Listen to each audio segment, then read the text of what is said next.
Hi, everybody. This is John Fanta with Fox Sports and the Big East Digital Network. Hi, this is Brad Sham, voice of the Dallas Cowboys. I'm Nicole Auerbach. Kevin Kugler of Westwood One. Hi, everybody. It's Pete Pranica of the Memphis Grizzlies and Fox Sports Southeast. Hi, this is Chuck Swirsky with the Chicago Bulls, our flagship station, 670 The Score. This is Kyle Peterson with ESPN. This is Tom Hart at ESPN and the SEC Network. Thanks for tuning in to the Washington Sports Digital Network.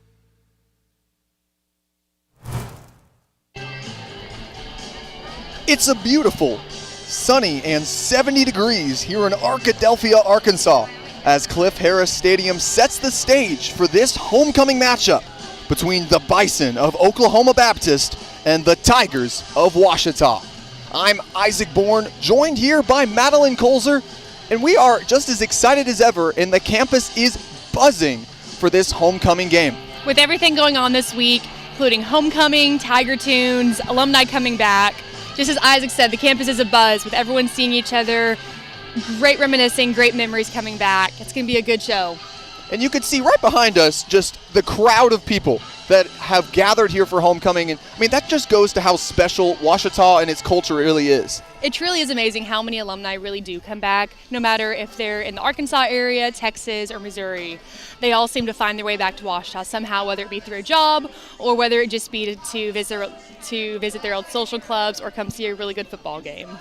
And we've got a little bit about that Ouachita culture in just a little bit. Madeline will be on with the president of the Ouachita Student Senate and the OSF, or Ouachita Student Foundation, in just a second.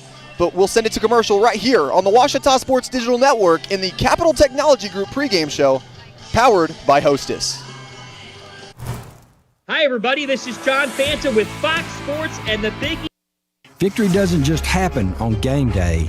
It's earned in the sweat, the silence, the prep. No crowd, no lights, just focus. Because when something unexpected happens like an accident, you need a team that's ready. I've been fighting for clients for over 30 years. There's a reason we're still in the game. And at Taylor King Law, we don't just show up. We win. On your side, by your side. The winning side. Hello, I'm Brett Rogers, President of Capital Technology Group. You might know us as Capital Business Machines, but our new name represents our growth as one of the state's leaders in business technology. When you've been around for 80 years like we have, you learn a thing or two about change. But what will never change is our commitment to our clients. We're still the same reliable team here to meet all your technology needs. Capital Technology Group is bigger and better than ever before. Learn more at captg.com. I've heard people say Ouachita. Ouachita. Ouachita. Ouachita. Is it pronounced Ouachita? Searching for Ouachita Baptist University. Back in Texas, everybody pronounces it Wichita, but really, it's Ouachita. Ouachita. Ouachita. How would you pronounce it? Ouachita. Ouachita. It's Ouachita Baptist University. Get it right. It's Ouachita, people. It's Ouachita. Ouachita. Hello and welcome back to the Ouachita Sports Digital Network pregame show. I'm Madeline Colzer, and I'm here with Ashley Estes and Ashley Dillman. Ashley Dillman is president of the Student Senate, and Ashley Estes is special events coordinator for Tiger Tunes. Mm-hmm. So we're so happy to have you ladies on today. Thank you so much again. Thanks. So first off, what is OSF and what does OSF stand for? Yes, OSF is the Ouachita Student Foundation. So this organization is solely to provide scholarships for students. And so an OSF scholarship goes to students who apply, typically a junior or a senior, who otherwise couldn't have the funds to stay on campus. So we do all kinds of events throughout the year to raise money for student scholarships. One of them is Tunes, by far the biggest and most public. Yes, absolutely. One that you don't see a lot is actually the concession stand. So we provide all of the workers, students who volunteer their time to serve drinks and concessions, and then part of the proceeds go to student scholarships. So those are some of the big ones that we love. That's amazing. And then Ashley, so explain to me what Student Senate is and how y'all are involved on campus. Yes, so Student Senate is essentially the liaison between our students and our administration. So we have a lot of different positions. We have an executive cabinet, and then each class is a respective cabinet. And so our role is basically just to go around campus, kind of listen to student concerns and see what they're really worried about, see what's working, see what's not, and then as a group make decisions together about that and communicate those to staff and administration. So Ashley, you're also on the homecoming court. Is that correct? Yes, I am. So explain to me how it, like, sort of what it's been like being on homecoming court, but also helping run homecoming through Student Senate, the entire voting process. How does all this work? Explain it. Yes, so Ashley and I were actually talking about this. Ashley and OSF mainly do like the Tiger Tunes aspect of homecoming, but Student Senate is in charge of basically some of the logistics of the things that are happening today. So we gathered all the nominees, and then we put that in the voting portal, and then our special events chair, Madeline Tolis, and her co-chair, Samuel Gill, have really been working hard with getting flowers from Mary and Martha's for all the candidates, and just really coordinating everything together. So it's been an awesome group effort, and it's been really special to see just how it's coming together with OSF also. That's so much fun. And then Ashley, how is OSF involved in Tunes? I know OSF runs Tunes, but what all consists of your position within it? Yes, it's a lot of backstage, behind the scenes work, and so much of it is on the front end. So I feel like this week is a little bit more chill, and we're just kind of getting through each show. A lot of the front end stuff is just organizing and helping communicate between clubs. All of our directors do a lot of the grunt work of making the shows what they are, and they do such an amazing job with what they do. And then this week is honestly a little bit easier in some ways, because then you're just putting it out there for people to enjoy. So this is the fun part of the whole process that we started quite literally a year ago to the date. That's amazing. So between the two of y'all, what's your favorite part about homecoming for you, and what's your favorite part about Tunes? My favorite part about homecoming is just really seeing the way all the different organizations are represented, and the way the student body just comes together to gather, rally around them. It's just so special to see the diversity we have in our student body and the different involvements, and so that's just been something that's so special to me. I think my answer is so similar. I love how encouraging this time is, and how so many students are quite literally in the throes of it this week. I think we can all say we are losing sleep, but just sacrificing all the time for Tunes and homecoming things, and it's all fun things. And so being in it all together, everyone is so encouraging of each other, and I have just seen such spirits lifted and so many people pouring into others in such sweet, special ways. So that's my favorite part. Now, what does Tunes mean to you, and what do you hope it means to others between the two of y'all? I think Tunes is just a really special time for all of Ouachita, our alumni, and then our future Tigers to really come together and see what it's all about. Ouachita is such a special place to me, and so for me, Tunes is an opportunity for everyone to see just what that's about. And so it's been so special just to see the past and then future generations of Ouachitonians come together and celebrate this time. Mm-hmm. I would keep telling people of when you are wanting to get that extra sleep and not go to practice, it's going back to a bigger purpose of student scholarships. And so not only is it so fun in the moment to go to practices and hang out with your friends for hours on end, but it's also going towards a higher purpose of keeping students here on campus. And I think that is just what it all comes back to, is students helping students and pouring into each other through singing and dancing on stage, which is just so fun. So if both of y'all had to describe Tiger Tunes to someone passing by on the sidewalk who had never heard about it, what 3 words would you use to describe it? I'm going to let you go first with that one. Girl. I would say exciting. I think and unique for sure would be the top 2, because I think it is very different than anything else out there. And especially if you haven't heard of it, I always have to take a second and be like, okay, here's what it is. So unique, exciting, and honestly, I would say just fun, which is such a basic answer, but that is what it is. And everyone, there's a reason so many people are involved in it every single year, because it is just so fun, and there's nothing else like it. That's amazing. Well, ladies, were you going to say something? Oh, no, I was thinking just electric. I know that on the Saturday Late Show just went, it hits 8:30, and all of our alumni and all of our students are so excited to see just the culmination of all their hard work. I would say that's how I would describe Tiger Tunes. It's just electric, and OSF does such a great job of coordinating that. Well, ladies, thank you so much for coming on today. Ashley, you'll also be on the Tiger Tunes broadcast tonight. Yes, I will. So looking forward to seeing you on there. But again, thank you so much for tuning in. We're going to head straight into This Week at Ouachita with Madeline Tellis and Lexi Lunsford. So thank you so much for watching.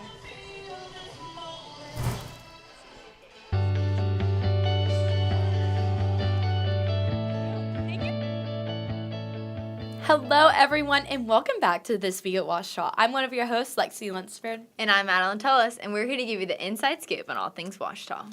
Well, to start off, happy homecoming! It has been such a fun week here on campus. Like, really, there's nothing quite like a Washita homecoming week. And with that, there's been so many fun events, and the top 20 girls for the homecoming court were announced last week, and so they have just been doing all kinds of things here on campus, like the Purple Plaza Party, and their new queen will be crowned in just a few minutes. Yes, that's insane. It's been such a busy week of tunes and homecoming things just all piled together. I just can't, I know we're all drained, but I can only imagine how OSF's feeling.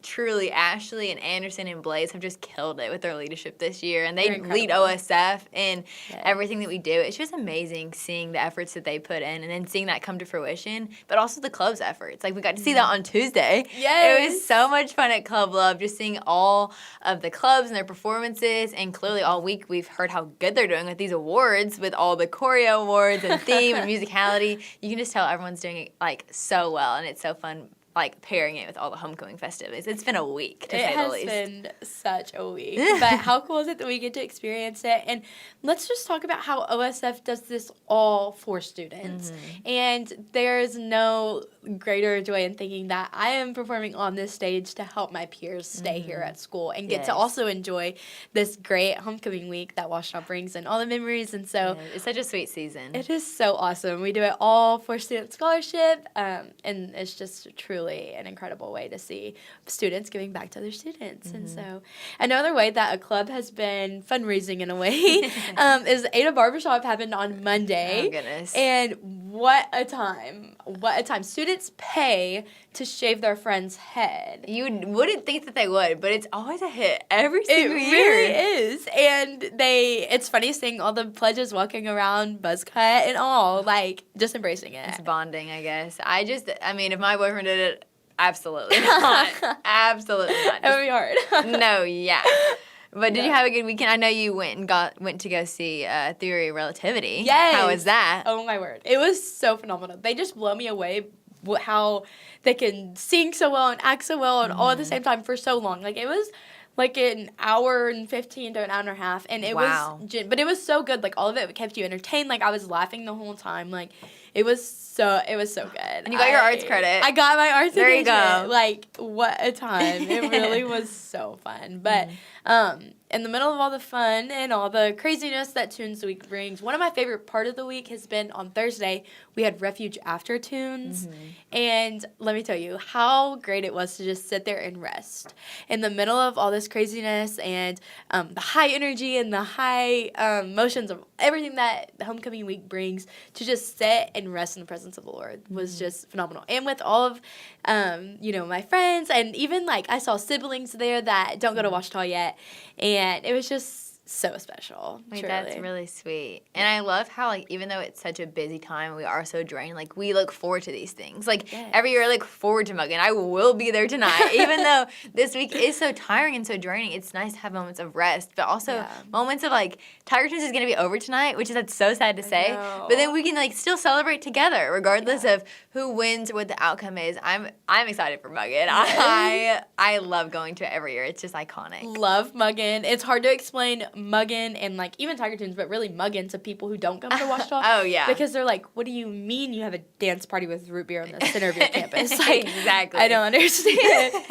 Anyway, so that's an event I'm not gonna miss either, because how fun is it that we all get to just hang out after Tiger Tunes and just have a fun dance party with root beer? Come on. Another one of my favorite events that homecoming week brings, though, is the Kappa Cookout. Oh yes, that happened last night. I literally think I ate 4 hot dogs. It is so good. But also it's just such a fun time of fellowship. My parents were there and we just got to sit and eat together, after a crazy fun tune show and all the things. And so that was super fun. And I love that Kappa does that for the whole community. Mm-hmm. My family's here as well. It makes me excited to just be able to be with them soon over fall break. Oh my gosh, fall break. It'll be so good. I'm ready for a little bit of rest after this tune season, but it's been really fun. Yeah. So thank you for joining us for This Week at Washita. I'm Lexi Lunsford. And I'm Madeline Tullis. We'll catch you next week.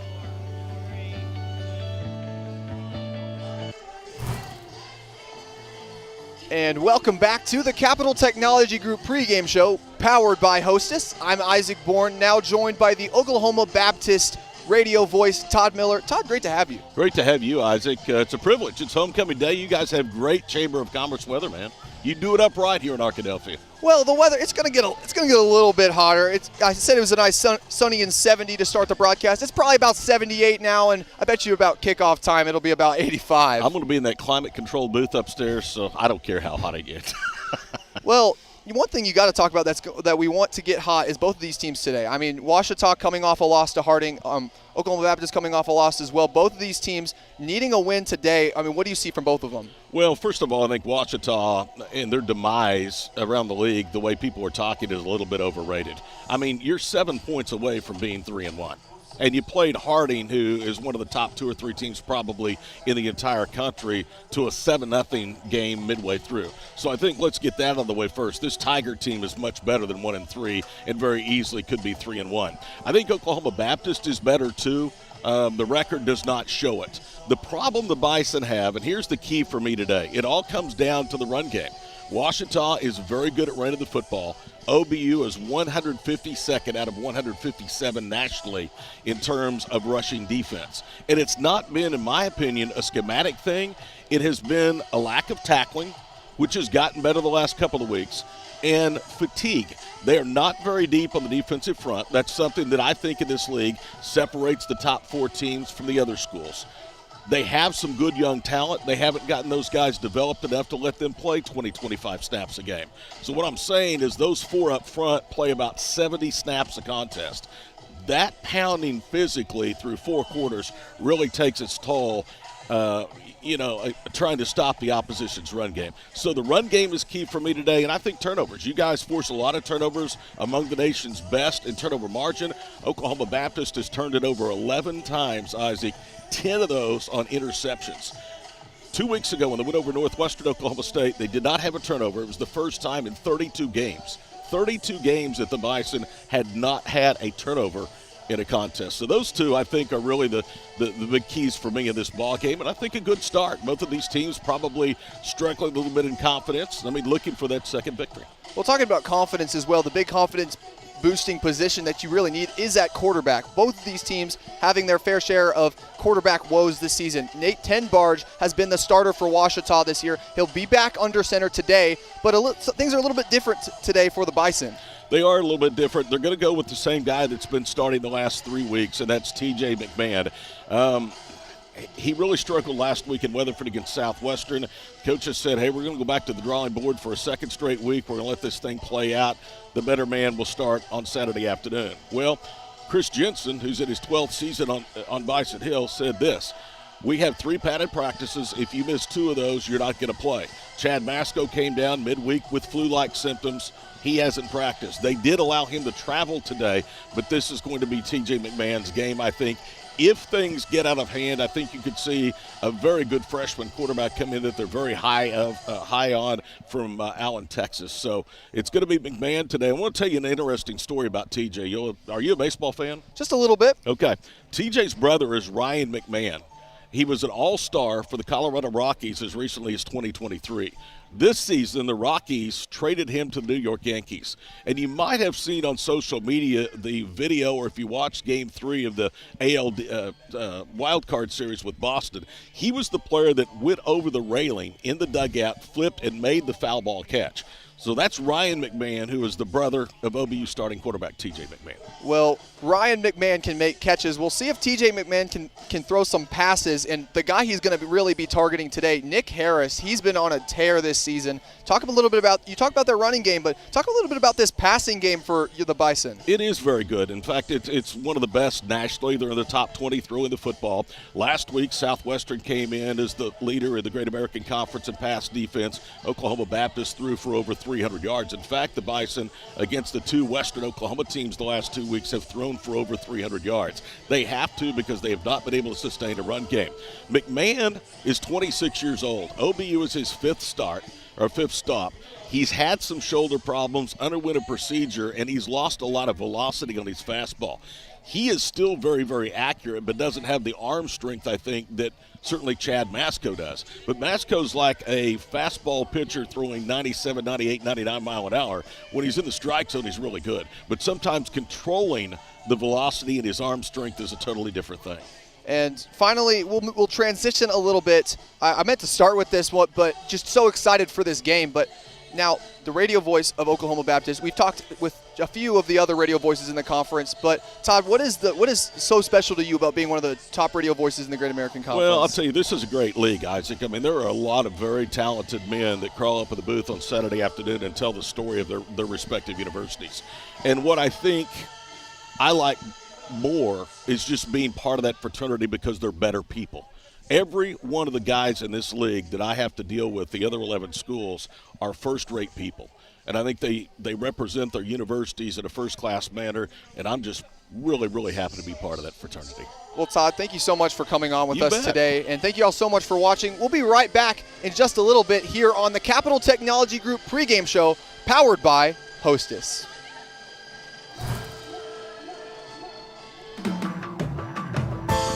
At Berry & Turnage, we specialize in bringing the law to your corner. We are dedicated to understanding what results you want and to helping you understand what actions we can take on your behalf. With over 30 years of experience and a proven track record of success, Berry & Turnage is here to lead you down a path to the results you need. We will work with you every step of the way to make sure that you understand the choices you are making and feel empowered to make them. Berry & Turnage. Serious injuries require serious attorneys.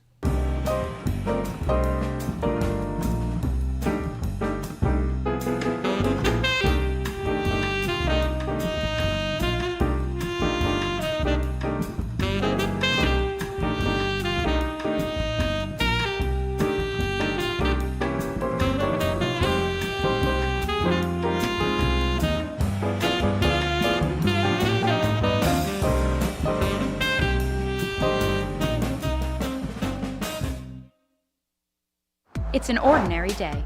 Stephanie's driving home from school, like she does every day. Since she's almost home, she takes a quick glance at her phone, like she does every day. She arrives safely, like she does every day.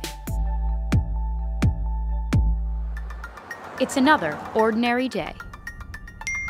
But then, something out of the ordinary happens.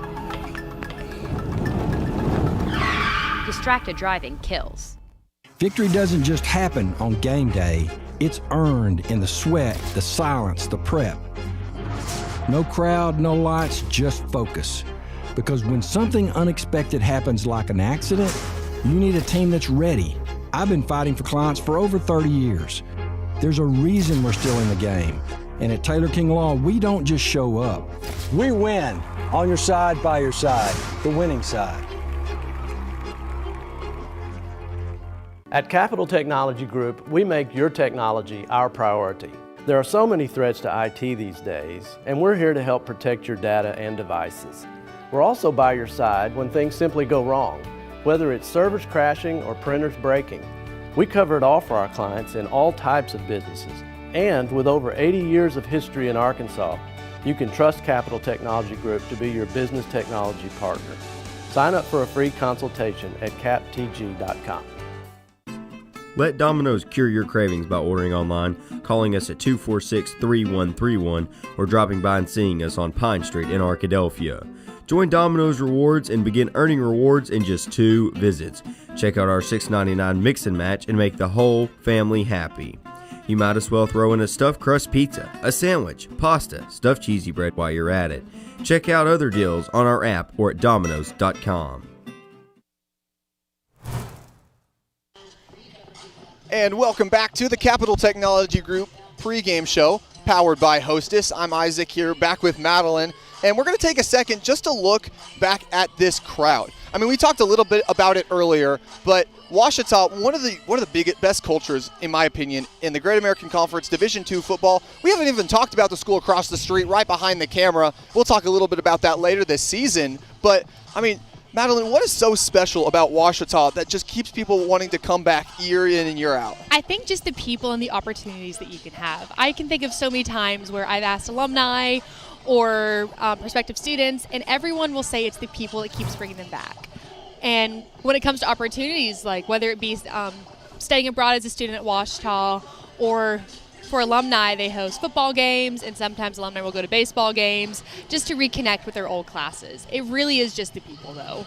And this morning, I got a chance to go to the swim team alumni meet, and they were able to get rings and things like that for their championship. But, I mean, from athletic programs to you've got social clubs and to just fans in general. I mean, you're going to have just about a mix of everyone around this stadium, and then you're going to have a bunch of fans up in the crowd today.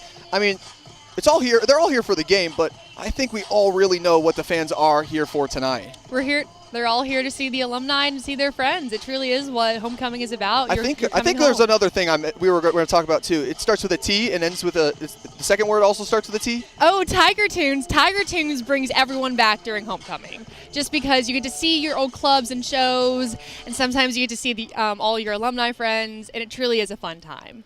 And we're going to send it to another break, but before that, we're going to take a little bit of a power up from these Hostess donuts. Madeline, just what is so special about Hostess?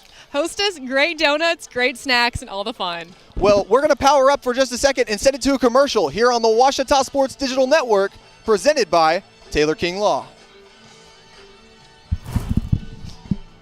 Tiger Tunes 2025 is coming up really soon this year, but I know a lot of you aren't going to be able to make it in person. So, why not watch from the comfort of your own home? Check out the Tunescast, sponsored by the Ouachita Baptist Campus Store, for a live broadcast of the Saturday night show.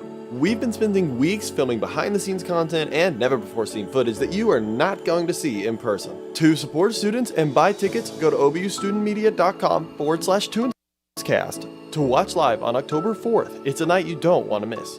At Knight Insurance Professionals, we offer local expertise, a professional experience, and the attention to detail that you deserve. Knight Insurance Professionals offers a comprehensive list of commercial and personal insurance products and can fit their products to your needs. Insurance can be complicated. Let us take care of it for you. It's the assurance you're looking for when it comes to protecting what's important to you. Knight Insurance Professionals at 10th and Caddo in Arkadelphia, 870-246-3700. Local, professional, personal. Make Print Mania in downtown Arkadelphia your place to get embroidery, screen printing, trophies, and more. Drop by their store on Main Street or visit their website at printmaniatees.com. Need a shirt for an event? Let Print Mania take care of that. Need promotional materials for your organization? You can let Print Mania take care of that too. A family-run local business, Print Mania has been serving the area since 1992. Call Print Mania today at 870-246-3803.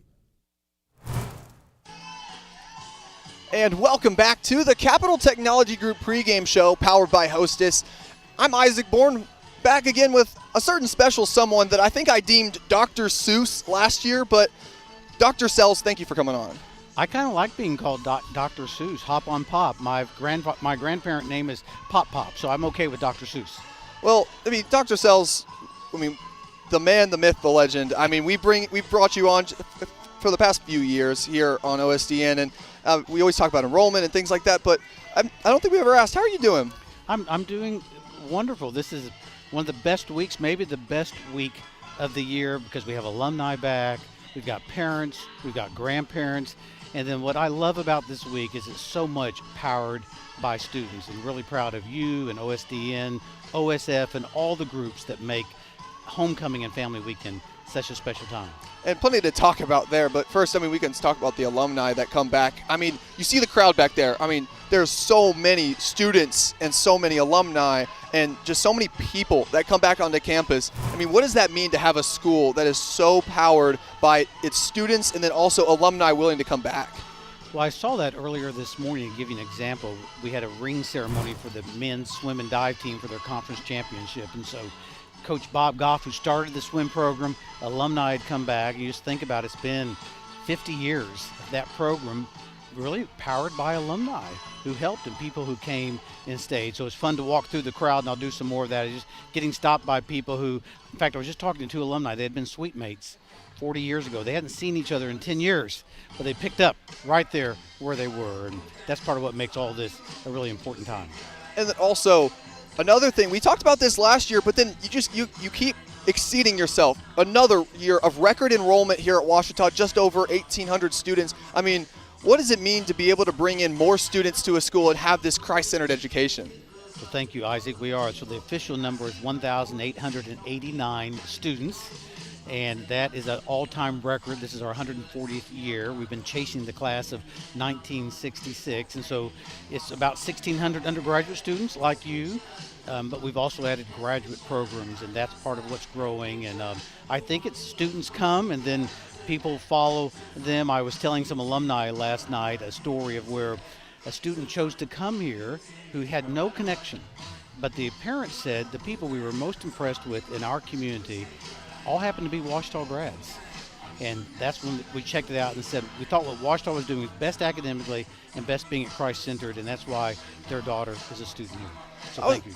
Also, I was able to sit down with Coach Knight earlier this year, and one thing he really mentioned that is such a big part of Ouachita is these grad programs. You see so many of these players getting to play a fifth year in college or getting to have more time at Ouachita and grow to be better men. And, I mean, just as players, you talked about how much of a percentage of this student body is athletes. I mean, what does that graduate program mean to this school? We started a graduate program because that's the area that's growing in higher education and just in the world in which we live in. We didn't realize when we started 6 years ago that there would be an athletic component, but it really has helped as athletics has changed. And so eligibility issues, COVID, all of that. And so it's just part of higher education today, and a lot of them are in our graduate program in education and graduate program in exercise science in particular. But we have 6 programs. We have the only program in the state that provides the leading therapy for autism, for example. We have a counseling program to become a licensed mental health counselor. So we have 175 students now in that program, and it has had a benefit to student athletes, and we have about 500 student athletes here. It's really important to who we are.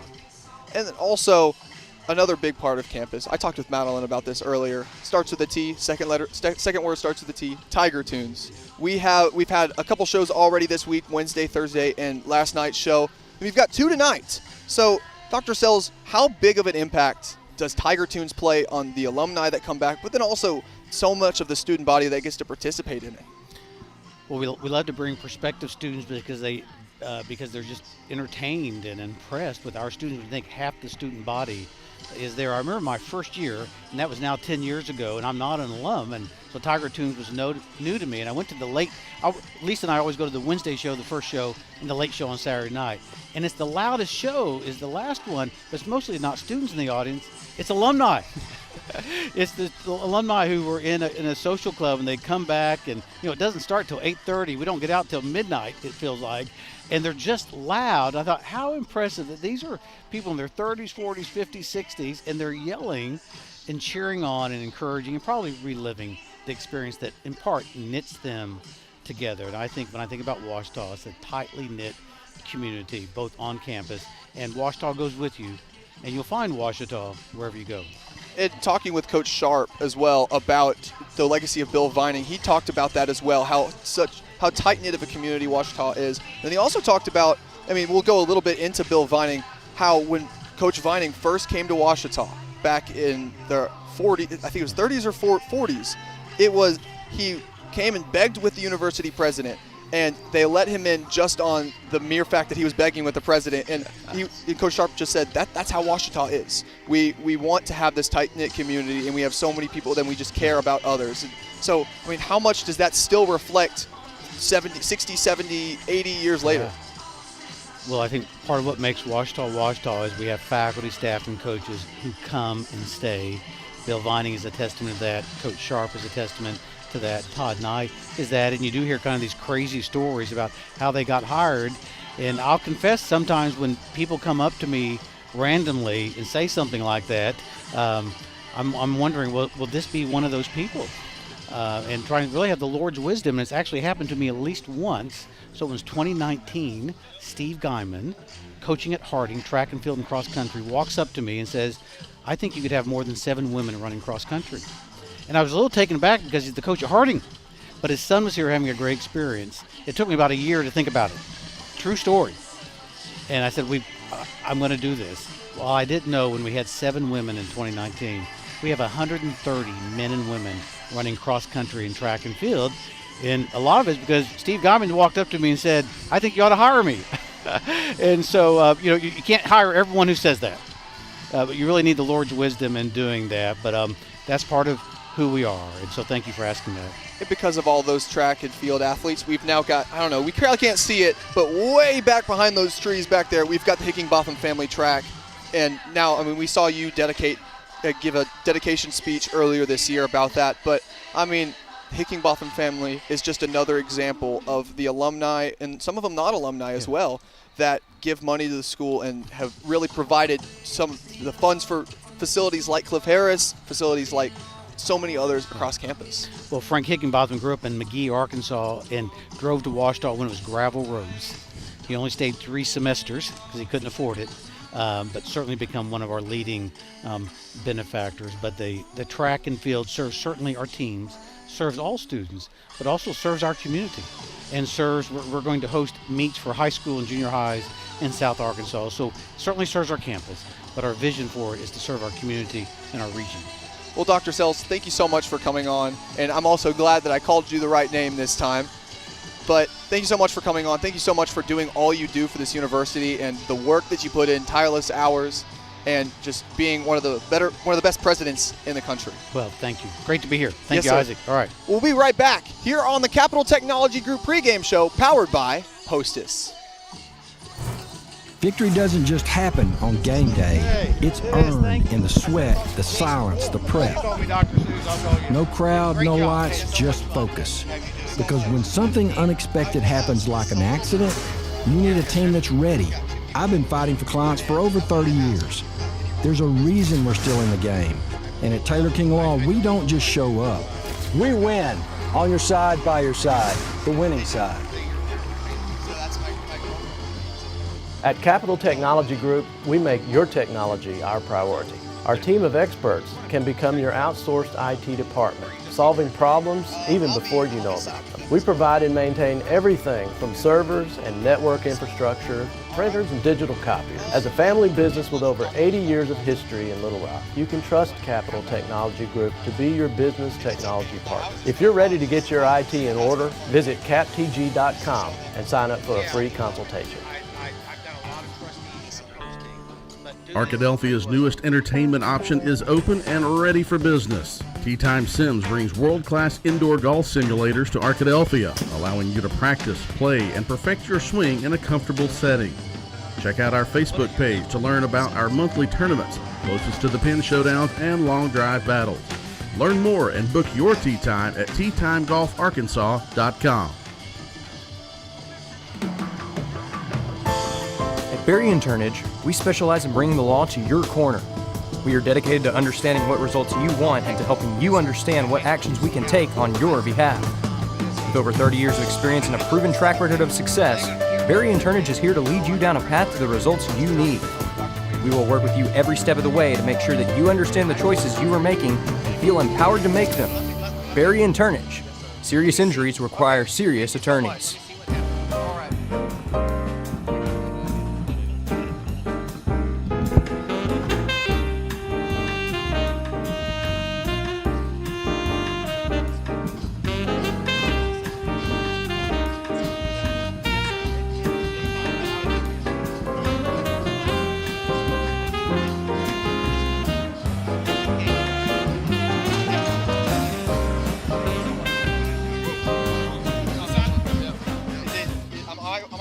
It's an ordinary day. Stephanie's driving home from school, like she does every day. Since she's almost home, she takes a quick glance at her phone, like she does every day. She arrives safely, like she does every day. All right, well, we got 15 seconds, I guess. Yep. Ooh, a little hot. It's another ordinary day. But then, something out of the ordinary happens. Distracted driving kills. And welcome back to the Capital Technology Group pregame show, powered by Hostess. And here, The interviewer is now turned into the interviewee. Isaac Bourne here with DJ Williams. Yes, sir. Mr. Williams, nice to have you. Little role reversal. I had you on my little pregame show. Now I'm on yours. I didn't realize how tall you were. All right, it felt better when I was sitting down. All right, we got a giant out here, right? So I get it. Big-time personality, big-time voice. You're doing big things. It all makes sense now. But I like your setup. I mean, I'm pumped up. A lot of people starting to show up here at the stadium. Yes, sir. Thanks for coming on, and thanks for just coming to Ouachita. I know you spent a lot of time in Fayetteville, but just coming down to good old Arkadelphia and spending some time here in the hot sun. I mean, it means a lot to us. It's a little toasty. Yeah, I'm glad our show ended what it did because our cameras were starting to overheat. All right, it's a little toasty here today. But, no, I love it out here. One of my first times ever hopping on a lake was Lake Ouachita when I was kneeboarding back in the day. I never could get up on a wakeboard, but I could kneeboard with the best of them. But absolutely love this campus, everything that it stands for, everything that it's about. One of my best friend, Matt Harris, I mean, his dad's on the side of the building. Cliff, he's going to be here in just a little bit to watch the game. But Chris Babb, too. I think he's amazing. I know he's a big part of this production, and I know a lot of people that go through his program, they really understand that he really is essential to giving y'all a chance to chase your dreams in this future of broadcasting. I mean, I could go on forever about Chris. I mean, he's a guy that he just knows everyone, and he's so kind to other people. But we'll talk a little bit later about that. Yeah. I mean, DJ, you spent time in the NFL. You spent time with Arkansas. I mean, well, I guess we'll start with your football career. Where do you want to start? I mean, I guess it would start with high school. There was a guy there named – Are we good? Okay, perfect. Just lost a little audio in my ear. We'll figure it out, but we'll be professionals and just keep going. Yep. Started in high school at CAC.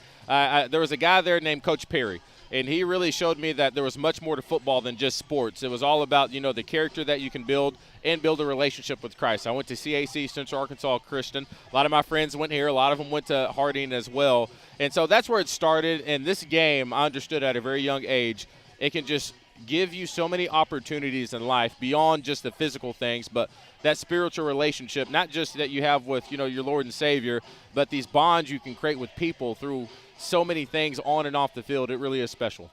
And then also you moved to Arkansas. So talk a little bit about your time professionally, or in Division I football I went as well. to Arkansas, had a good time there. Was recruited by Houston Nutt. He left. Then in came a guy named Bobby Petrino.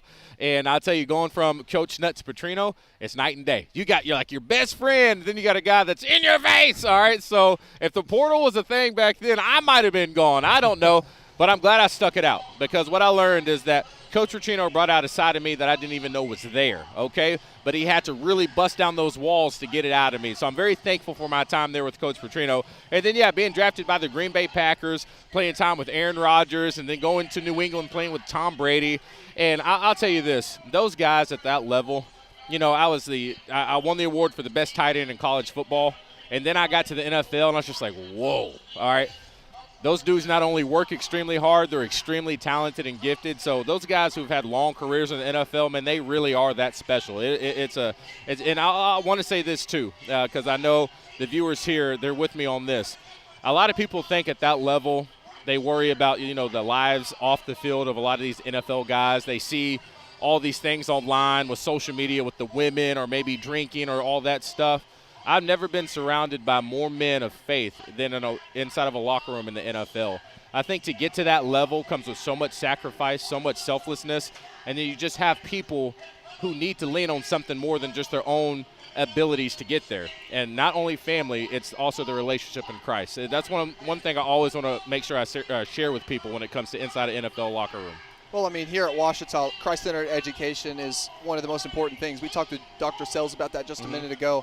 But, I mean, your relationship with Christ has been so big for you. And I know for me in this business, I mean, a lot of the times, I mean, it gets tough. I mean, sometimes you get hit with hard news. You sometimes don't get what you always expected. But I mean, at the end of the day, you've always got our Lord and Savior to go back to, but also He's always there for you in the hard or good times. He's always there, even when you don't even know it, And I didn't build my relationship with Christ until later on in life, And when I got to high school and got around people in those circles, and I was the guy who just showed up on Sunday to show up on Sunday. Didn't really have a good connection or relationship.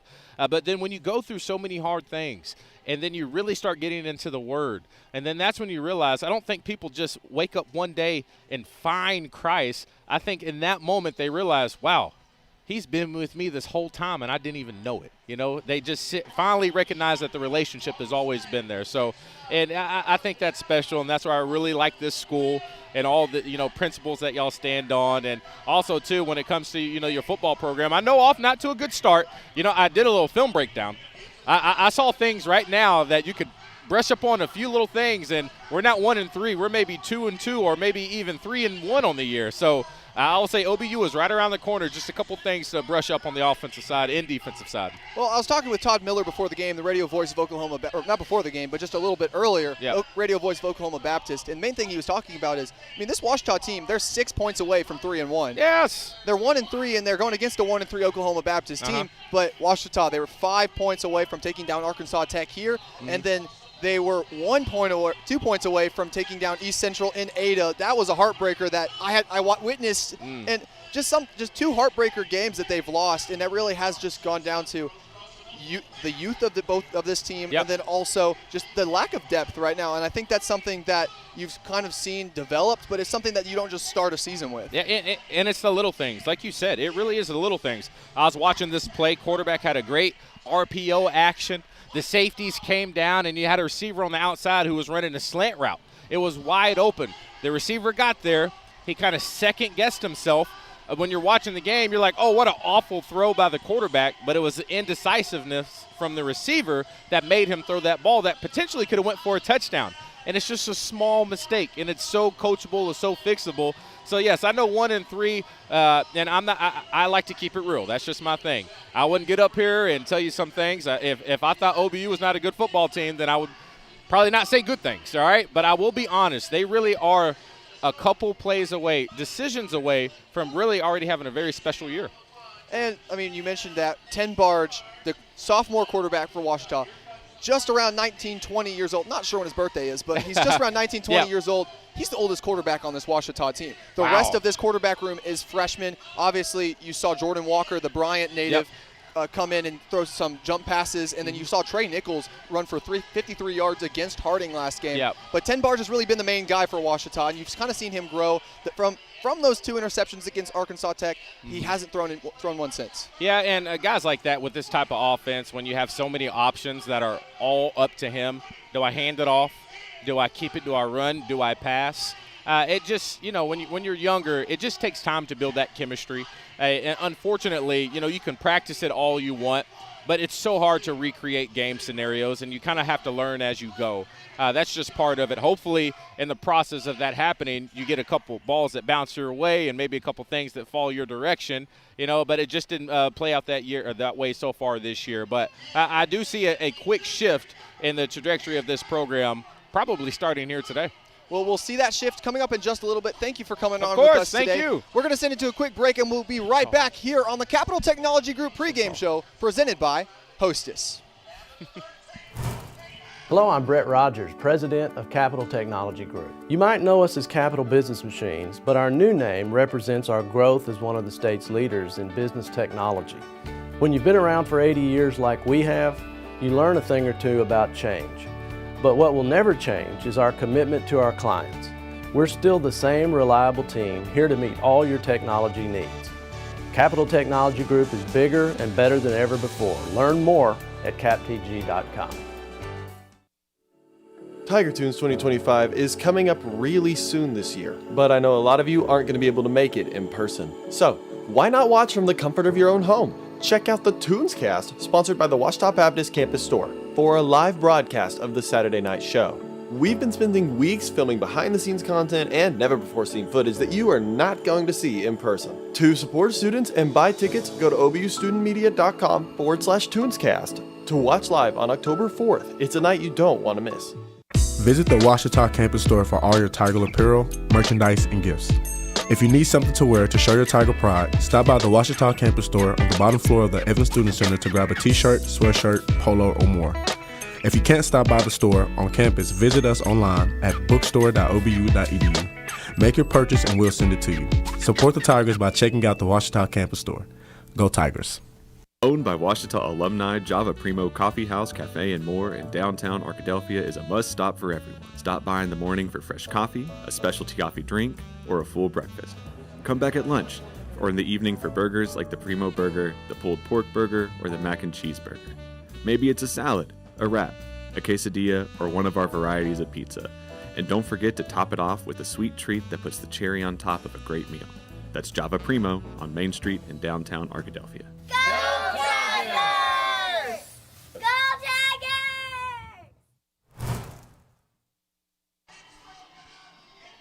Hello and welcome back.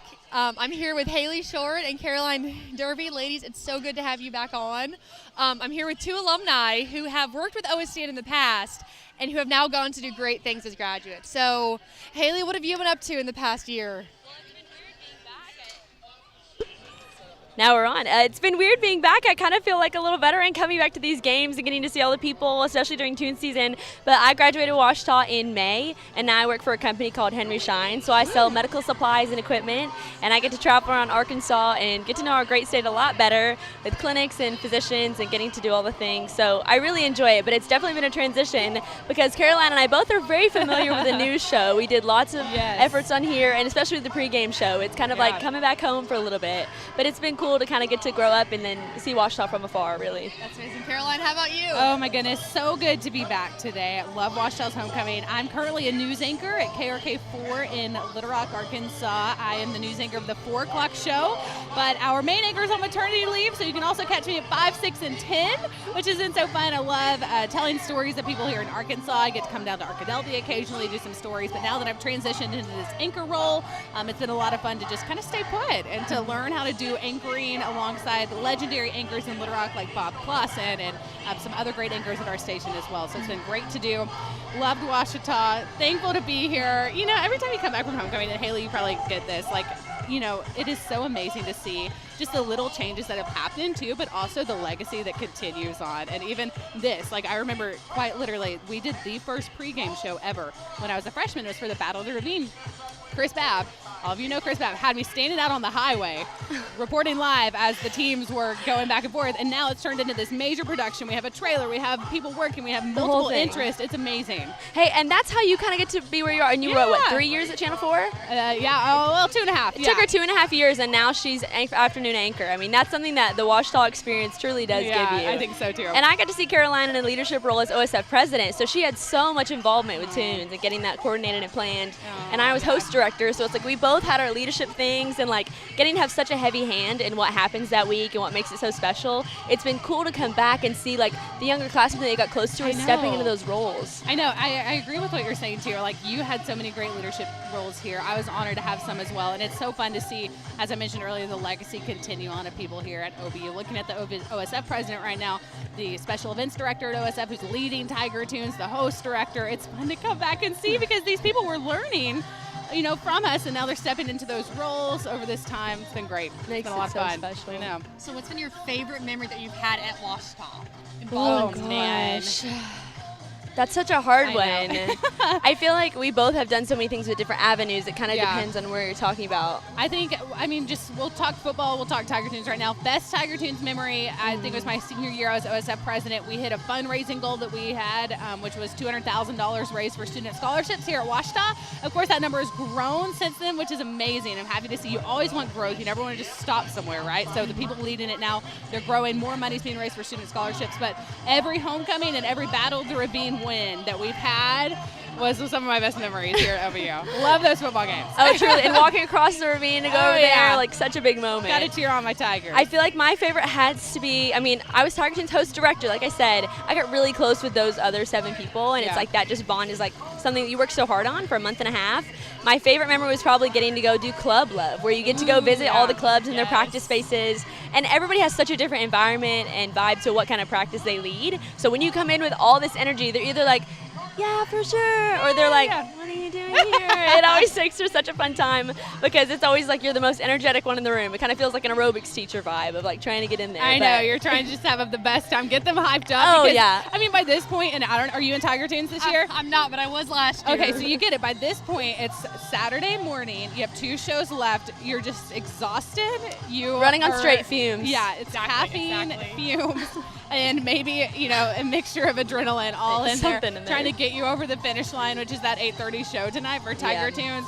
obviously you want to have energy for the football game. The homecoming court's about to come out here in a second. My sister, I'm so proud of her. Anna Derby's a junior. She's on homecoming court this year, so I'm going to have to dip out of here in a second because I want to go cheer her on and my Washita Tigers. Oh, yeah. Wouldn't miss the chance. Wouldn't miss the chance to see her shine today. Proud of her.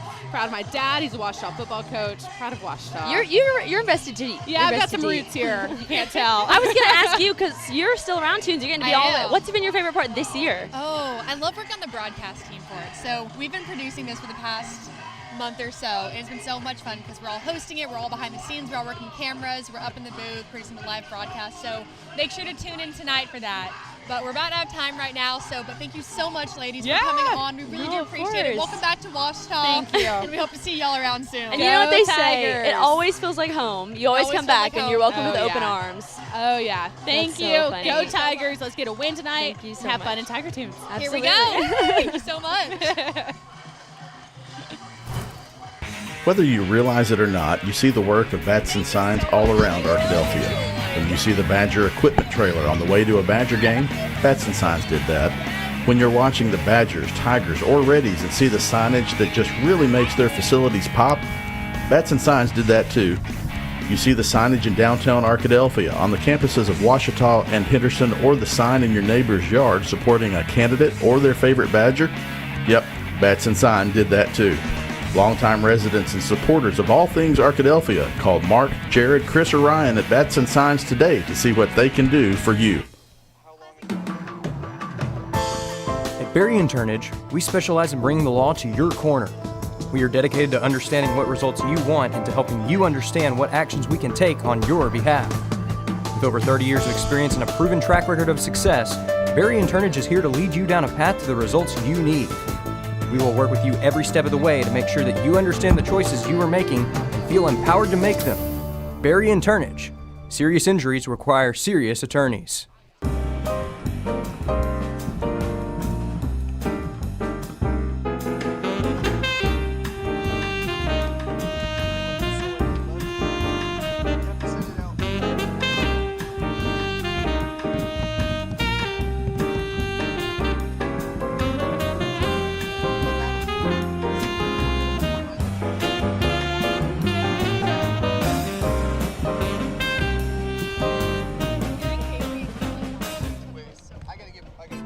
Let Domino's cure your cravings by ordering online, calling us at 246-3131, or dropping by and seeing us on Pine Street in Arkadelphia.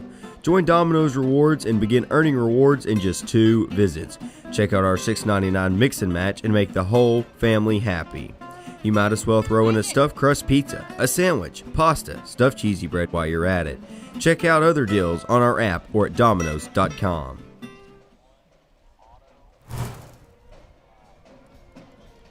And welcome back to the Capital Technology Group pregame show. Once again, still powered by Hostess. I'm Isaac, and that's still Madeline. And we've got about 3 minutes until the homecoming queen coronation ceremony will be right over there on the field. But Madeline, with so many homecoming candidates, I know you were one of them as well. What does this mean to the university? I think homecoming truly is, just as I said earlier, a time for the alumni to come back and for the alumni to see their friends here. It really is such a special reunion when you get to see everyone who you've either been in classes with or who you've seen around on campus or you've been best friends with. I can think of so many times this week where I've seen a lot of my alumni friends, and it's just like old times. It's so good getting to catch up with everyone. Well, you saw Haley and Caroline. Both of them were on this field at some point as well. And then also Lexi Lunsford, the Washita News Show's very own. It will be out there as well. So we've got plenty of names around, and it's going to be an exciting one. It really is. It really is. It's always so much fun just seeing everyone at work and seeing what they're doing best in. So. Well, it's pretty hot outside right now, and I know that fans are going to be coming in. Tiger Tunes is about to start. We've got just a little bit of time. Let's wrap it up. Tiger Tunes tonight, what are we expecting? Tiger Tunes tonight. Well, we have a live broadcast going for anyone who can't make it to Tiger Tunes, so be sure to check that out on the Washita Student Media page. The Tiger Tunes broadcast is always so much fun to work just because we have so many people involved. We have people working cameras, people directing. We've had so many hype videos made, interviews being done. And even on the in-person side of Tiger Tunes, we have Ada Muggin tonight. Ada Muggin is a classic tradition where one of our men's social clubs come out with truckloads of IBC root beer to celebrate after the last show of Tiger Tunes. And again, it's always a good time for people to reminisce and hang out and kind of just celebrate the end of a really intense month of Tiger Tunes practices, rehearsals, and everything else involved with it. Well, Madeline and everyone watching, this is the last time you'll hear from us in this moment. We'll see you guys on the broadcast Monday night for volleyball. This has been the Capital Technology Group pregame show, and we are going to send it to a quick break, and we'll be right back here on the Ouachita Sports Digital Network. Tiger Tunes 2025 is coming up really soon this year, but I know a lot of you aren't going to be able to make it in person. So, why not watch from the comfort of your own home? Check out the Tunescast, sponsored by the Ouachita Baptist Campus Store, for a live broadcast of the Saturday night show. We've been spending weeks filming behind-the-scenes content and never-before-seen footage that you are not going to see in person. To support students and buy tickets, go to obustudentmedia.com/Tunescast to watch live on October 4th. It's a night you don't want to miss. Knight Insurance Professionals. We offer local expertise, a professional experience, and the attention to detail that you deserve. Knight Insurance Professionals offers a comprehensive list of commercial and personal insurance products and can fit their products to your needs. Insurance can be complicated. Let us take care of it for you. It's the assurance you're looking for when it comes to protecting what's important to you. Knight Insurance Professionals at 10th and Caddo in Arkadelphia. 870-246-3700. Local, professional, personal.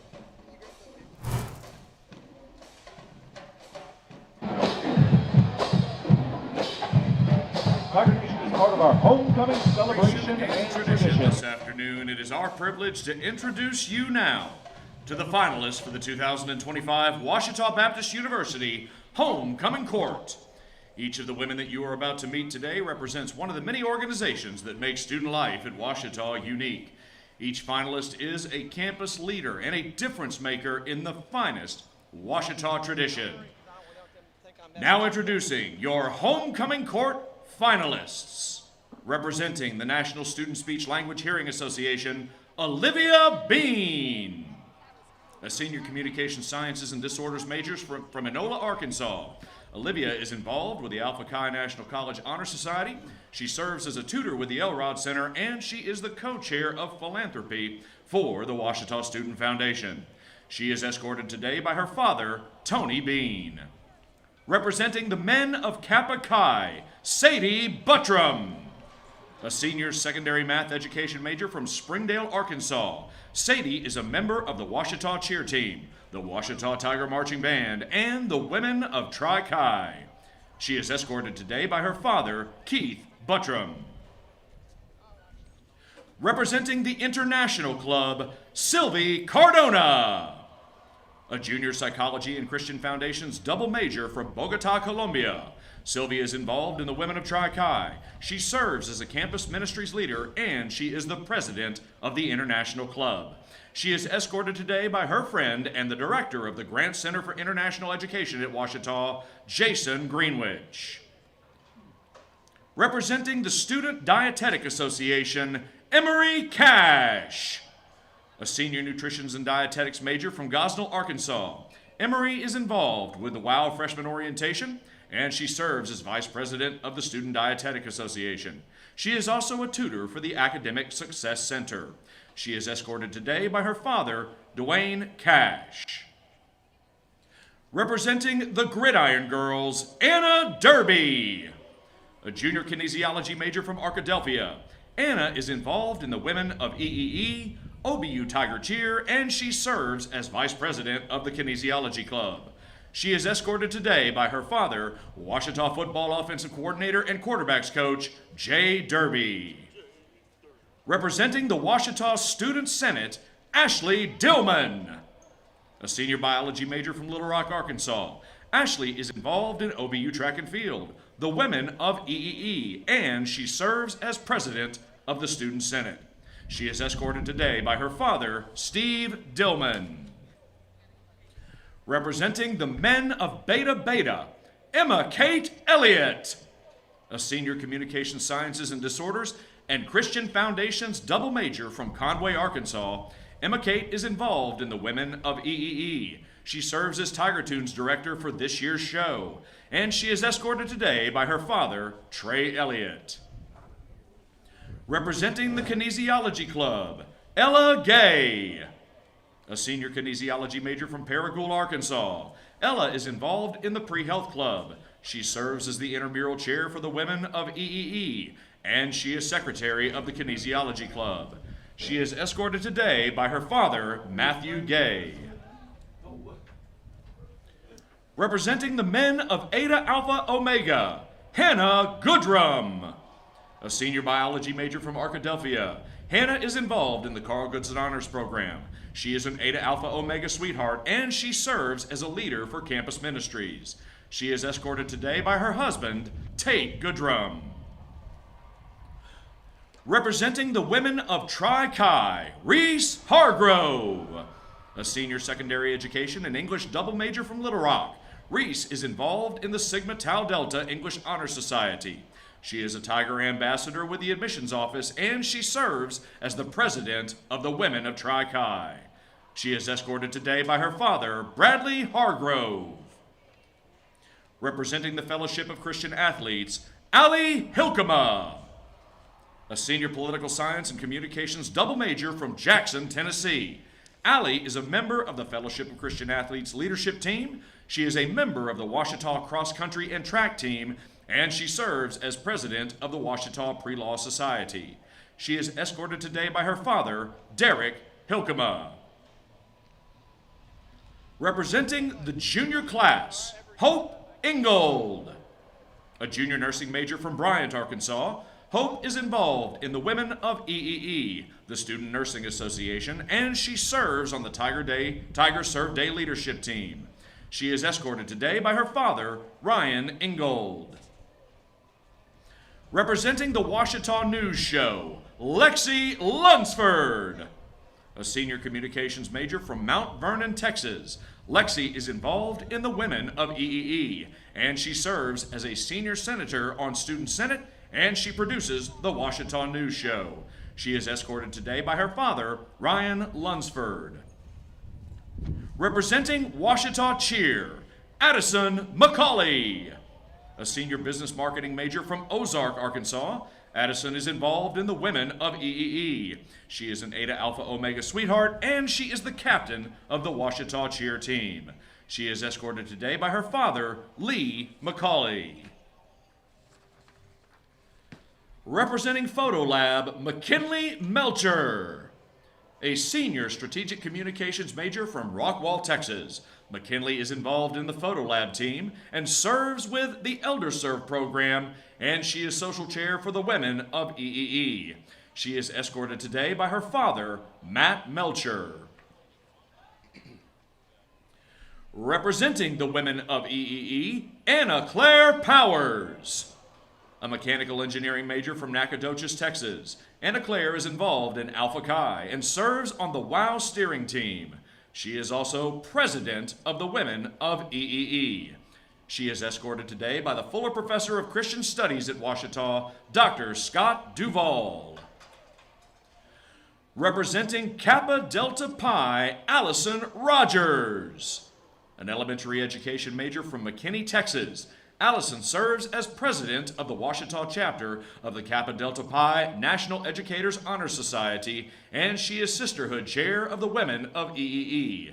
She is escorted today by her father, Russell Rogers. Representing the senior class, Grace Sexton, a business administration major from Little Rock, Arkansas. Grace is involved in the Women of EEE, the Model United Nations program, and the Pre-Law Society.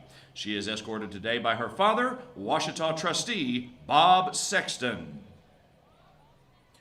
Representing Alpha Chi, Reagan Swindle, a biomedical science major from Benton, Arkansas. Reagan is involved in the Women of EEE, the American Chemical Society, and the Ouachita Student Foundation. She is escorted today by her father, Blake Swindle. Our final finalist for homecoming court, representing the Tiger Dance team, Anna Weeks, an elementary education major from Conway, Arkansas. Anna serves as Assistant Tiger Tunes Director for the women of EEE, and she is the captain of the Tiger Dance team.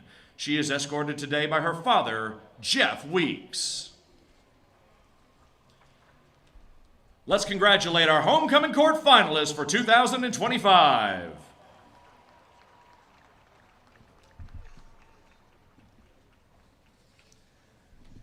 And now, please welcome the members of your 2025 Ouachita Baptist University Homecoming Court. Our fourth runner-up, Reese Hargrove.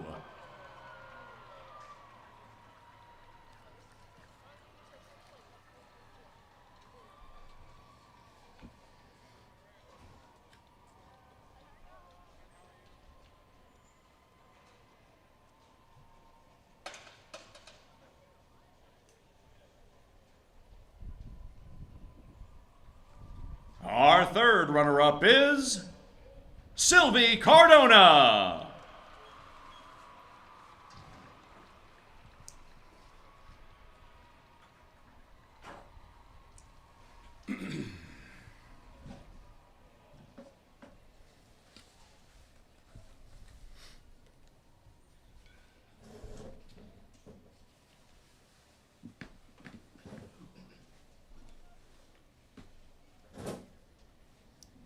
Our second runner-up is Olivia Bean.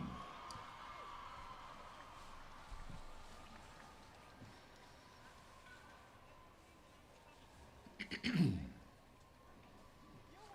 her dad's cowboyed up. Look at him. Is she from Texas? She's not. I don't think you're allowed to dress like that if you're not from Texas. He might be. Our first runner-up is Allie Hilkema.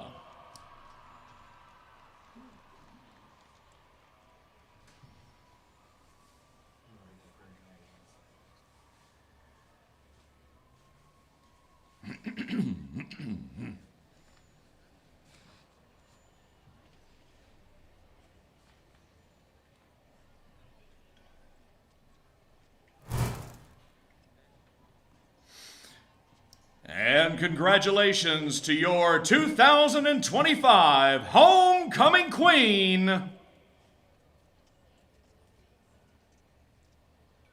Hannah Goodrum.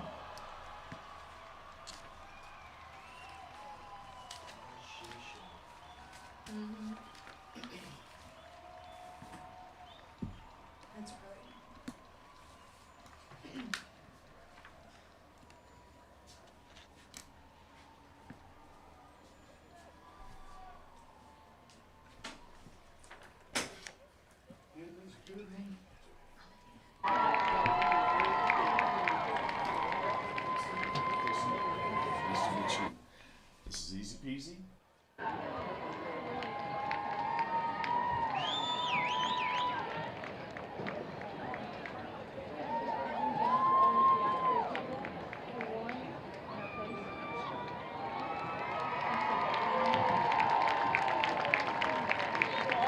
Let's congratulate the members of our 2025 Homecoming Court one last time.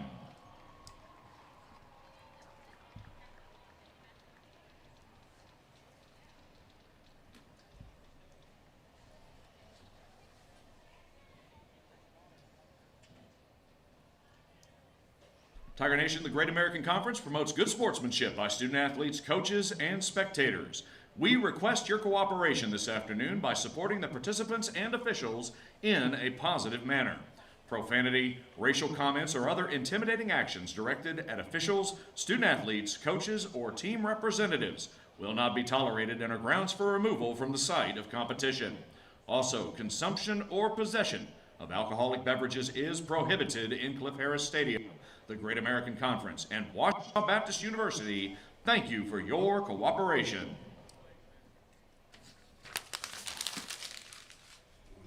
That's right.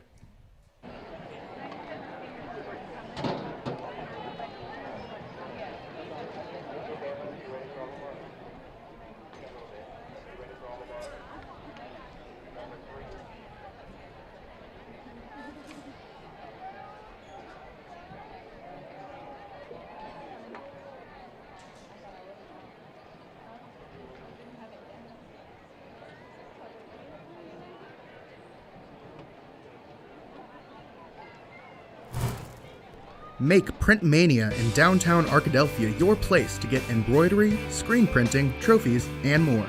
Drop by their store on Main Street or visit their website at printmaniatees.com. Need a shirt for an event? Let Print Mania take care of that. Need promotional materials for your organization? You can let Print Mania take care of that too. A family-run local business, Print Mania has been serving the area since 1992. Call Print Mania today at 870-246-3803. Victory doesn't just happen on game day. It's earned in the sweat, the silence, the prep. No crowd, no lights, just focus. Because when something unexpected happens like an accident, you need a team that's ready. I've been fighting for clients for over 30 years. There's a reason we're still in the game. And at Taylor King Law, we don't just show up.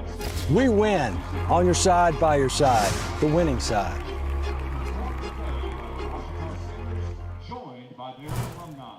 We will conclude with the Ouachita Alma Mater, as performed by the Ouachita Tiger Marching Band under the direction of Austin Motley and Ryan Lewis.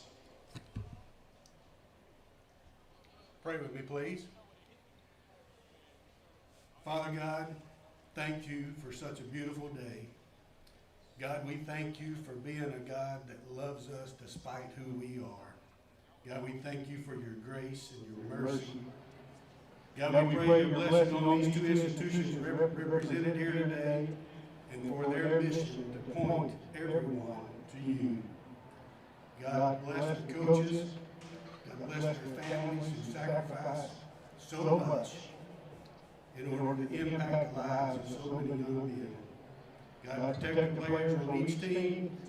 And God, help us to glorify you and love each other the way that you love us. It's in the name of Jesus that I pray. Amen.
Owned by Washita alumni, Java Primo Coffee House, Cafe, and more in downtown Arkadelphia is a must-stop for everyone.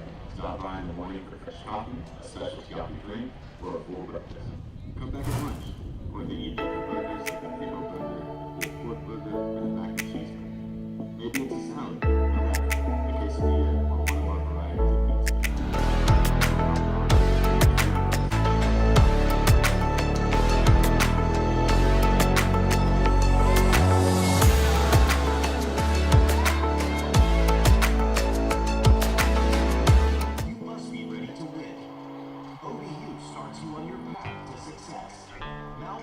Arkadelphia's newest entertainment option is open and ready for business. Tea Time Sims brings world-class indoor golf simulators to Arkadelphia, allowing you to practice, play, and perfect your swing in a comfortable setting. Check out our Facebook page to learn about our monthly tournaments, closest to the pin showdowns and long drive battles. Learn more and book your tee time at teatimegolfarkansas.com. Chicken Express is a proud supporter of not just the Badgers, but all things Arkadelphia, from elementary to college, and from community activities to church groups. Chicken Express is always willing to support and assist the people in our town. The next time you visit Chicken Express, thank them for their involvement in our community, and definitely don't leave without getting a cup of their Chicken Eve sweet tea. Located right off exit 73, stop by Chicken Express for your next meal. At Washita, we're excited to partner with the Arkansas Baptist Foundation, which offers many benefits to alumni and friends. We want to tell you about one of those. I'm Dylan McClain, a proud alumni, and I serve as the Vice President and Attorney at the Arkansas Baptist Foundation. The foundation proudly serves as Washita's planned giving partner, so if you're considering leaving a legacy gift or want to explore other charitable giving options, we'd love to guide you through that process. If you'd like to learn more about how you can invest in the next generation of Washita students, please contact us using the information below. Go Tigers! Turner Rogers Manning & Plyler CPA is a longtime supporter of the Arkadelphia Public School District. Turner Rogers Manning & Plyler has established a reputation for providing clients with outstanding services that include auditing, accounting, and tax and business consulting. Contact Turner Rogers Manning & Plyler today at 870-246-4563 or by visiting them at 305 Professional Park Drive in Arkadelphia. Turner Rogers Manning & Plyler says, "Go Badgers!" Victory doesn't just happen on game day. It's earned in the sweat, the silence, the prep. No crowd, no lights, just focus.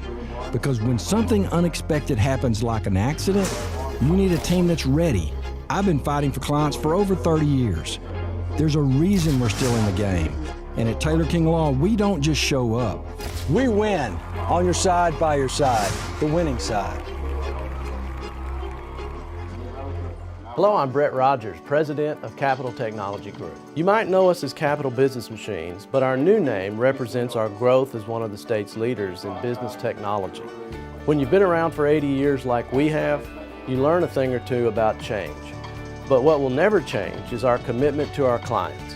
We're still the same reliable team here to meet all your technology needs.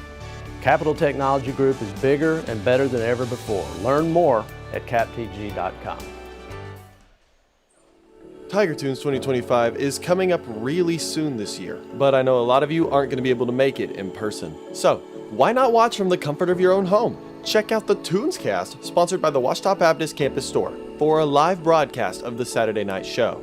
We've been spending weeks filming behind-the-scenes content and never-before-seen footage that you are not going to see in person. To support students and buy tickets, go to obustudentmedia.com/Tunescast to watch live on October 4th. It's a night you don't want to miss.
Captains for this afternoon's coin toss are for Oklahoma Baptist, number 3, Chase Whitebear, number 8, Chad Masco II, number 12, Jaden Brown, and number 70, Jonas Daniel. For the Tigers, number 33, Jabari Farms, number 59, Dylan Horton, number 87, Garrison Jackson, and number 41, Dax Jaggers.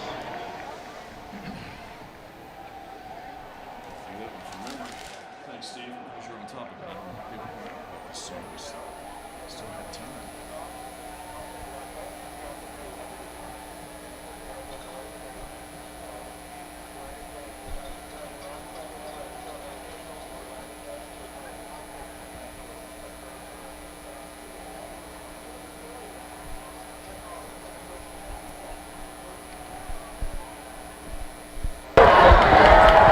Oklahoma Baptist has won the toss. They elect to receive. First down, this way. Shake hands, gentlemen.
Afternoon, because we are just 2 minutes away from the afternoon. It's been an interesting morning. Breakfast in the press box this morning. Tell you what, Richard, I think this is going to be a great game between the Bison and the Tigers, but the Tigers would really like to take control early, and yet when Oklahoma Baptist won the toss, they wanted the football. Yeah, so Tigers are going to kick off. We've seen, Washita wins the toss. They want the ball as well, but kick off, get the defense out there. Now, this is a team in Oklahoma Baptist that has put up yards this year. I mean, they're averaging over 360 yards in offense a game.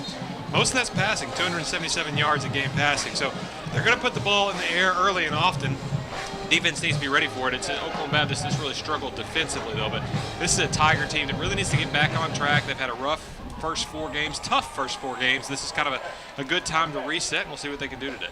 Quarterback for the Bison is T.J. McMahon. He's got a good arm, and it's not too surprising that he does because his brother is the third baseman for the New York Yankees. Yep, played last night, made a big play for the Yankees, actually. So he may be watching from, I guess they're headed to, not last night, 2 nights ago they played. They're headed to Canada to play the Blue Jays, I think. But, yep, brother, third baseman for the Yankees, was an all-star with the Rockies, and he's down here he's a graduate. He's transferred into Oklahoma Baptist, trying to have a good fun last year. And like we said, he can sling the ball around. All right, getting ready for the kickoff return, although that doesn't always happen with Mr. Jaggers kicking the football for Washita. We're set, so we're going to go. This is Jeff Root along with me, Richard Atkinson, and now the voice of the Tigers, Rex Nelson. Thank you, Dr. Jeff Root. Dax Jaggers will kick off for Washita. Remember, this field moves east to west, not north-south, so he'll be kicking off toward the west as the sun pokes out from behind a cloud just at kickoff. A typical Dax Jaggers kick into and out of the back of the end zone. First down and 10 from the 25. Washita would like to get off to a good start. Washita has trailed 7-0 in each of its first 4 games, Richard. They have not taken an early lead yet this season. And most of those, they've actually started on offense in a lot of those games, so not necessarily great to see. We'll see if they get a little different here with the defense out there starting, but they need to stop a high-powered. This can be a high-powered Oklahoma Baptist offense. Like we said, they can sling the ball around. Yep, McMahon is the quarterback. Deuce Wise, I love that name, is his running back, set just behind him and to the right. Wise will get the handoff as a Oklahoma Baptist helmet comes off. That player will have to come out. But it's a good gain, Jeff, out to the 32, gain of 7 on the first play from scrimmage. He's a very good running back, a graduate student now. He's played for a while at Oklahoma Baptist, and there wasn't much of a hold there, but he squeezed through it and got a good gain. McMahon with Wise to his right again. He'll go to Wise. Wise circling around the corner, easy first down. All the way out to the 40-yard line, Richard. So they've covered 15 yards in 2 running plays. Yeah, this is not a running team generally, Oklahoma Baptist. Ouachita has struggled to stop the run, though. They don't have a quarterback They really have. out running, but you got to stop that running back. First down and 10. Ball from the 40-yard line as Oklahoma Baptist on the move early. Fake to Wise this time. Throw out into the flats. Dropped. The ball was a little bit hot, but probably should have been caught, Jeff, by Garrett Vaughn. McMahon comes in with pretty good yardage numbers, but only a 54% passer. That's the same percentage as Nate Tenbarge of Ouachita, but Ouachita's Tenbarge, only 2 interceptions. McMahon on the year so far has 6 interceptions. 2nd and 10 from the 40-yard line. He sends Wise in motion, runs the quarterback draw, lots of running room, out to the 48.5, so he's going to be a yard and a half short of the first down, so it's going to be a big third down play here, Richard. Yeah, he came into the game with 15 carries for only 15 yards, so that's not something you're really thinking about, McMahon taking off, but he did there. Need a yard and a half here. Let's see if the Tigers can get the stop. That's Wise. Big hole again. First down and much more. All the way down to the Ouachita 41. Well, they've seen the film, and they've seen teams have success running against Ouachita, and that's what they're doing. Now, first drives you lots of times see are scripted drives, and this is what this one is they're going no huddle and pretty quick. We'll see if the defense can settle in a little bit here and stop this run game. All of the yardage has been on the ground thus far. Handoff again, looking for running room this time, and not finding much, Jeff, is Caden Peavy. They will use both Wise and Peavy as running backs today. Peavy is the second teamer. He's not nearly as big at 170 compared to 210 for Wise, but he does average 5.5 yards per carry. He's a pretty good back. 2nd and 7, all the way down to the Ouachita 38-yard line. Here is the snap with Peavy. Well, now he looks over to his sideline and seems to be changing the play. McMahon is going to go to his line, tell them what to do now. Now he drops back to the shotgun with Peavy as his running back. Gives to Peavy, missed tackle. Peavy, good yardage, and he's down near another first down. Tigers just can't stop him, Richard. Yeah. Down to the 31. They were not ready for the run game, just run it down their throat. I mean, coming in, Oklahoma Baptist averages 80 yards of running a game, and they've probably got about 50 so far on this one drive. This Ouachita defense does not look good to start this homecoming game. First down and 10, ball at the 31 of Ouachita. Set on the far hash mark, moving left to right. McMahon sends a receiver in motion left to right. Gives up the middle. Peavy that time, Jeff, only a yard to the 30, 2nd and 9.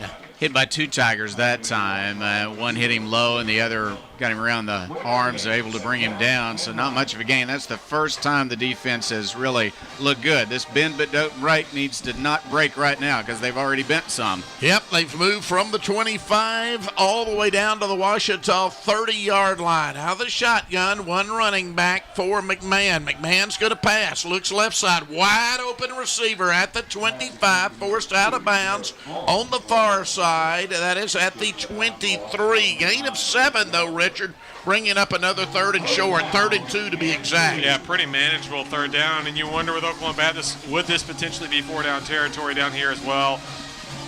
We'll have to see what they do, but the way they've been running the football, I'm surprised they don't have Wise back in there and just running it here. Yep, they're going to leave Peavy in there, and they're going to come again out of the shotgun. Going to pitch to Peavy. He's coming left, got the hole, and he's got the first down. Wow. Thought the Tigers might get the stop there for a minute, but they did not. They needed 2 yards, Richard. Yeah, that pitch did a good job getting him outside. They held it for a second, then pitched, and there was just good hole out there, and he was able to not get the first down by much, but able to get it, and now they're right at knocking on the red zone just outside right now. Every yard has come on the ground, Jeff. It has come on the ground, and it has been the offensive line moving the defensive line on every play. First down and 10, ball from the 21 of Washita. Give left side, nothing that time. Finally, Jeff, they get a stop. It's going to be second down, about 9.5. They're going to get it about a half yard. They converge very, very quickly. Now substitution, getting a few fresh legs in on defense. So we'll see if this defense can come up with a stand, but early on they have not figured out, Richard, this running game. No, it looks like they may have brought a run blitz that time. We'll see if Washita adapts a little bit, but you can't adapt too much, you'll get hit over the top. Second and 9. Send a receiver in motion, left to right, looking to pass, going deep. This time, intercepted at the 5. Brought out to the 10, brought out to the 16. Washita comes up with the early turnover. It's Stephen Weston for the Tigers. Big play. Nice job by Weston. It looked like he was playing a little bit more safety that time and just sees that coming. Actually, just dropped back further back as the corner. Sees that coming, and that route coming out of the backfield just reads the quarterback, gets over and gets that interception. They have thrown interceptions this year, Dr. Root. You talked about it. There's another one there. Yeah, and you talked about bend but not break. There you go, Jeff. They bent a lot that time. That's exactly what they did. Interception number 7 on the year for McMahon. He's got a good arm, but he didn't see the defender that time. He broke in front of the pattern, made the catch. Weston with the big play. Let's see if the offense can capitalize now. Looking for running room and finding only a yard for Washita is Chris Henley Jr. It'll be second and 9 from the 21. Yeah, Henley just slipped down that time as he tried to make the cut. Absolutely slipped.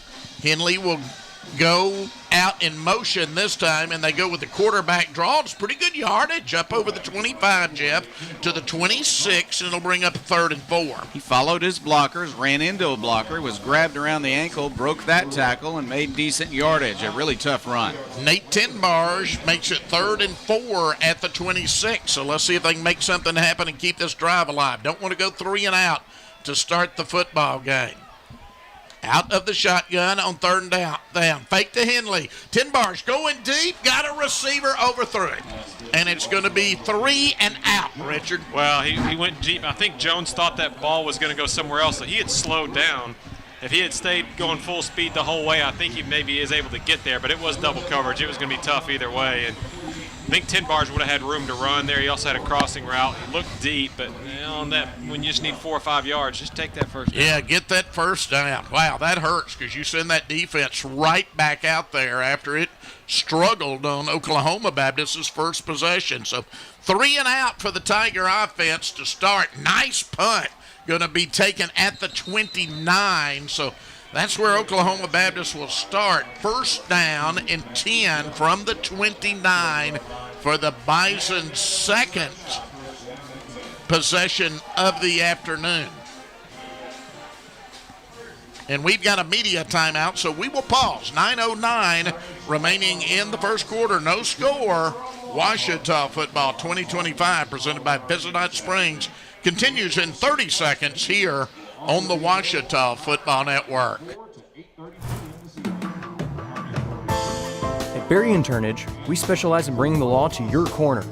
We are dedicated to understanding what results you want and to helping you understand what actions we can take on your behalf. With over 30 years of experience and a proven track record of success, Berry & Turnage is here to lead you down a path to the results you need. We will work with you every step of the way to make sure that you understand the choices you are making and feel empowered to make them. Berry & Turnage. Serious injuries require serious attorneys.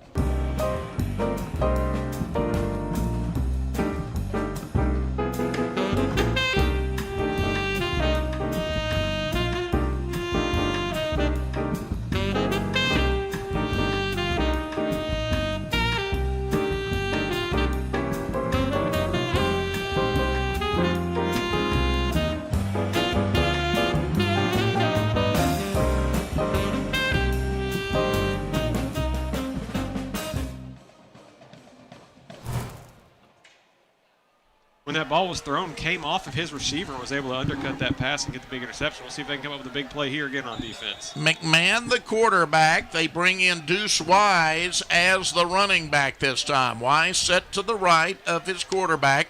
They're set on the near hash mark. He pitches it forward. Wise, all kinds of running room. Up over the 40, all the way out to the 44-yard line, Jeff. 15 yards to start the drive. Little shuttle pass, almost like a screen. The defense was coming after the quarterback, but Wise had plenty of room to run after he caught the ball. Defense already bending again. Here's Wise once more. This time goes over the 45. Ball came out at the 47. Let's wait on the signal. Washita's come up with it. The Tigers have come up with the ball twice on turnovers. That time it was Elijah Mason coming up with it for Washita. It's 2 turnovers in a row. Couldn't really tell what happened. That was just kind of up the middle, and Elijah Mason comes up with it. The redshirt freshman from Episcopal Collegiate. Big play there. We'll have to see who caused that one. And now this offense needs to take advantage of this field position. 10 bars, gives to Henley. Henley trying to turn the corner. He's going to lose a yard. Offense struggling here. Granted, it was only their 4th play, but struggling a little bit early, Jeff.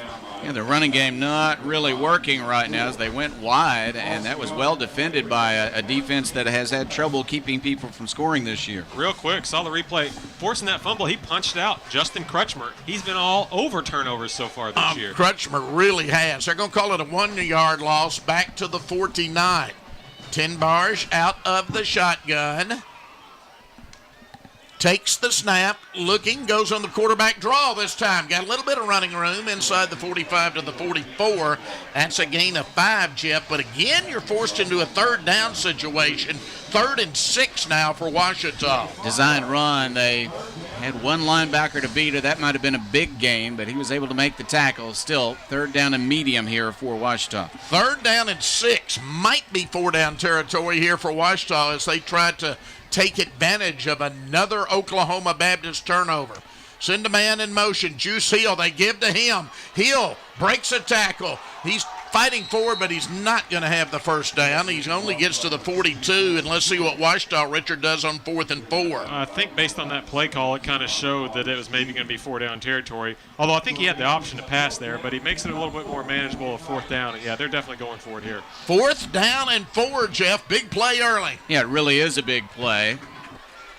No score. 10 bars on 4th down. 10 bars is going to pass. Sets up. Got a receiver inside the 40. Down to the 35-yard line. That's Washita's Chris Henley Jr. Henley made a nice run after the catch. I think he had a couple of people open short passes that would be able to run for the 1st down, but that was a pass right on target. Good run after the catch for the 1st. So the Tigers convert on 4th down. 10 bars this time, gives up the middle, running room this time for Henley Richard as he goes inside the 30 to the 28. That's what you like to see on 1st down, a 7-yard gain. Yeah, Henley's had 2 carries, and both of them been to the outside. That time it was right up the middle, and he had nothing on the first 2 to the outside. This time, nice run straight up the middle. 2nd down and 3 from the 28. No score, 6:23 remaining in the 1st quarter. Tigers with running backs on either side this time.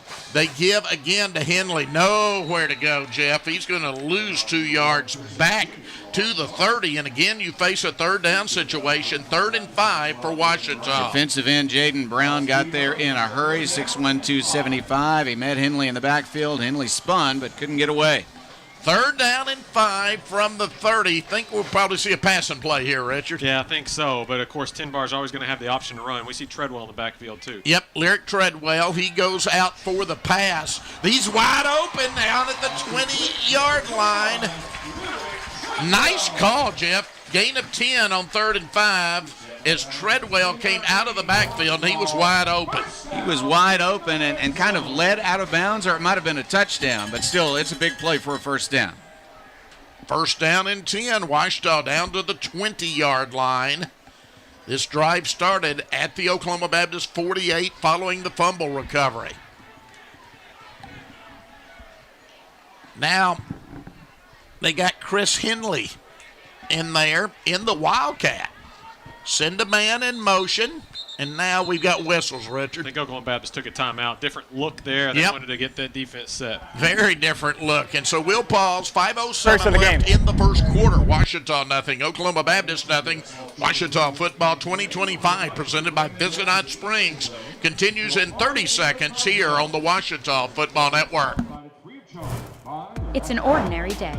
Stephanie's driving home from school, like she does every day. Since she's almost home, she takes a quick glance at her phone, like she does every day. She arrives safely, like she does every day. It's another ordinary day. But then, something out of the ordinary happens.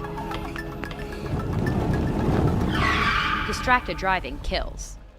Victory doesn't just happen on game day. It's earned in the sweat, the silence, the prep. No crowd, no lights, just focus. Because when something unexpected happens like an accident, you need a team that's ready. I've been fighting for clients for over 30 years. There's a reason we're still in the game. And at Taylor King Law, we don't just show up. We win. On your side, by your side. The winning side. Ben. 10 bars out of the shotgun. Give up the middle. Henley got a pretty good push from his line that time. Down to the 16. You'll take that, Jeff, on first down. 2nd and 4. Now, that was an example of the Second, Washita offensive line moving the defensive line. Not really a hole opening up, but just everybody moved down about 4 yards and got nice yardage. 2nd and 6. Ball at the 16. Set on the near hash mark. Tigers move right to left. That's east to west at Cliff Harris Stadium. They're going to go on the direct snap this time to Henley. He takes it, pulls it down, and runs into a wall. That didn't go anywhere at all. Richard, they'll give him a yard. 3rd and 5 at the 15. Yeah, and Washita's offensive lineman Jake Loganville, the senior, had his helmet come off, so he's going to come out. So that direct snap, if you're going to run it, they're going to know you're either running up the middle or you're handing off on that jet sweep until Washita shows they're going to throw out of it, which they might do at some point. We should mention also out there, new center, freshman Cairo Terry. He's out there playing center today, gets his first start. So we'll see how he does. Congrats to him getting his first start as a true freshman out there. Possibly a 4-point play here. They send Juice Hill in motion left to right. Go on the ground. He gets away. 2-1. Promised land. It is Lyric Treadwell. Touchdown, Treadwell. Touchdown, Washita. How about that cut, Dr. Root, in the middle of the line of scrimmage? Just a jump cut to the left, and that was a thing of beauty. Got him past everybody. That was fantastic. I tell you what, Richard, there wasn't a hole there at first. He showed some patience, and then he shot through a gap and scored the touchdown. Dax Jagger's on for the extra point to make it a 7-0 Washita lead. Kick up. It is good. Our score, Washita 7, Oklahoma Baptist nothing. Washita Football 2025, presented by Visit Hot Springs, continues from Cliff Harris Stadium in Arkadelphia in 30 seconds here on the Washita Football Network. At Capital Technology Group, we make your technology our priority.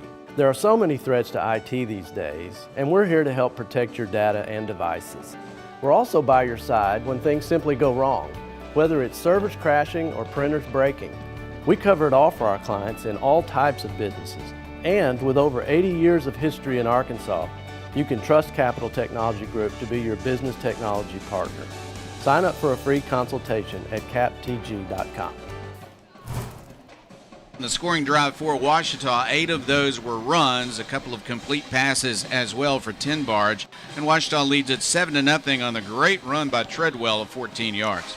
So for the first time this season, Washita scores first. They lead 7-0. Feels kind of good, Richard, to lead, but you got to thank the defense for turnovers because Oklahoma Baptist has moved the football on each of its first 2 possessions. Yeah, they forced 2. Justin Crutchmer forced that last fumble, and then Elijah Mason recovered it, and then Stephen Weston with the interception. So they've made the big plays when they've needed to. Now you want to kind of see them just start bogging down and not letting them have the longer big plays. But defense has done what it needed to, and after that second turnover finally led to some points for Washita, which hasn't always happened this year. Washita coming into the year, or with those 2 turnovers, Rex, has forced 13 turnovers. Wow. You think you'd be 3-1 instead of 1-3 forcing that many turnovers. But the breaks have not gone their way yet this season. This one taken right at the goal line will be brought out to the 10.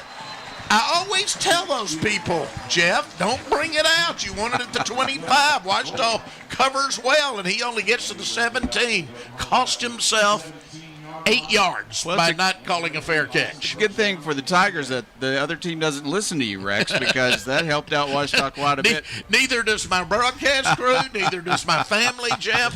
They joined the crowd. Well, we also noticed you don't tell the team until they're in the middle of the game. You didn't warn them before the game about that. First down and 10, ball at the 17. Let's see if this defense can step up and force a punt. They've forced 2 turnovers so far. Here is going to be the give, and that's only going to be a yard or so that time, and a good job of covering up Caden Peavy by the Tigers. Yeah, and I think Washita's going to get a little bit better at stopping that run as Justin Crutchmer gets the tackle, but I think you're going to start seeing Oklahoma Baptist start passing here again before too long. Second down and 9. Not sure where that fanfare was coming from. Ball from the 18-yard line. They will come out of the shotgun. McMahon is the quarterback. Peavy, his running back, set to his left this time. McMahon will throw. Got Peavy out in the flats, and he's got a first down. Tigers let him get open out there, Jeff, and he goes all the way to the 29. That is an 11-yard gain. Linebacker's a little bit slow in reacting to the pass into the flat. He had yardage as soon as he caught the ball, and it's first down. First down and 10 at the 29. Washita leading 7-0. Oklahoma Baptist whip the football. Peavy stays in there at running back. McMahon passes to him again. He's to the 30. He's got a block. He's out to the 40-yard line. And it is going to be another first down. It's the running backs that are hurting Washita. It's not the receivers getting downfield. It's the running backs. The linebackers got to cover that. And we'll see if they're able to cover it a little bit better here after that first down. First down and 10, ball at the 40-yard line. Give left and lots of running room. 50, 45, 40, all the way down to the Washita 31-yard line. And for a third straight time, they're moving the football. Caden Peavy. Peavy just broke through a crowd, sprinted down the field. There is an Oklahoma Baptist player injured on the play, but Peavy just looked great on that play as it looked like he was surrounded. He broke through, made good yardage when he got to the secondary, and this bend but don't break is going to have to not break again. And we've got an injury on the field, so we will pause. It's an Oklahoma Baptist player. 2:22 left. Washita 7, Oklahoma Baptist nothing but driving. Washita football 2025 presented by Visit Hot Springs continues in 30 seconds here on the Washita Football Network. Tiger Tunes 2025 is coming up really soon this year, but I know a lot of you aren't going to be able to make it in person. So, why not watch from the comfort of your own home? Check out the Tunescast, sponsored by the Washita Baptist Campus Store, for a live broadcast of the Saturday night show. We've been spending weeks filming behind-the-scenes content and never-before-seen footage that you are not going to see in person. To support students and buy tickets, go to obustudentmedia.com/Tunescast to watch live on October 4th. It's a night you don't want to miss. 2:13 left. Clock running now as we're back to action. First down, 10 yards to go. Ball at the 31-yard line. Little razzle-dazzle throwing down there. Got a receiver and incomplete. Good coverage by Washita that time, though, as it was Stephen Weston on the coverage. Flea flicker, and Weston was not fooled that time. He stayed right with the receiver going down the field, and that's Charles Whitebear. And so great job. Going to force a 2nd and 10 here. Second down and 10. Ball at the 31-yard line. Ball comes out. And the quarterback did get back on it that time, though, Jeff. But a loss back to the 35 will make it 3rd and 14. My goodness, almost a completed pass down the field and then a dropped snap, and suddenly Washita has an advantage here. Come after the quarterback, try to force another turnover. Third down, 14 needed. Big play here for this defense, Richard. Yeah, and get a stop here. It'd be interesting to see what the decision would be on 4th down. On 3rd down, McMahon out of the shotgun, straight drop back, has time, wide open receiver at the 15, down to the 10. How do you let him get that open, Jeff?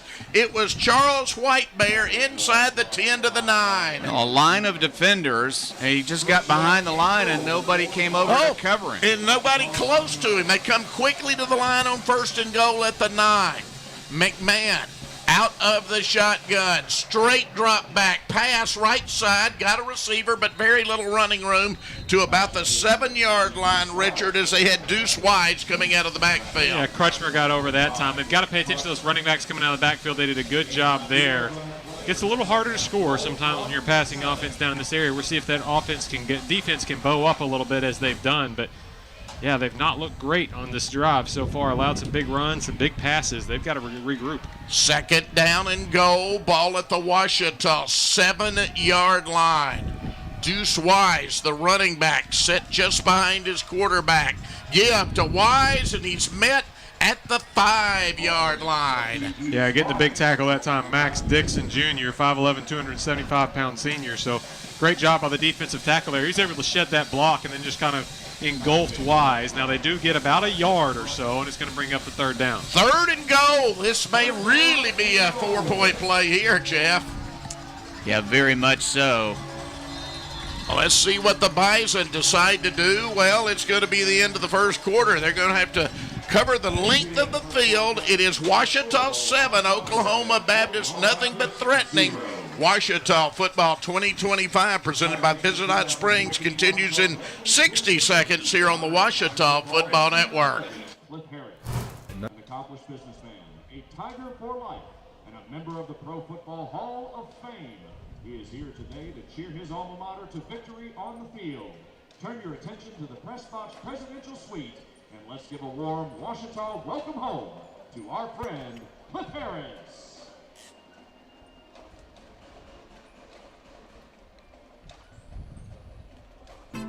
Let Domino's cure your cravings by ordering online, calling us at 246-3131, or dropping by and seeing us on Pine Street in Arkadelphia. Join Domino's Rewards and begin earning rewards in just 2 visits. Check out our $6.99 mix and match and make the whole family happy. You might as well throw in a stuffed crust pizza, a sandwich, pasta, stuffed cheesy bread while you're at it. Check out other deals on our app or at Domino's.com.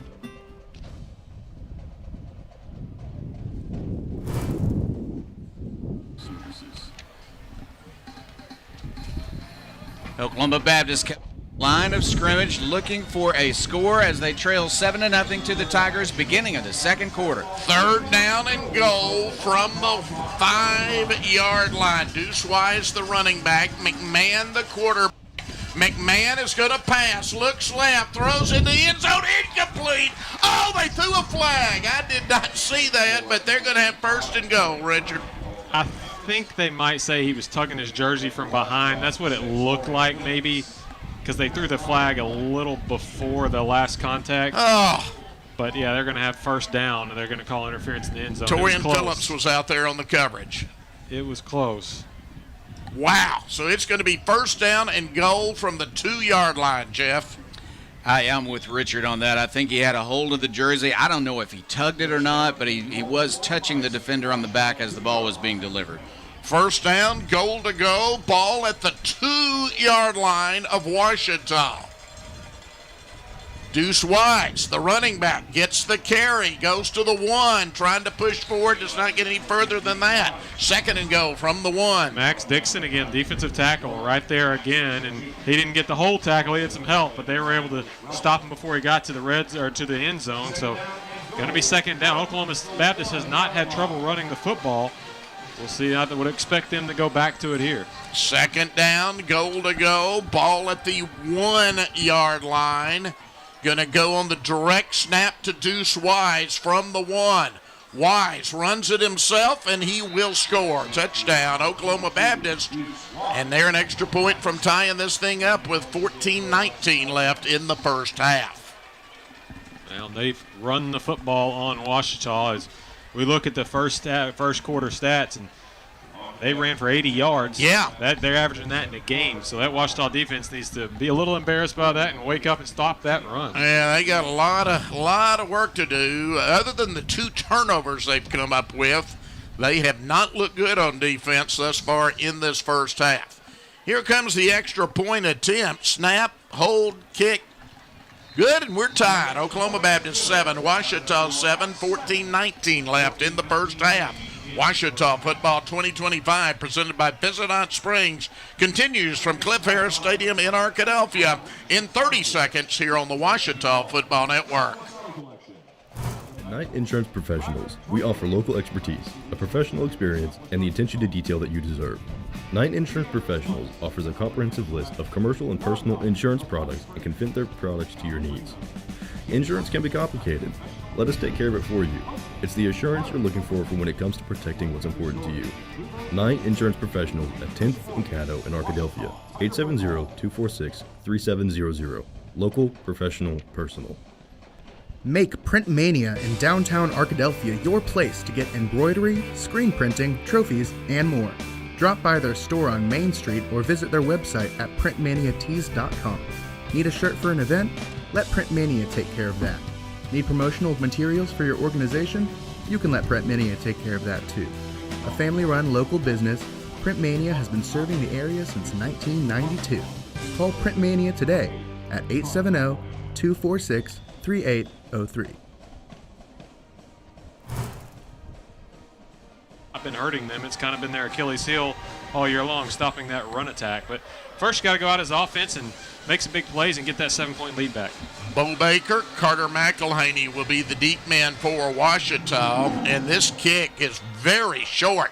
Taken at the 25, brought out over the 30, out over the 40, and finally forced out of bounds. Let's see where they say he was out, but Ouachita's going to have great field position, Jeff, at its 45-yard line. An intentionally short kick, but he didn't get high enough, and there was plenty of space for Baker to be able to find that sideline and make good yardage. And Ouachita practices those. They practice the up men, making sure that, hey, the guy back there, the return man, is going to be able to come up and make that catch. So you still kick it short, and the return man still gets to return it. Yeah, I was going to say, don't call the fair catch. If you got a room to run, do, and that's what they did. McElhaney coming left to right, gets the pitch, goes over the 50. He's got a first down at the 44-yard line. Nice play that time. Back there, going to say he's all the way down to the 42 now, it looks like, Richard. And that was timed beautifully. He was on a dead sprint when McElhaney got the snap, or not McElhaney, 10 bars, and he just tosses it to him on that dead sprint. Good blocking, and that's a good first down play. And now they're already across the 50. McElhaney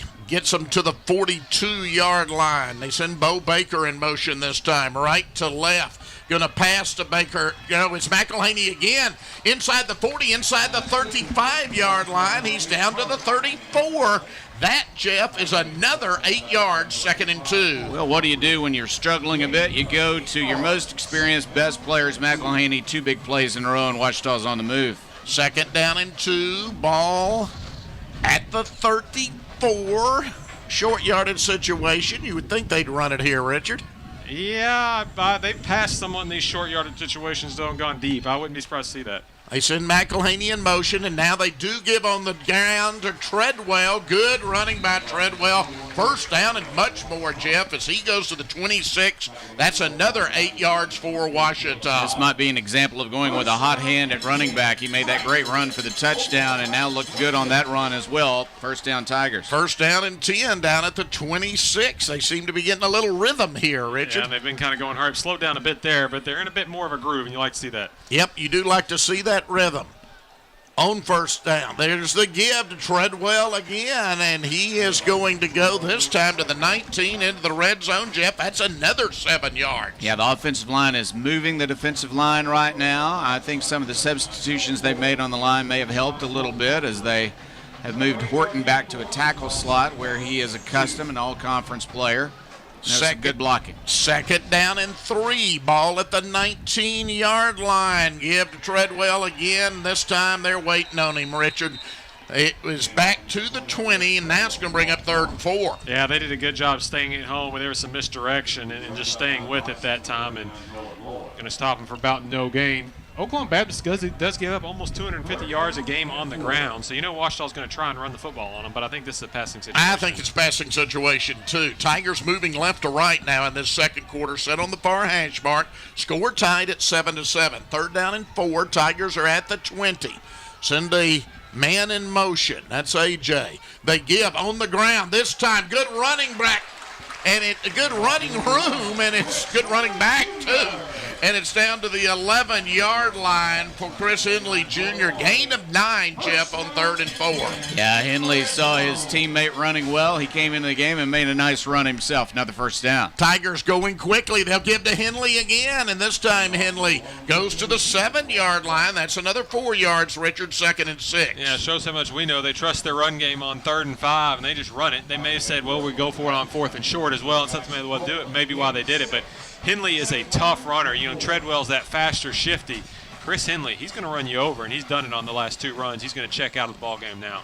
Absolutely. And so it's going to bring up 2nd down for Ouachita. We'll see if they pass because they've got an empty backfield now. Could send a end in motion and go with the jet sweep. They do to McElhaney. They fake to McElhaney, and the quarterback keeps down to the 2, down to about the 1-yard line, Richard. Yeah, I think they're going to give him the 1. He almost got in there, but they're going to have the 1, and that's going to be a first down, Rex. Yep, so that they're going is. to have 1st and goal from the 1.5, somewhere in there where they give it to him. 1st down and goal, Jeff. A yard and a half away from the promised land. Really good job by Ten Barge. He goes at 185, lowered his shoulder, ran into a defensive tackle, got an extra yard or so before they kept him out of the end zone. But he got close, so it's a first down, as you said. They are knocking at the door. Yard and a half away. Henley is the running back. Ten Barge gives to Henley. Dives for that goal line. Touchdown! Chris Henley Jr. Touchdown, Ouachita, and the Tigers regain the lead. Yeah, just kind of jumped over the mini pile that time and was able to get that first down, or they get that touchdown. And a nice answer there, Rex, and that Ouachita offense, mostly on the ground there as they needed to drive like that. It was a very good answer. Short drive, 55 yards, but the Tigers get it done. Dax Jaggers on for the extra point attempt. Snap, hold, kick. Good. Our score, Ouachita 14, Oklahoma Baptist 7. There's 9:59 left in the first half. Ouachita football 2025, presented by Visit Hot Springs, continues in 30 seconds here on the Ouachita Football Network. At Capital Technology Group, we make your technology our priority. Our team of experts can become your outsourced IT department, solving problems even before you know about them. We provide and maintain everything from servers and network infrastructure to printers and digital copiers. As a family business with over 80 years of history in Little Rock, you can trust Capital Technology Group to be your business technology partner. If you're ready to get your IT in order, visit captg.com and sign up for a free consultation.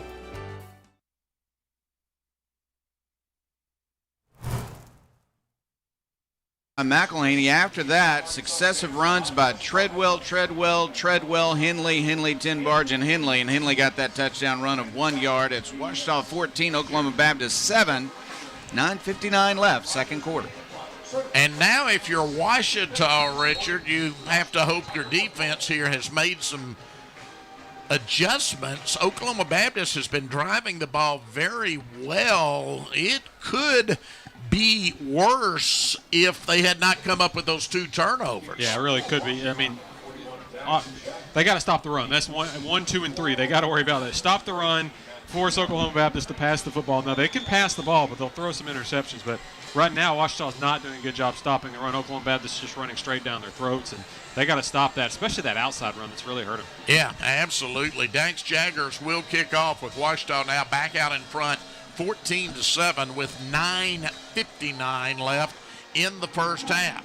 Jaggers' kick this time is taken 2 yards deep. He learned his lesson, Jeff. He does not try to return it. Yeah, he really wanted to, but then finally he thought, no, this is not a good idea. I'll listen to Rex Nelson.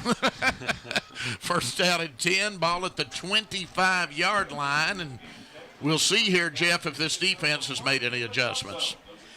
Yeah, the run has been a real bugaboo, hasn't it? That defensive line has struggled. The linebackers have been a little late getting to some plays. We'll see if they can correct that here in the middle of the second quarter, as Oklahoma Baptist has a lot of faith in their offense. Yeah, they do. McMahon, he's got one running back to his right. That's Peavy. Sends a wide receiver in motion left to right, is going to pass. Got a receiver back at the 18. It's going to be a loss of yardage. Richard, 2nd and 11. Good coverage. Yeah, we've got an injured Tiger. Khalil Smith made the tackle.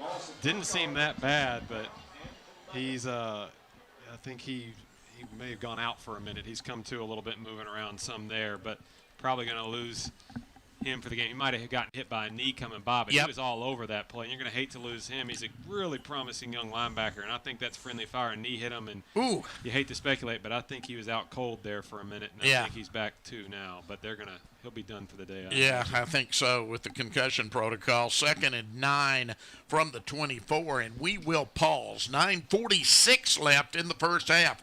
It is Ouachita 14, Oklahoma Baptist 7. Ouachita Football 2025, presented by Visit Hot Springs, continues from Cliff Harris Stadium in Arkadelphia in 30 seconds on the Ouachita Football Network. Arkadelphia's newest entertainment option is open and ready for business. Tee Time Sims brings world-class indoor golf simulators to Arkadelphia, allowing you to practice, play, and perfect your swing in a comfortable setting. Check out our Facebook page to learn about our monthly tournaments, closest to the pin showdowns and long drive battles. Learn more and book your tee time at teatimegolfarkansas.com.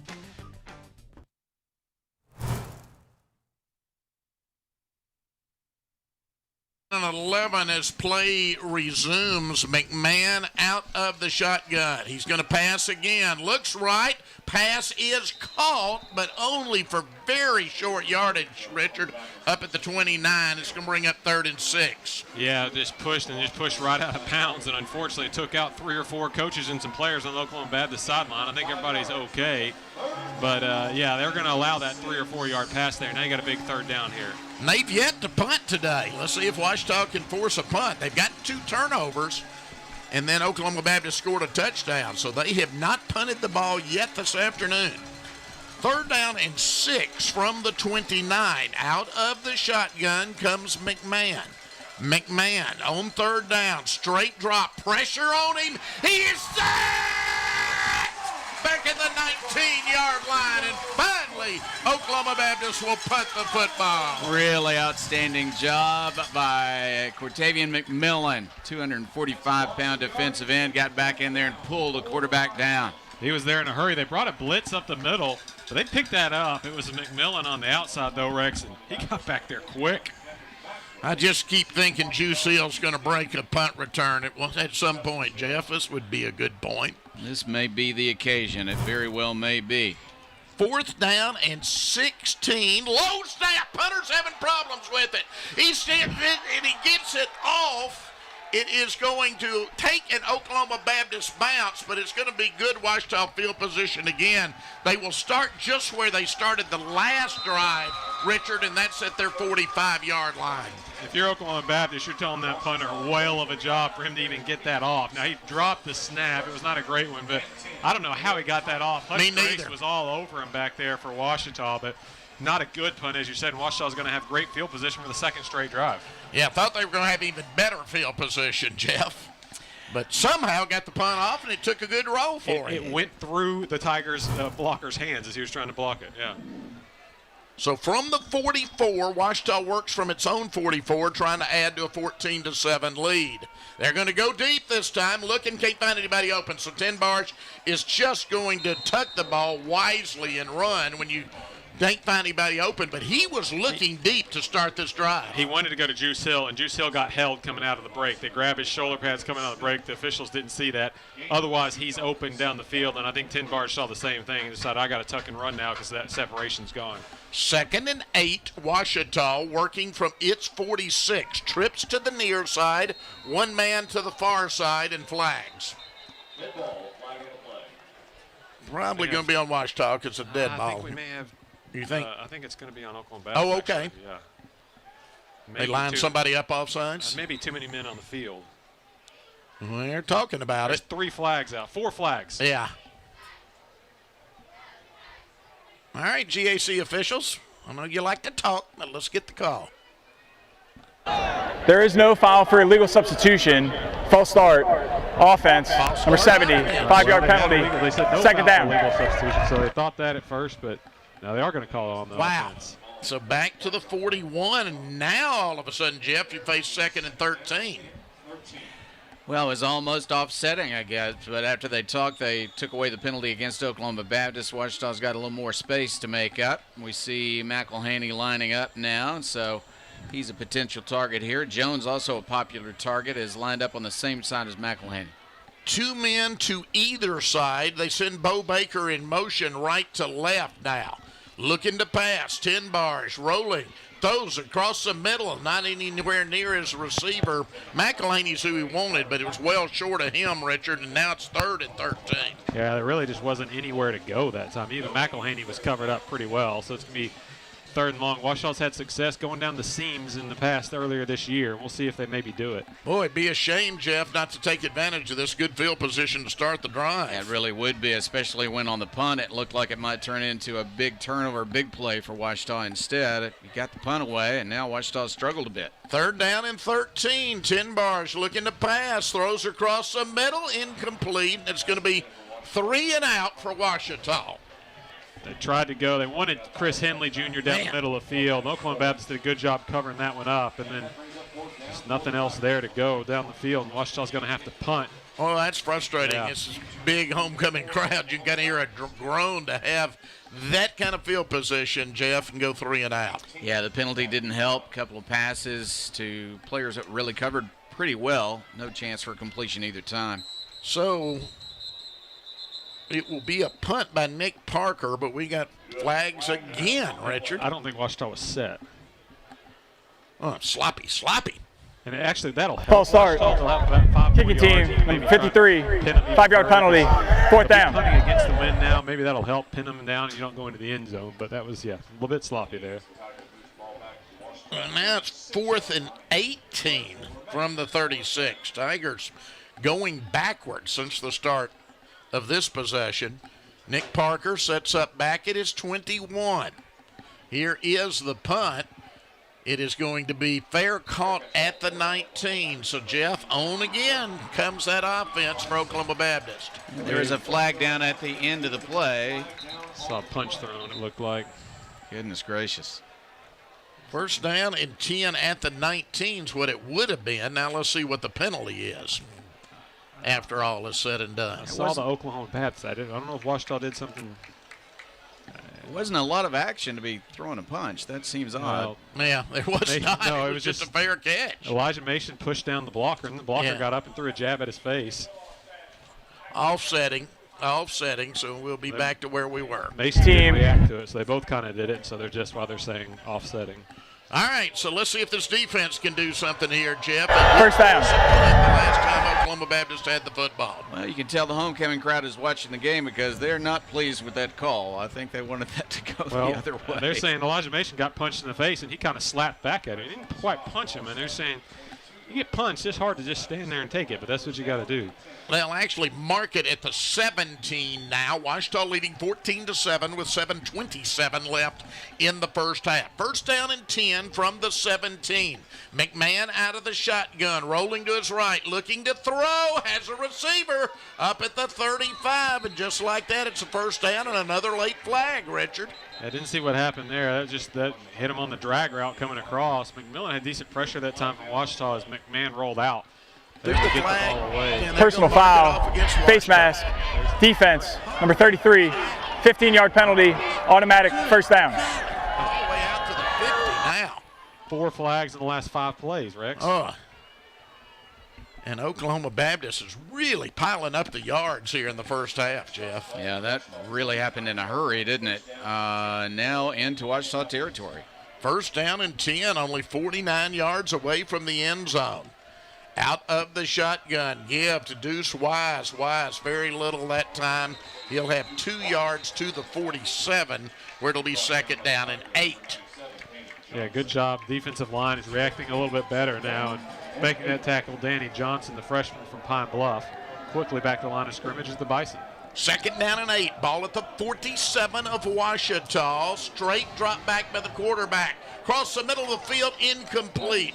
Intended receiver down at about the Ouachita 25. The pass was a little high. We have another flag down. Nick Harris was the intended receiver. Offside. Offside. Defense, number 0. 5-yard penalty. 2nd down. Yeah, he gave a little extra emphasis on the snap count. Defensive end moved. So now 2nd down and 3 from the 42. Not good on defense right now. 2nd down and 3. On 2nd and 3, Oklahoma Baptist again out of the shotgun. Here is the give. Looking to the left, going inside the 40, down to the 38-yard line is Deuce Wise, and it's another first down. Holding. We got another flag Offense, down. number 56. Yeah, that's going to go against Oklahoma 10-yard penalty. Still 2nd down. That's going to be a holding. As both officials threw that right at the line of scrimmage, you knew that was a holding. So go forward and back. There's kind of not a whole lot of penalties in that first quarter, but we've had 6 of the last 8 plays, I think we've had a penalty. So it's going to be 2nd and 13 after the 10-yard mark-off. So 2nd and 13 now. Oklahoma Baptist, you're going to turn that microphone off, Mr. Referee, before you blow your whistle. 2nd and 13. McMahon, straight drop back, right side, another wide open receiver. And another first down at the Ouachita 38-yard line. Yeah, they're moving the ball easy on the Tigers right now. The defense has got to be able to make some plays here to get a stop. It was the run earlier. It's the pass now, Rex. 1st down and 10. Oklahoma Baptist went on a long scoring drive earlier in the quarter, and they're moving it now. They're down to the Ouachita 38-yard line. McMahon give on the ground, pushing forward to the 36-yard line is the ball carrier. That's going to be 2nd down and 8, Jeff, after they mark him down. Gain of only 2 on the play. All right, Ouachita's back in their bend but don't break mode right here. Let's see if they can create a turnover, at least stop them on downs. 2nd down and 8, ball at the 36-yard line. McMahon out of the shotgun. One running back set to his right. Gibbs on the ground again, trying to get outside, and they're going to say out of bounds. Let's see where they spot it with another flag down at the 28. Was close to the first down, Richard, but we've got another flag down. I think that's probably going to be hold when he hit the corner over there. That's about when that was thrown. Ouachita wasn't able to get off a Holding. block, and there may be a reason. Offense, number 88. Call it a hold. 10-yard penalty, Yeah. 2nd down. So now, Jeff, it'll be 2nd and 18 back at the 46. For a first quarter with almost no penalties, this is just amazing how it's piling up here in the second. Isn't it, though? It really is. Literally none. 0 penalties in the first quarter, and there have been a lot here. Matt Lund is the running back that they've got in there now. He is the 3rd running back they have used this afternoon. But now you would think in a passing situation on 2nd and long. Out of the shotgun, send an in motion. Fake to him, looking deep. Can't find anybody open. Quarterback's going to run. Got running room. And he's finally brought down at the 34-yard line. And that's going to bring up now, Richard, a very important 3rd and 6 play. Yeah, that time looked like Ouachita was going to be able to get him in the backfield, but just able to squirt out of there and able to get that almost, well, not a first down, but way up the field and set him up in a position for a good 3rd down play here, maybe 4 down territory. Yeah, they're in 4 down territory, but let's see if Ouachita can get the stop and force that 3rd down. Straight drop back again, in trouble. Quarterback throws it. Double coverage by Ouachita, and it's tipped away. And a late flag comes in. Holy cow, I did not see that. Maybe been something happened. I didn't see any interference there at all. Holding. Defense, number 12. 10-yard penalty. First down. They called pass interference. No, they called it defensive holding, but I didn't see that either. It was down where those 2 players were. Wow. So instead of 4th and 6, they're going to have a 1st and 10. There's been 0 penalties in the first quarter and 8 so far in the second quarter. This is getting ridiculous. They're calling it tight all of a sudden. First down and 10. Yeah, like they turned a switch on the officials. Down to the 24-yard line. Empty backfield this time for McMahon from the 24.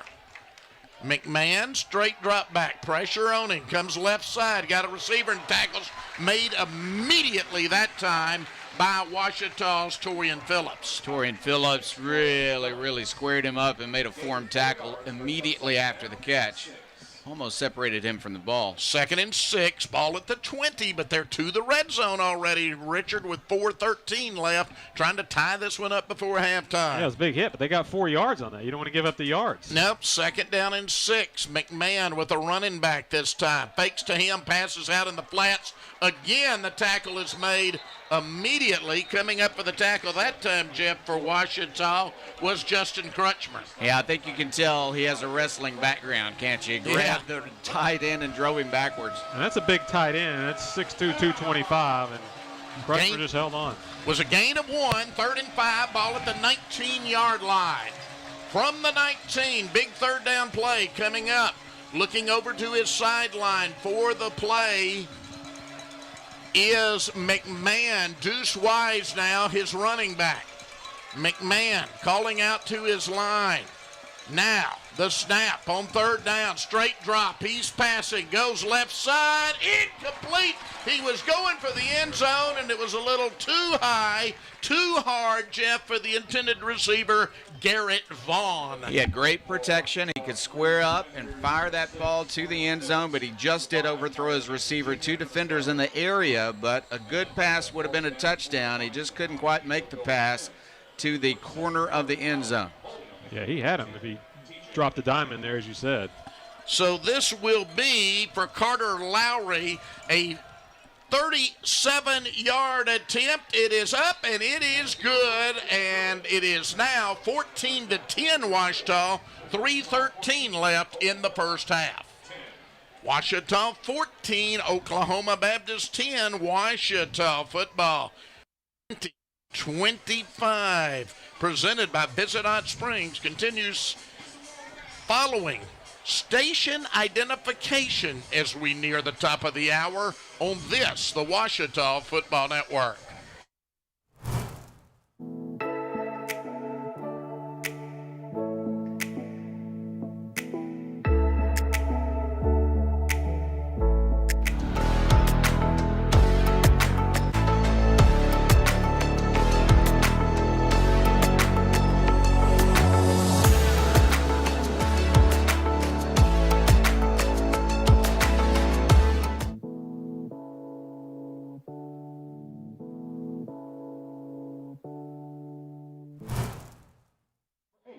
Carter McElhaney.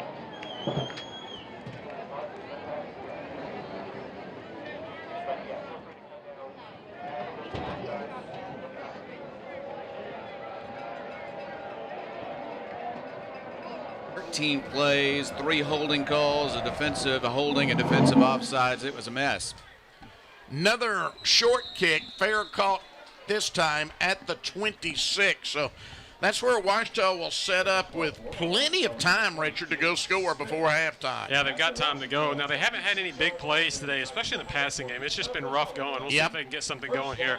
That kick was a little bit better. It wasn't as high up there where Bo Baker could run under it. Ouachita just quickly had to take the fair catch that time. So let's see what the Tigers can do here with 10 bars coming out of the shotgun. Send a man in motion, McElhaney. On the jet sweep, turns that corner at the 30. Forced out of bounds at the 31-yard line. That's a gain of 5, Jeff, 2nd and 5. And McElhaney is so dangerous every time he's got the ball. He couldn't quite turn it upfield and outrun everybody that time, but he got a nice gain. Ouachita, I think, is just going to need to concentrate on putting points on the board because Oklahoma Baptist offense is capable of moving and putting points on the board itself. Plenty of time, 2:50 and the clock running in this first half. Bo Baker in motion right to left this time. Passing out there in the flats. Got a receiver at the 35. Breaking tackles near the first down. Let's see where they spot him down, but another flag down, Richard. Yeah, I think they're going to call holding on Bo Baker over there right as McElhaney caught it. And right now they're calling it tight, so you got to adjust if you're the offense and defense. Both sides are probably a little frustrated. Offense, number 2, It's like you got 10-yard penalty, still second down. Yeah, and it's like I said, they flipped a switch to start the second quarter. So now we're going to call it tight. Very different than we called it in the first quarter. But Ouachita, like we said, they haven't been able to get anything down the field. We'll see if maybe they look for it here. Now, they've looked for it a couple times. There hasn't been anything there. But the way they're calling it, especially right now in the passing game, you might try. You might see if an interference or something pops up. So after the 10-yard penalty, it is 2nd and 15. Ouachita working from its 21 with a 14-10 lead late in the first half. Pass, caught. Running room, 35, out to the 40-yard line, still pushing over the 40-yard line, goes Lyric Treadwell for the first down. What second effort to get that first down, Jeff? Second effort aided by a couple of offensive linemen who helped move the pile. Really good work.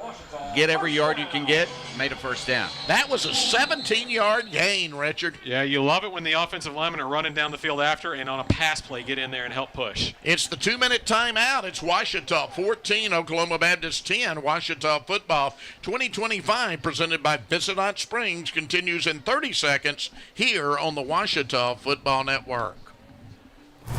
Victory doesn't just happen on game day. It's earned in the sweat, the silence, the prep. No crowd, no lights, just focus. Because when something unexpected happens like an accident, you need a team that's ready. I've been fighting for clients for over 30 years. There's a reason we're still in the game. And at Taylor King Law, we don't just show up. We win.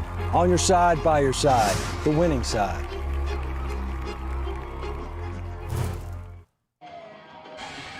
Back at the homecoming crowd, Ouachita lead. But the Tigers really need a score here before halftime. Up by 4 at 14-10 on Oklahoma Baptist. Ouachita trying to drive, trying to fight off a holding call. They overcame that with a first down, and now they've got 2 minutes left to try to push it in and get a touchdown. They are still 62 yards away. They need to go score a touchdown, and then they get the ball to start the second half. They really need to have a really, really good in last 2 minutes and first 4 minutes of this second half, Rex. They're set up to do it. They've got to be able to do it. Got to execute, though. First down and 10, ball at the 38 as the Tigers move left to right late in this first half of play. 10 bars with one running back, Chris Henley, set to his left. Changing the play now. 10 bars takes the snap. Going to run the quarterback draw. Got some running room over the 45, over the 50, inside the 45, all the way down to the 40-yard line. That, Jeff, was a 22-yard gain. That is a tough running quarterback, isn't it? He got about another 10 yards after contact, just fighting and fighting, keeping his legs moving. Quickly back to the line of scrimmage from the 40. Big hole this time for Chris Henley. Henley goes down to the 31-yard line, Richard. That's another, they're going to give him about 8 yards, I think, now to the 32. Yeah, we've got an injured Oklahoma Baptist Bison who was on the tackle. And it was Caleb Giles. Several guys on top of him. Hopefully just knocked the wind out of him or something. All right, timeout for injury. So we will pause again. 1:32 remaining in the first half. Ouachita 14, Oklahoma Baptist 10. Ouachita football 2025 presented by Visit Hot Springs continues in 30 seconds here on Ouachita Football Network. Hello, I'm Brett Rogers, President of Capital Technology Group. You might know us as Capital Business Machines, but our new name represents our growth as one of the state's leaders in business technology. When you've been around for 80 years like we have, you learn a thing or two about change. But what will never change is our commitment to our clients. We're still the same reliable team here to meet all your technology needs. Capital Technology Group is bigger and better than ever before. Learn more at captg.com. 1:32 left before halftime. Ouachita 14, Oklahoma Baptist 10, but the Ouachita Tigers are on the move now thanks to some good running from the quarterback Tin Barge and the running back Henley. Tigers will have a 2nd and 2 from the 32-yard line. Tin Barge out of the shotgun. Bo Baker is running back this time. McElhaney comes in motion left to right. Quarterback trying to follow Baker, but he didn't get the block. Tin Barge in huge trouble. Now he's all the way out of field goal range. Wow, what an awful play for this offense. Is on 2nd and 2, Jeff. He loses all the way back to the 43. That's an 11-yard loss. Well, there was no block on that side, and then he was wrapped up by a defender. He tried to fight loose, but every time he was fighting, he was giving up yardage, and they just converged on him. Oh, boy, that's just an awful, awful play to happen at that point. So It was open. Garrison Jackson's got to make that block as the tight end out there, and there's yards if he makes it. Well, frustrating first half continues. Ouachita football 2025 continues in 30 seconds here on the Ouachita Football Network. I've heard people say Ouachita. Ouachita. Achita. Ouachita. Is it pronounced Ouachita? Searching for Ouachita Baptist University. Back in Texas, everybody pronounces it Wichita, but really, it's Ouachita. Ouachita. Ouachita. How would you pronounce it? Ouachita. Ouachita. It's Ouachita Baptist University. Get it right. It's Ouachita, people. It's Ouachita. Ouachita. Ouachita Tigers going to be looking for a pass.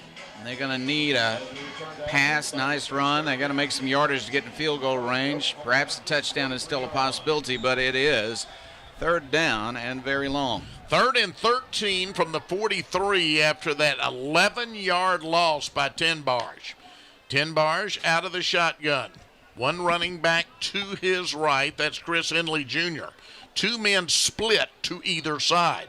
Looking downfield, can't find anybody open. He does have running room this time inside the 30, inside the 20-yard line. Well, now they're going to say down at the 23, but what a great job by Tin Barge that time, and yet a flag down in the backfield.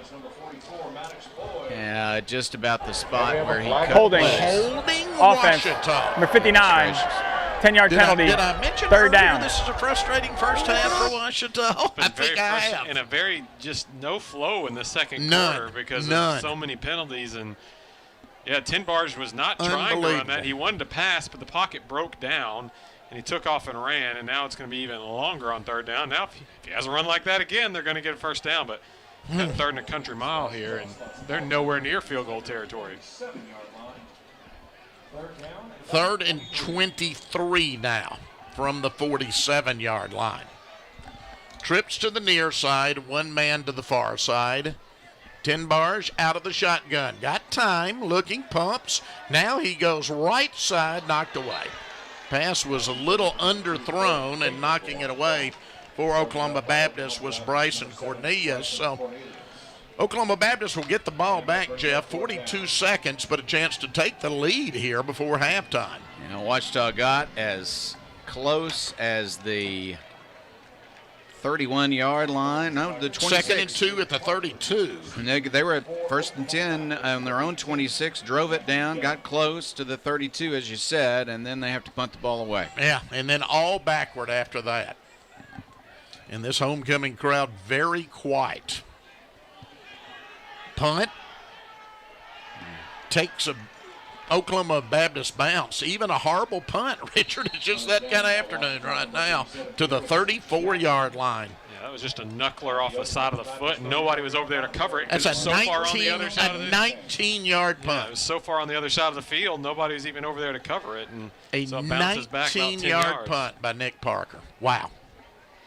So 32 seconds left. Oklahoma Baptist does have 2 timeouts. Yeah. They can get in field goal range. Oh, gosh, yes. Or if they get something deep, they could take the lead before halftime now. When this homecoming crowd was thinking Ouachita was about to go take an 11-point lead. As it is, it's a 4-point Ouachita lead, 14-10 with 32 seconds left in the first half. Out of the shotgun, straight drop back. Looking, McMahon throws, wide open receiver to the Washita 45. Ball came out. Tiger comes up with it to the 50, to the 45, to the 40, to the 35. Return inside the 30-yard line. Holy cow! It was Mario Ganter Jr. And you know who punched it out, Rex? Kretschmer. He did. Good guess. I mean, he punched it out from behind, and it went right into Ganter Jr.'s arms, so he didn't have to pick it up off the ground. And a great return. And Washita now has a chance for a touchdown or a field goal. This has been a wacky second quarter. It really has. So talk about waking up the homecoming crowd. Now your offense has to capitalize, Jeff. Oh, what an opportunity this is, thanks to some good defensive work. We criticized them today, but that was a big play by the defense. From the 27-yard line, looking to go deep. Here's the pass, goes to the short man and overthrows him. Chris Henley Jr., not a good job by 10 bars that time. Yeah, that's just not getting your feet set and delivering the ball out there. It just kind of, he's wide open, I'll just loft it out there, and you can't do that. No, not a good pass at all. Second down and 10, ball at the 27, 14 seconds left.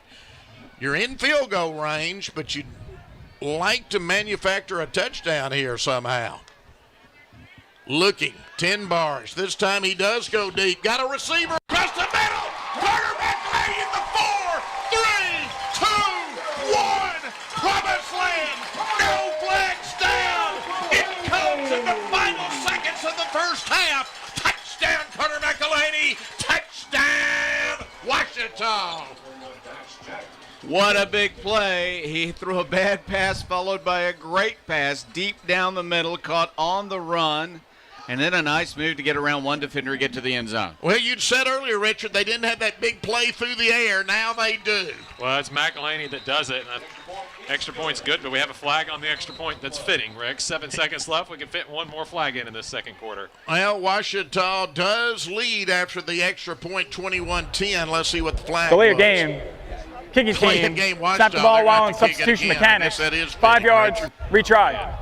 Well, and when that pass was thrown, I actually thought he was maybe going to Bo Baker and thought he missed it. And then here comes McElhaney flying across.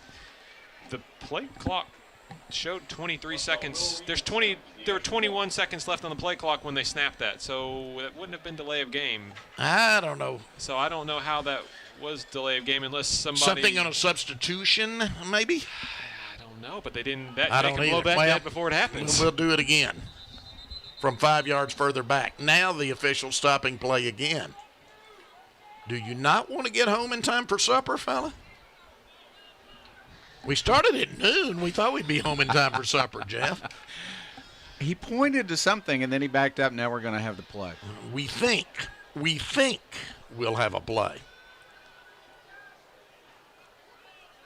Snap, hold, kick by Jaggers is good after all is said and done. 7 seconds left. First half, Washita 21, Oklahoma Baptist 10. Washita Football 2025, presented by Visit Springs, continues in 30 seconds here on the Washita Football Network. Owned by Washita alumni, Java Primo Coffee House, Cafe, and more in downtown Arkadelphia is a must-stop for everyone. Stop by in the morning for fresh coffee, a specialty coffee drink, or a full breakfast. Come back at lunch, or in the evening for burgers like the Primo Burger, the Pulled Pork Burger, or the Mac and Cheese Burger. Maybe it's a salad, a wrap, a quesadilla, or one of our varieties of pizza. And don't forget to top it off with a sweet treat that puts the cherry on top of a great meal. That's Java Primo on Main Street in downtown Arkadelphia.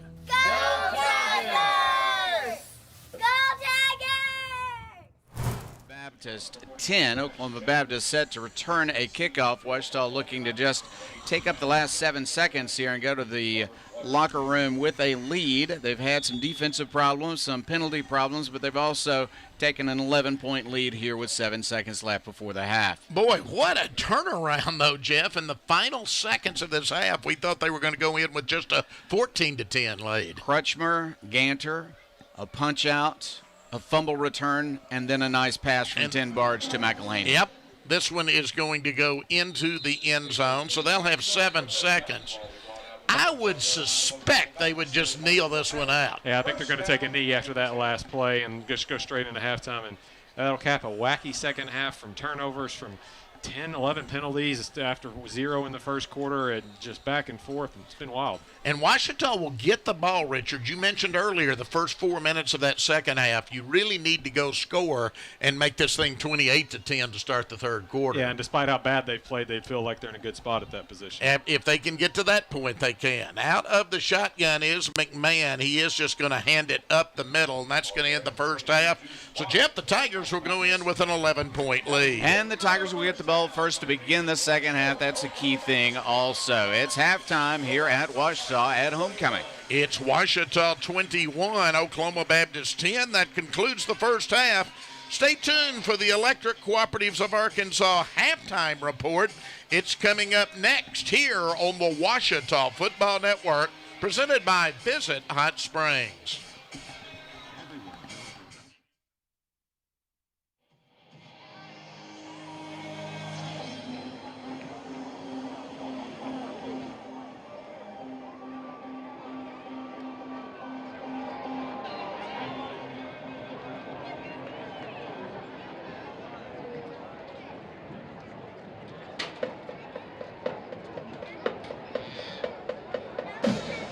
And now, Tiger Nation, time to put your paws together for your 2025 Ouachita Tiger Marching Band! Under the direction of Dr. Austin Motley, assisted by Dr. Ryan Lewis, and drum majors Emily Wilson and Riley Dukes. The marching band is excited to once more present their show, Flying High. This theme captures the thrill of soaring through the skies, the drive to reach new heights, and the unstoppable spirit of success. For the past few weeks, you have heard performances of 24 Karat Magic, Ain't No Mountain High Enough, Gonna Fly Now from Rocky and Moana's You're Welcome. Up first today is a timeless tune from 1977, recorded by the Electric Light Orchestra. It was featured more recently in the film Guardians of the Galaxy 2. Now, strap in and prepare for takeoff as we begin our ascent with Mr. Blue Sky in, count it down with me, 5, 4, 3, 2, 1.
As we continue flying high, the band is excited to welcome Grayson Ashlaw, an outstanding musical theater major, a recent winner of the prestigious David Glaze music competition, and a Tiger Tunes host, out to the field as she performs Defying Gravity from Wicked. The recent live-action film adaptation from last year brings the untold story of the Witches of Oz to the screen. Now watch and enjoy as Grayson and the band defy gravity.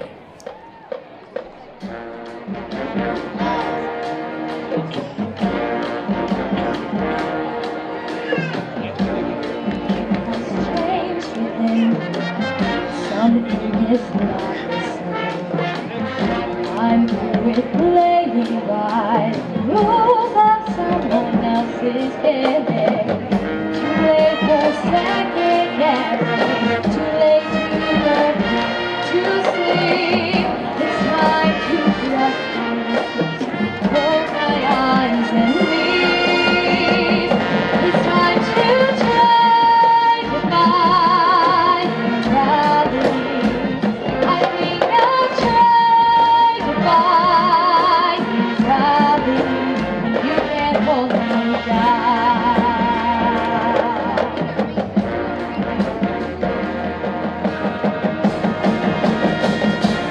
So if you care to find me, look to the western sky. As someone told me, everyone deserves a chance to fly. And if I'm flying solo, at least I'm flying free. Look around me, make a message from me. Telling the world to find gravity. I'm flying high, I'm defying gravity. You can't hold me down.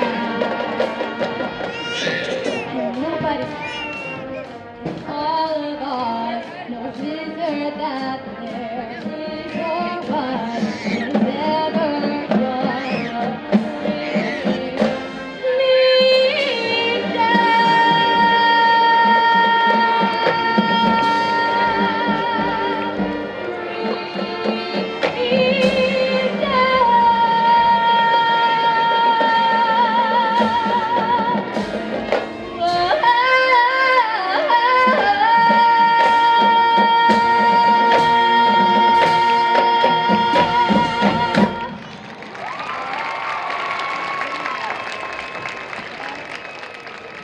I know what you're thinking right about now. When are they gonna play Freebird?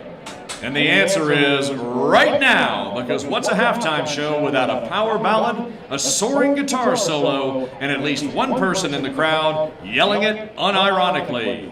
So strap in and wave those phone flashlights, because we're about to set this field free, one bird at a time. The first half of the song will feature our talented color guard, and then junior worship studies major and Tiger Tunes host Xander Dalton will bring us home with his take on the song's iconic guitar solo. This is Freebird.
And now, Fasten your seatbelts and put your tray tables in the upright and locked position as we prepare to land.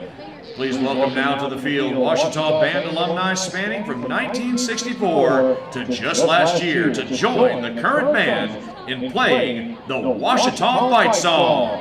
Help them out, get up on your feet, and show your Tiger pride.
Ouachita Band alumni and your 2025 Ouachita Tiger Marching Band.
And now, Tiger Nation, please welcome to the field your Ouachita Dance Team.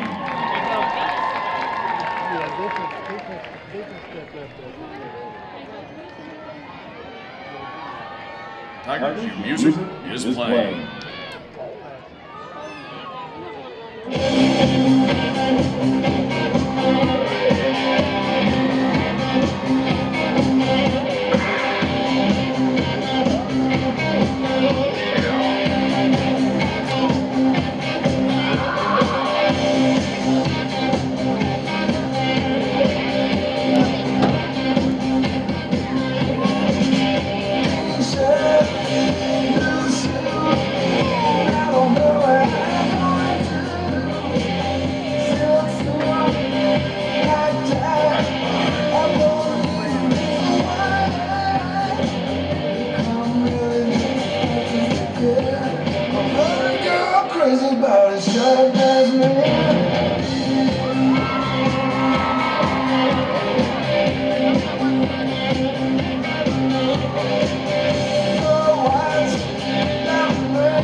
Hello everyone and welcome back to this video.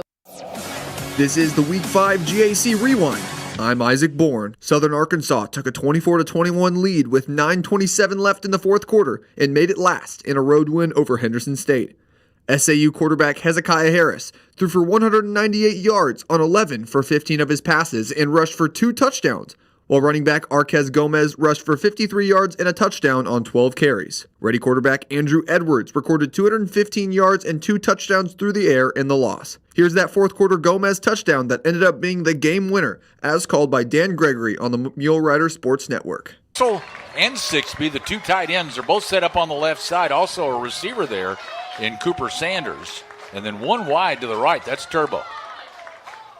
There's the handoff to Gomez over the left side. In. Touchdown. Southern Arkansas, the 1-yard run from Arquez Gomez to regain the lead for Southern Arkansas. UAM earned its first victory of the season with a 31-24 win at Arkansas Tech, thanks in part to a 390-yard, 3-touchdown performance from quarterback Tavian Falk. UAM wide receiver TJ Fields had 8 receptions for 104 yards and a touchdown, and defensive lineman Keith Wells had 2 sacks. Wonderboy running back Bryson Rowland had 109 yards on the ground and 2 touchdowns.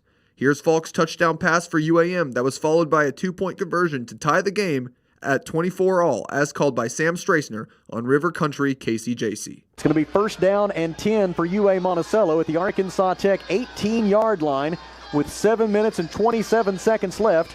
Arkansas Tech leading 24-16, but UAM trying to punch it in for a touchdown and a 2-point conversion to tie it up. Tavion Falk is the quarterback. He's passed for 338 yards. Sends his running back to the right. Falk under pressure, throws into the end zone, has a man, touchdown UA Monticello. The Wonder Boys a split second late getting home with the pressure, and Chasden Collins makes the 18-yard touchdown reception as Tavion Falk has his 3rd touchdown pass of the night. Harding picked up a 24-7 home win over Ouachita, using 2 second-half touchdowns to regain and then maintain a 2-score cushion. Running back Braden Jay rushed for 82 yards and 2 touchdowns on 10 carries, while his backfield counterpart Andrew Miller had 119 yards on 22 carries with a touchdown. For Ouachita, quarterback Nate Tenbarge connected on 14 of his 21 passes, throwing for 181 yards, and defensive end Joey Ortego had 7 tackles and a forced fumble. Here's Jay's 3rd quarter touchdown that gave the Bisons their 2nd 2-score lead of the night from Billy Morgan on the Harding Sports Network. 2nd down and 4. And now tossed to the left side. Jay, 25, turns it back inside. Across the field. 10, 5, touchdown Harding. Braden Jay, 28-yard touchdown run. And the Bisons answer. And now lead it by 2 scores with 1:11 left in the 3rd. East Central beat Northwestern in Alva 41-21 thanks to a 31-point second quarter.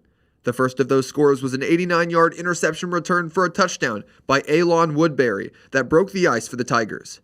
ECU quarterback Sergio Kennedy completed 12 of 24 passes for 288 yards and 2 touchdowns, and wide receiver Caden Jones caught 4 passes for 132 yards. Ranger quarterback Jax Bernard threw for 98 yards and had 2 total touchdowns. Here's that pick 6 that got things started for East Central from Mike Manos of 105.5 The X Factor. 2 wide receivers go to the left, wing to the right, tight end on the right. In the shotgun deal, back to pass, lobs it out to the flat on the right. Pass is picked off, coming back the other way. It's Woodbury. Woodbury all alone down the sidelines. Nobody is going to get close. Touchdown, Tigers. Woodbury picks it off and takes it 89 or maybe even 90 yards to the house. SWOSU used a strong second half to pull away from Oklahoma Baptist 38-24 in Weatherford. Bulldog quarterback MJ Rivers had 182 yards of total offense in the game with 3 total touchdowns, while defensive back Zach Roberts had 10 tackles and a 24-yard interception return for a touchdown to put his team up by 14 in the first quarter. For the Bison, wide receiver Nick Harris caught for 102 yards on 3 receptions, scoring a touchdown in the outing. Here's one of Rivers' touchdown passes, this one to give the Bulldogs a 14-point second-half lead from Mike Smith of Wright Radio. Calls for the football. Claps his hands, here it comes, and he's back to throw. Man sees some pressure, it's intercepted by the Bulldogs, and bring it back for a pick 6 for your SWOSU Bulldogs, Zach Roberts. In Bethany, Southeastern slipped past Southern Nazarene 27-21 after the fourth Savage Storm interception of the day sealed the game in the final minute. Southeastern running back Donovan Shannon picked up 80 yards on the ground on 12 carries with a touchdown, while wide receiver Kobe Jennings had 102 receiving yards on 5 receptions, catching for a touchdown. For the Crimson Storm, it was running back Caden Barron leading the way with 94 yards on the ground on 10 carries. Here's a quick look at all 4 interceptions from Jay Lindley on the Southeastern Sports Network. Rocket to pass. This one picked off. Who is it? It's Mr. Grissom. Flag for a hold. This ball tipped, and it's a tip pick. Evans to pass. A diving effort and another interception. 3-step drop over the middle. And it's picked off. It's picked off. Snagged out of the air, Cameron Fields. Coming up this week in the Great American Conference, Ouachita hosts Oklahoma Baptist at noon, and then there are 4 games starting at 2 p.m. Henderson at SWOSU, Southern Arkansas at Northwestern, East Central at Harding, and Southern Nazarene at UAM. The final kickoff of the day features Arkansas Tech hosting Southeastern at 6 p.m. This is Isaac Bourne. Thank you for tuning in to the GAC Rewind. At Berry & Turnage, we specialize in bringing the law to your corner. We are dedicated to understanding what results you want and to helping you understand what actions we can take on your behalf. With over 30 years of experience and a proven track record of success, Berry & Turnage is here to lead you down a path to the results you need. We will work with you every step of the way to make sure that you understand the choices you are making and feel empowered to make them. Berry & Turnage. Serious injuries require serious attorneys.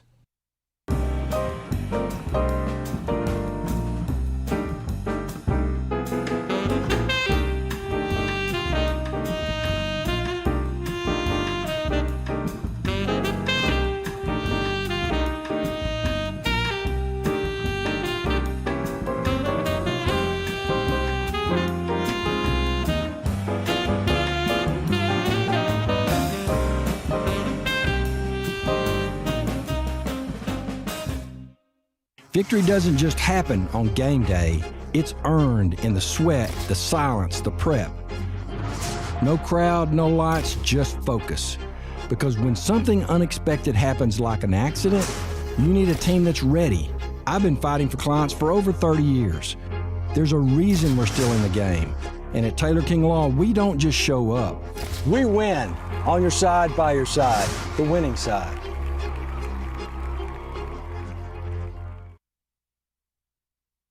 At Capital Technology Group, we make your technology our priority.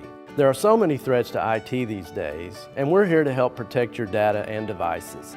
We're also by your side when things simply go wrong, whether it's servers crashing or printers breaking. We cover it all for our clients in all types of businesses. And with over 80 years of history in Arkansas, you can trust Capital Technology Group to be your business technology partner. Sign up for a free consultation at captg.com.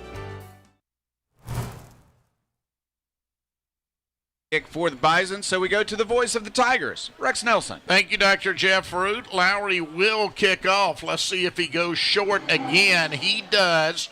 This one taken at the 26, brought up over the 30, and it's Bo Baker gets knocked from behind past the 35. Going to be good field position again, Jeff, up at about the 37, 38-yard line. Really nice return by Baker. He was in traffic. He dodged a couple, broke a tackle, and then was knocked forward. So Ouachita has good field position, as you said. So we'll see what this offense, Richard, can come out and do. I mean, 42-yard. I mean, they've had that a few times after kickoffs. That's such a weapon right there. Yeah, 37-yard line, actually. Excuse me, you're right. Yeah. Still good field position for Ouachita. Let's see if they can take advantage of it. Chris Henley Jr. gets a good run to start this second half. He's pushing forward to about the 42. Now they're at the 42, Richard, 2nd and 5. And he's done some good hard running up the middle. He hadn't had the big breaks. Lyric Treadwell had a couple of those, but Chris Henley Jr. has been running hard, had 32 yards in that first half, and running in traffic for a lot of those.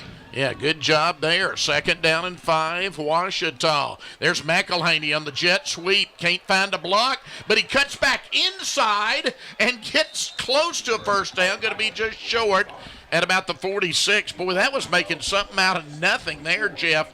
Gain of 4, and it's going to be 3rd and about a yard and a half. Fastest receiver on the field, also has an eye for running the ball after he gets it. So he did get close to a first down. All of that by just dodging a few defenders and then working his way through some traffic. Important play. You don't want to go 3 and out to start this third quarter. Need a yard and a half here, Richard. Yeah, and I think they'll just hand it off to Henley here and count on him. Here is the give, and it is a nice push. He gets out of there much more than a first down. He's down to the 46-yard line, gain of 8, and it's a first down, Washington. He is not going to go down just because the defender's in the area, just because he's bumped. He's going to fight forward, and then he's going to spin, and he's falling forward then for a nice gain into Bison territory. Great job by the offensive line, but by the time he got to the line, they were already past the first down. They had just reset that defensive line. Yeah, so quickly, Washington is in Oklahoma Baptist territory at the 46-yard line. Tigers give on the misdirection play this time, and it is Lyric Treadwell inside the 40 to the 39. Another good gain, Jeff. 7 yards on first down. Well, what a good 1-2 punch this group is. I mean, we're talking about Treadwell, who came in averaging 7 yards a carry. He averaged 7 in the first half, and then that inside running that is such a strong thing for Henley. 32 yards, 3.2 in the first half, but looking good here in the second half as well. I like the running backs. Second down and 3. They'll keep it on the ground. He's got a first down and more. Breaks a tackle, goes all the way to the 31. I think that was the halftime message. We're going to come out and we're going to set the tone by running the ball. And, you know, you have penalties. You have troubles with penalties. You don't get quite as many penalties sometimes when you're just running the ball up the gut, and it's just a massive humanity up there. And Washita's winning the battle here and setting a tone or setting the tone here to start this second half. Kind of old school Washita football right now, isn't it? Send a man in motion. Looking to pass after the misdirection. Got a receiver down there. Caught inside the 5 at the 3-yard line. It is going to be first down and goal to go Washita after Nate Stafford comes up with a great catch. Really fine catch. Stafford is a really fast receiver, but he did a great job of adjusting the ball and waiting for it. The defender ran past him. He was able to go up high with his feet just barely in bounds. Wow, what a catch. And I was just struck by how calm he seemed as he was waiting on that. The ball was underthrown, almost like he kind of knew it was going to be, and just seemed very calm and ready for it. First and goal from the 3. It is Chris Henley Jr., the running back, set to the left of Nate Tinbars. Tinbars gives to Henley. Henley over right tackle, pushing. He's to the land of milk and honey. Touchdown, Chris Henley Jr. Touchdown, Washington. And that's a power formation. I don't think we've seen much this year either to run that in. That was a little bit of old school Washita right there, but that was the drive the Tigers needed to come out this second half with, Rex. We talked about it. They're able to score at the end of the first half, score at the beginning of the second half, and then all of a sudden this game looks completely different. It was 14-10 not too long ago. Now an extra point away from being 28-10. Dax Jaggers on to attempt the extra point. Snap, hold, kick. Good. Washita 28, Oklahoma Baptist 10. Washita football 2025, presented by Bessonite Springs, continues from Cliff Harris Stadium in Arkadelphia in 30 seconds here on the Washita Football Network. There we go. Let Domino's cure your cravings by ordering online, calling us at 246-3131, or dropping by and seeing us on Pine Street in Arkadelphia. Join Domino's Rewards and begin earning rewards in just 2 visits. Check out our $6.99 mix and match and make the whole family happy. You might as well throw in a stuffed crust pizza, a sandwich, pasta, stuffed cheesy bread while you're at it. Check out other deals on our app or at Domino's.com.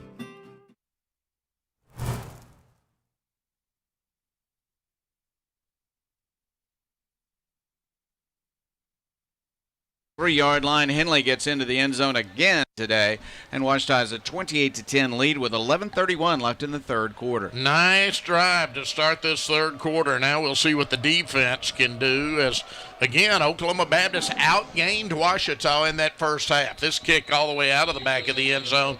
So first down and 10 from the 25, and boy, you know there was a lot of discussion among the defensive coaches and those defenders on how do we stop this running game for Oklahoma Baptist. Well, I think Washita's offense is helping stop that running game because now it's 28-10. I think they're going to have to be passing a little bit more than running. Now, they might can still run here. If they can go down and score, they're still in it. But they're not going to be able to just ground and pound quite as much you wouldn't imagine. They may have to put that ball in the air a little bit more. Exactly. McMahon will come out of the shotgun now. Deuce Wise is running back. He is going to pass on first down. Got behind the Ouachita defender over the 40, over the 50, down to the Ouachita 45-yard line. That's not how you wanted to start, Jeff. Yeah, Baker that time went high, thought he might have an interception, but the ball just slipped over his fingertips to the waiting receiver behind him. Wow, and here they come, Richard. Yeah, just a matter of inches. He almost knocked that one down. Out of the shotgun again. Going on the ground this time. It is good running room inside the 40 that quickly to the Ouachita 39-yard line. It was Deuce Wise. Yeah, that time when the pass loosens up, they're quickly back to the line of scrimmage, kind of like they started the game. They're going no huddle here. Yep, 2nd down and 4 from the Ouachita 39. Pass again, hit immediately, but enough for a first down. Oh, they're going to start marking. Oh, they're going to say incomplete. They're going to say incomplete. The ball did come out. I thought it was after he was down. Bo Baker delivered the hit that time as he was on him quickly. They're going to say he was going to be a yard short. Yep. They're going to say incomplete. 3rd down and 4 now, so let's see if Ouachita can get a stop here, Jeff. This is 4-down territory, I would think. Yeah, Baker had made that mistake on the last play. He wasn't going to make another one, a big hit. Really important play for the Tigers. Force 3rd down and much longer. 3rd down, ball at the Ouachita 39-yard line. They need 4 yards for a first down. McMahon on the quarterback draw. Breaks out to his left. He's got a Tiger between him and the first down, and he's forced out of bounds. I think a little short, Richard, to that first down. Yeah, he went through a lot of traffic to even get close. I think they're going to call about a yard short. But I think they're going to go less for than it. Wow, they gave him a good spot. But it's going to be 4th down. Gave him a great spot, yeah. I think they'd be going for it regardless at this position. 4th and less than a yard. Deuce Wise is the running back for Oklahoma Baptist. McMahon gets the stop, gives to Wise, first down. Down to the 34, fresh set of downs, Jeff, for Oklahoma Baptist. Yeah, that first down really came on the run by McMahon to get so close to the first down for Wise. All he had to do was fall forward. So from the 34, Tigers sending in new men, making a really late substitution here. But Oklahoma Baptist is sub, so they can take their time. Yep. First down and 10, ball at the 34-yard line of Ouachita. Tiger defense bending. Will it break here in the 3rd quarter? McMahon looking to pass, rolling to his right, and he underthrows his intended receiver. Intended receiver on the play was Nick Harris, but badly underthrew that one, Richard, and it's 2nd and 10. Yeah, I don't know if that was maybe just a throwaway there, because there was, even if Harris caught it, Weston's on his back hip, could have made a play on the ball, and it would have been a 1-yard gain maybe. So it's good coverage there by the Tigers. 2nd and 10 from the 34. Ouachita leading 28-10. 9:35 left in the 3rd. McMahon, pass again, right side. Got a receiver this time inside the 30. Tackled down at the 27-yard line. That's a gain of 7, Jeff. They'll bring up 3rd and 3. Vaughn is a good receiver. Garrett Vaughn, 5'9", 165. He's got good speed after the catch. 3rd and short, would look for him to go back to the ground perhaps again now. As the running back is Matt Lund. He's one of 3 running backs they've used today. So Lund on 3rd and 3, set just a step behind and to the right of his quarterback. On 3rd down, McMahon looks to his sideline, changing the play now. Goes up, gives it to his offensive line. Changes again, sets up. On 3rd down, this time he will give to his running back, who is short of the first down. Joey Ortego, nice tackle by the defensive end. I think they're going to go for it on 4th down. By the way, good to see Khalil Smith back out there. I thought he may have had a concussion or may have just had the wind knocked out of him, but he's back out there, so good to see him back out. Wow, 4th huge down, play. They're going for it Huge, here. Yeah, they're not going to try the field goal here, Jeff. And they need a full 2 yards here. There was a tackle. 4th down and 2. Huge play. Got to be aware of the snap count, Rex. They may just try a hard count here, too. 4th and 2. Running back is Deuce Wise. McMahon is the quarterback. Wise to the right of his quarterback. Now he sends Wise in motion. He runs up the middle. The quarterback, now did he lose his yardage? Defensive stop. It was Joey Ortego on the stop, and the Tigers have bent but not broken. Or to go the first man there, but what you like to see, Rex, there were about 4 other guys that got in there to help him. He makes the play on 3rd and 4th down, and Ouachita let him get a little farther down the field, really helped by that first big pass, and then after that, they bow up and they give the ball back to that offense. Huge play by the defense. Yeah, really good penetration and then good gang tackling, as Richard was saying. Excellent work. They were careful to push him back, not any hits that might be called a targeting or anything like that. No personal foul, no penalty at all. On first down, it is out to the 32-yard line. And running the ball for Ouachita was Jalen Boardley. And we got Trey Nichols in at quarterback now. Yeah, Nichols we saw a little bit last week. They want to start working him in. He's a freshman. We saw one long run against Harding. He's got speed to burn, Rex. Oh, he does. We knew we were going to see a couple of quarterbacks today, and sure enough, we are. Second down for Ouachita. Nichols gives to McElhaney. No, he fakes to McElhaney, keeps it himself, but does not have the first down, gets to the 35. So now it's going to bring up 3rd and 3, Jeff. 3rd down and 3. What great speed he has. He didn't have a lot of room for running that time, but Nichols is a tremendous athletically gifted player. He's got to hold on to the football. That's the thing last week. It was a little loose, and I guarantee he learned from it. Yep, let's see what the Tigers can do with Boardley, Nichols, some fresh people in there right now. He's going to pass, and that one's blocked. So it is going to be 3 and out, unfortunately, for Ouachita. Yeah, he had an open receiver, but the defender got up high and blocked it, unfortunately, for Mr. Nichols, who'll have to come off the field, hoping to get back out there a little later on. They did want to play a couple of quarterbacks today. Tin Barge has played well, but good to get Nichols in, get him a little more experience. Now Nick Parker needs to get a good punt. His one punt in the first half was not a good one. Yeah, it was not. He's got the leg, though. I think he'll recover here. He's going to be punting with the wind. He was punting against the wind in that one. Yep, exactly. This one is much better. Let's see if it takes a Ouachita bounce. It does. It's picked up, though, with the 18, brought out over the 25, and forced out of bounds short of the 30-yard line. So that's where Oklahoma Baptist will come back out on offense. Yeah, it was a good punt, but the return man just happened to bounce right into his arm. Yeah, it worked out for him, and they got a decent little return off of it, but the defense going back out there, try to get another stop. And we got a media timeout, I believe. Did they say? Yes. And so we will pause. Ouachita football 2025 continues in 30 seconds here on the Ouachita Football Network. I thought they'd go with Nichols, but I Tiger thought they'd want to get it. 2025 is coming up really soon this year, but I know a lot of you aren't going to be able to make it in person. So why not watch from the comfort of your own home? Check out the Toonscast, sponsored by the Ouachita Baptist Campus Store, for a live broadcast of the Saturday night show. We've been spending weeks filming behind-the-scenes content and never-before-seen footage that you are not going to see in person. To support students and buy tickets, go to obustudentmedia.com/Toonscast. To watch live on October 4th, it's a night you don't want to miss.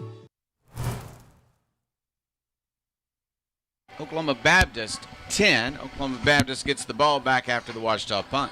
They will have it 1st down and 10 at the 28. So Ouachita tries the true freshman out of Arlington, Texas, that being Trey Nichols, and just not like you were saying off the air, Richard, timing a little bit off. You know the adrenaline's flowing for a true freshman, though. Yeah, he tried to hand it to that fake handoff to McElhaney on 2nd down. They just kind of hit each other. That took the timing off that play, and then that 3rd down play was probably there. He tried to gun that one in there a little low and just got knocked down, and he'll continue to grow, but first series after sitting all game is tough. McMahon with Deuce Wise as his running back. McMahon rolling to his right. Throws it down the field. Got an open receiver. Again, they're just really letting these receivers get a lot of space here, Richard. That's all the way out to the 48, a 20-yard gain. Well, Ouachita playing in zone. That's a tough throw. He did a good job fitting it between the corner and safety, but they need to be maybe a little bit quicker reacting that way. To kind of crunch that space down. Absolutely. 1st down and 10. Give to Wise this time. Not anywhere to go. He'll get a yard is all to the 49. Now, if you say, I've heard that Deuce Wise guy before. I remember another school. Yes, he used to be at Arkansas Tech. We remember when he was a running back for them. He's been around for a while, and as you've said, it's a great, easy name to remember because it's a great football name. It is a great football name. Going to pass this time. Now they shuttle it to Deuce Wise, and Wachita was ready for that one. Going to be a loss all the way back to the 45. Absolutely ready for that one. Quick response by Bruin Barnes. Got some also Gabe Williams in there. The defensive lineman made a nice play. They ran that earlier, and Wachita was ready for it that time. All right, let's see if Wachita can force a punt here. 3rd down and 13 for the Bison of Oklahoma Baptist. They trail Wachita 28-10. Bison moving left to right, set on the near hash mark. 2 receivers to either side this time for Oklahoma Baptist. Wise is still the running back, set to the right of his quarterback, McMahon. McMahon again changing the play as that play clock runs down, and they're going to have to burn a timeout. They took so much time. Yeah, Wachita sent some subs in. They sent all pass rushers in on that defensive line. Oklahoma Baptist started adjusting, and just ran out of time and take timeout. So as we near the top of the hour, let's pause here for station identification on this, the Wachita Football Network. Knight Insurance Professionals. We offer local expertise, a professional experience, and the attention to detail that you deserve. Knight Insurance Professionals offers a comprehensive list of commercial and personal insurance products and can fit their products to your needs. Insurance can be complicated. Let us take care of it for you. It's the assurance you're looking for when it comes to protecting what's important to you. Knight Insurance Professionals at 10th and Caddo in Arkadelphia. 870-246-3700. Local, professional, personal. Make Print Mania in downtown Arkadelphia your place to get embroidery, screen printing, trophies, and more. Drop by their store on Main Street or visit their website at printmaniatees.com. Need a shirt for an event? Let Print Mania take care of that. Need promotional materials for your organization? You can let Print Mania take care of that too. A family-run local business, Print Mania has been serving the area since 1992. Call Print Mania today at 87. Man comes out of the shotgun, Wise to his left, straight drop back, has time, goes down the field. Wachita had coverage, but a beautiful catch inside the 20, and Oklahoma Baptist, just like that, is in the red zone. It was Nick Harris coming up with the football. Yeah, Mason for Wachita, if he would have just turned around, I think he would have had a good chance to knock that one down. He's a big, tall safety, but just didn't turn around. Yeah, you got to knock that down. Quickly back to the line, passing again into the end zone and out of the back of the end zone. It'll be 2nd and 10 from the 14. Yeah, that one nowhere near anybody. No. Now let's see if they bend but don't break again. But, boy, you got to stop some of these long plays, Jeff, if you're Wachita. Yeah, you really do. They had 2 defenders back, but Nick Harris was behind both of them, was able to make a diving catch. 2nd down and 10 from the Wachita 14-yard line. Out of the pistol this time with Wise set straight behind his quarterback, McMahon. McMahon on 2nd down and 10. Long snap count, takes it, gives to Wise. Wise circling left, and he's pulled, he's just slowed down. Missed first tackle inside the 10, all the way down to the Wachita 7-yard line. That's a gain of 7 yards. That may have been the slowest developing 7-yard gain I've ever seen. Brock Baker came from across the field and slowed him down, didn't make the tackle, and then Cordavian McMillan able to come in and clean up the defensive end. But sets up a big 3rd down here, but at this point, down 28-10. I think they're in 4-down territory, Rex. They got to keep scoring the football. 3rd and 3 from the Wachita 7-yard line. Out of the shotgun with Wise set to the right of his quarterback. On 3rd down and 3, they pitch to an end coming left to right. He's being strung out, and he loses back to the 7. Must say no gain. It's going to bring up 4th down, Jeff. Yeah, a little reverse play by Vaughn there, who kind of hesitated and then came with the play, and it was a little late getting to the corner, so Wachita cut him off.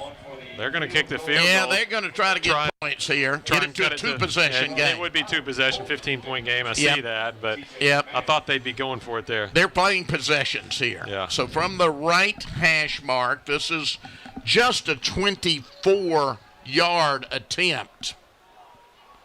Snap, hold, kick, and it is good! Hit the upright and went through. 3 points for Oklahoma Baptist. Our score, Oklahoma Baptist trailing Ouachita 28-13, 3:29 left in the third quarter. Ouachita football 2025, presented by Visit Hot Springs, continues in 30 seconds here on the Ouachita Football Network. At Capital Technology Group, we make your technology our priority. Our team of experts can become your outsourced IT department, solving problems even before you know about them. We provide and maintain everything from servers and network infrastructure to printers and digital copiers. As a family business with over 80 years of history in Little Rock, you can trust Capital Technology Group to be your business technology partner. If you're ready to get your IT in order, visit captg.com and sign up for a free consultation. That field goal slammed against the upright, but bounced through. And so, 3 points for Oklahoma Baptist. They're a little bit closer, but Ouachita did hold them to 3 instead of the touchdown from the 3-yard line, or 6-yard line, I should say. Now let's see if we can get a big kick return here out of either Bo Baker or Carter McElhaney. They've been kicking short, and it really has given Ouachita good field position, Richard, after kicks. It has. I don't think it's going to be McElhaney getting a return because they're not kicking to him for good reason. But Bo Baker almost got away on one and had a nifty return on the other. Both of them have been great field position. Really could get away on one of these. We'll see. 3:29 remaining in the third quarter. The Ouachita lead is now 15. Another short kick, very short, taken at the 26, and so that's where Ouachita's offense will start. And Nate Tenbarge now back in there, Jeff. Yeah, Tenbarge in. Not a surprise. They want to get a little bit of experience for Trey Nichols at quarterback, but he's not going to play most of the second half. Tenbarge is the starter, there's no doubt about that, and he's back in. He's got Treadwell out there with him. I wouldn't be surprised to see if they lean on the run game like they did that first drive. Eat some clock and finish with 7 after eating some clock late in this third quarter. So Treadwell set to his right, McElhaney in motion. They do give to Treadwell, makes a nifty move to go over the 30, still on his feet, and he's finally forced out of bounds all the way up, Jeff, at the 34. That's a 7-yard gain. They were never able to tackle him. They just simply knocked him out of bounds after a while. But, oh, my, well, the spot's not quite as good as I thought, but it's still a good run as he broke 3 tackles before finally he stepped out. 2nd and 3 from the 34-yard line. Ouachita moving right to left here late in the third quarter, leading 28-13. 2:58 left in the third. Treadwell still the running back. He will get the gain again, and he's going to have a first down, Ouachita. Yeah, squirt through and got it by about 6 inches, but good, just patient running. You know, Treadwell's a guy that can hit a home run, and sometimes you want to hit that home run, but there's other times you got to be patient and get the first down. Yep, that's and they just do that what you want. Move those chains, keep that clock moving, and then you need to finish with points. Yeah, and Ouachita's, they're being a little more slow and deliberate right now with 2:30 left to go in this third quarter, which is what they should be doing, and get up there and just, run it down the Bison throat, and that's what they're trying to do in the second half. Absolutely. Jusiel split out to the near side. They split 2 men to the far side.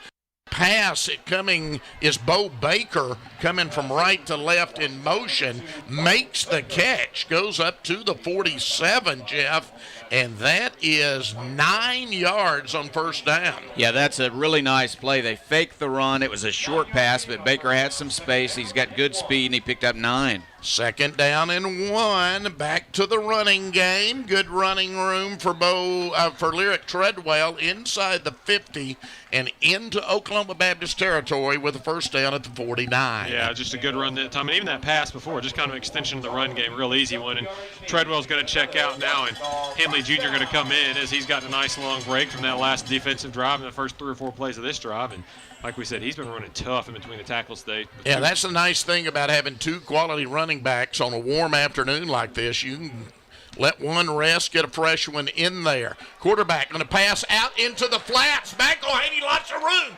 Inside the 40, inside the 35. Sent McElhaney in motion. He's inside the 25, all the way down, Jeff, to the 22-yard line. Same play they ran with Trey Nichols, that quarterback. Nichols had the ball batted down, but Tinbarge did a good job of keeping it away from the defensive end who was coming toward him. He got it to the receiver for a big gain. Give this time to Chris Henley Jr. And boy, that line's taken over now for Washita.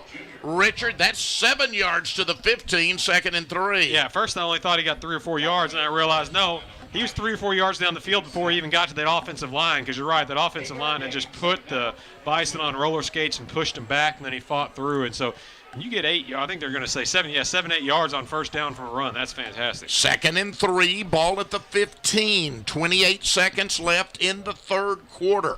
Send a man in motion again. Give again to Henley. Henley again pushing hard down to the 11-yard line. Jeff, that's enough for another first down.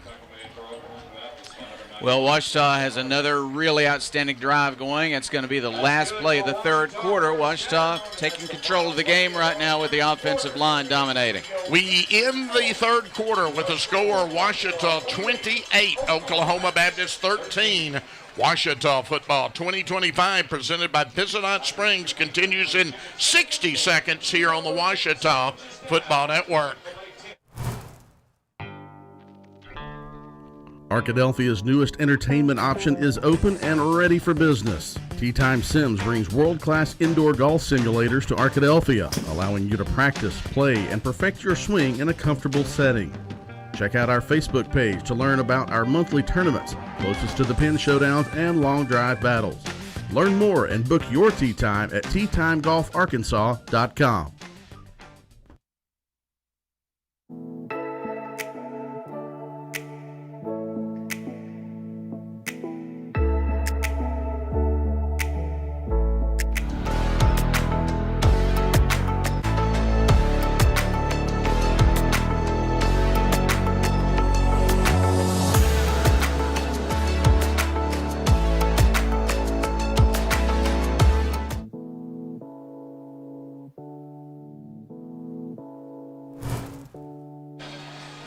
First down and 10, Washita at the 11, so they can get a first down without a touchdown. Send Jusil in motion, looking to pass as Tinbarge got a man out in the flats. 5, 4, 3, 2, 1. Promised land, Carter McElhaney, but we got a flag down. I wonder if that may be offsides where that was thrown out there. McElhaney wide open. This is the same play they hit him on a couple plays ago, but that was thrown on the far side of the field right at the line of scrimmage. There was nobody out there to be holding. No, there definitely was not. He threw it as he was crossing the goal line. And we have one of those long GAC official discussions. I wonder if they're going to say now. he was an ineligible receiver.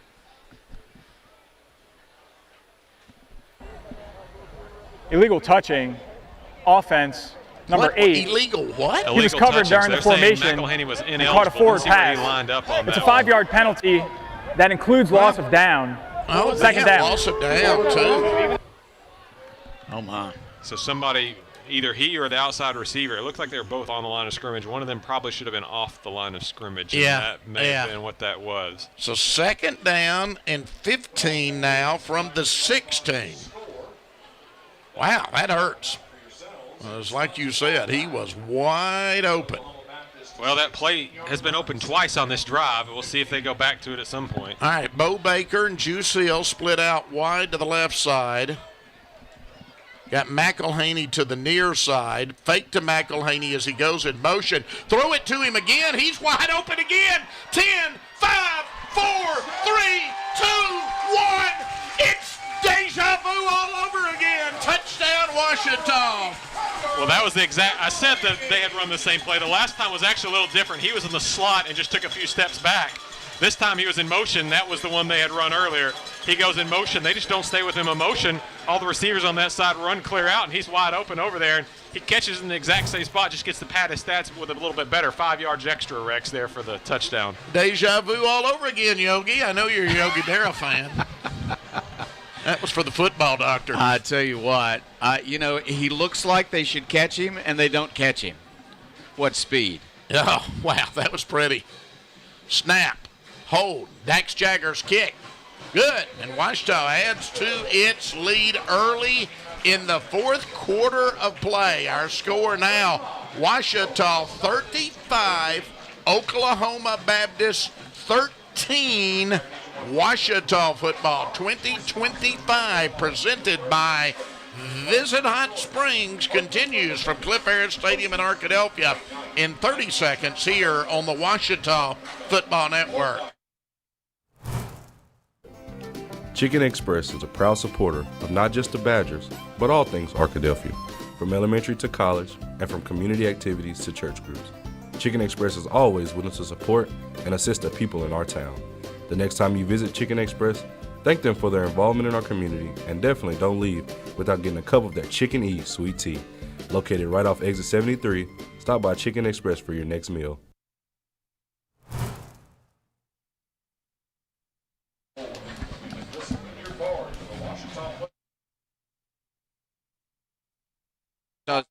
Largest lead of the day, 35-13 over Oklahoma Baptist. That was an 8-play, 73-yard drive. And now Oklahoma Baptist is going to have to abandon that running game altogether, Richard, and go to the air. But they've been, again, having some success through the air, just not getting many points at the end of it. They have, but they've also thrown on the year 9 interceptions now, I think, and that's 10 interceptions on the year, and that's the scary thing for them. Here is the kick, and that's a rare one going out of bounds on Dax Jagger. So that's going to give them pretty good field position here, Jeff, up at the 35. Okay, I hate to mention it, but maybe the reason it went out of bounds is because it's the fourth quarter. No penalties in the first quarter, 11 in the second quarter, none in the third quarter. We've had 2 already in the fourth. Yeah, it's happening again. Let's hope not. I can't go through that many flags between now and the end of the game. Yeah, that second quarter was just maddening. Yeah, well, there was none in the third, and then like the illegal touching there, and then the kick. So we got 2 so far in the fourth. Wow. First down and 10 from the 35-yard line. McMahon's gone the distance so far as the quarterback. Matt Lund is his running back this time. Out of the shotgun, will give to Lund. Lund in trouble, and he's going to lose yardage back to the 32-yard line. Loss of 3, second and 13. Yeah, Khalil Smith back there on the tackle. So I was with you. I'm a little surprised they ran the football there. I think they're going to be passing and mixing in the run some, but after that, they're going to have to be throwing the football now. Yeah, because that keeps the clock running there. 14:20 left in the fourth quarter. Ouachita leading 35-13. McMahon out of the shotgun again. 3 down linemen rushing for Ouachita. They do get pressure on him. He gets it off, got a receiver across the middle, and Ouachita still just way too soft for comfort.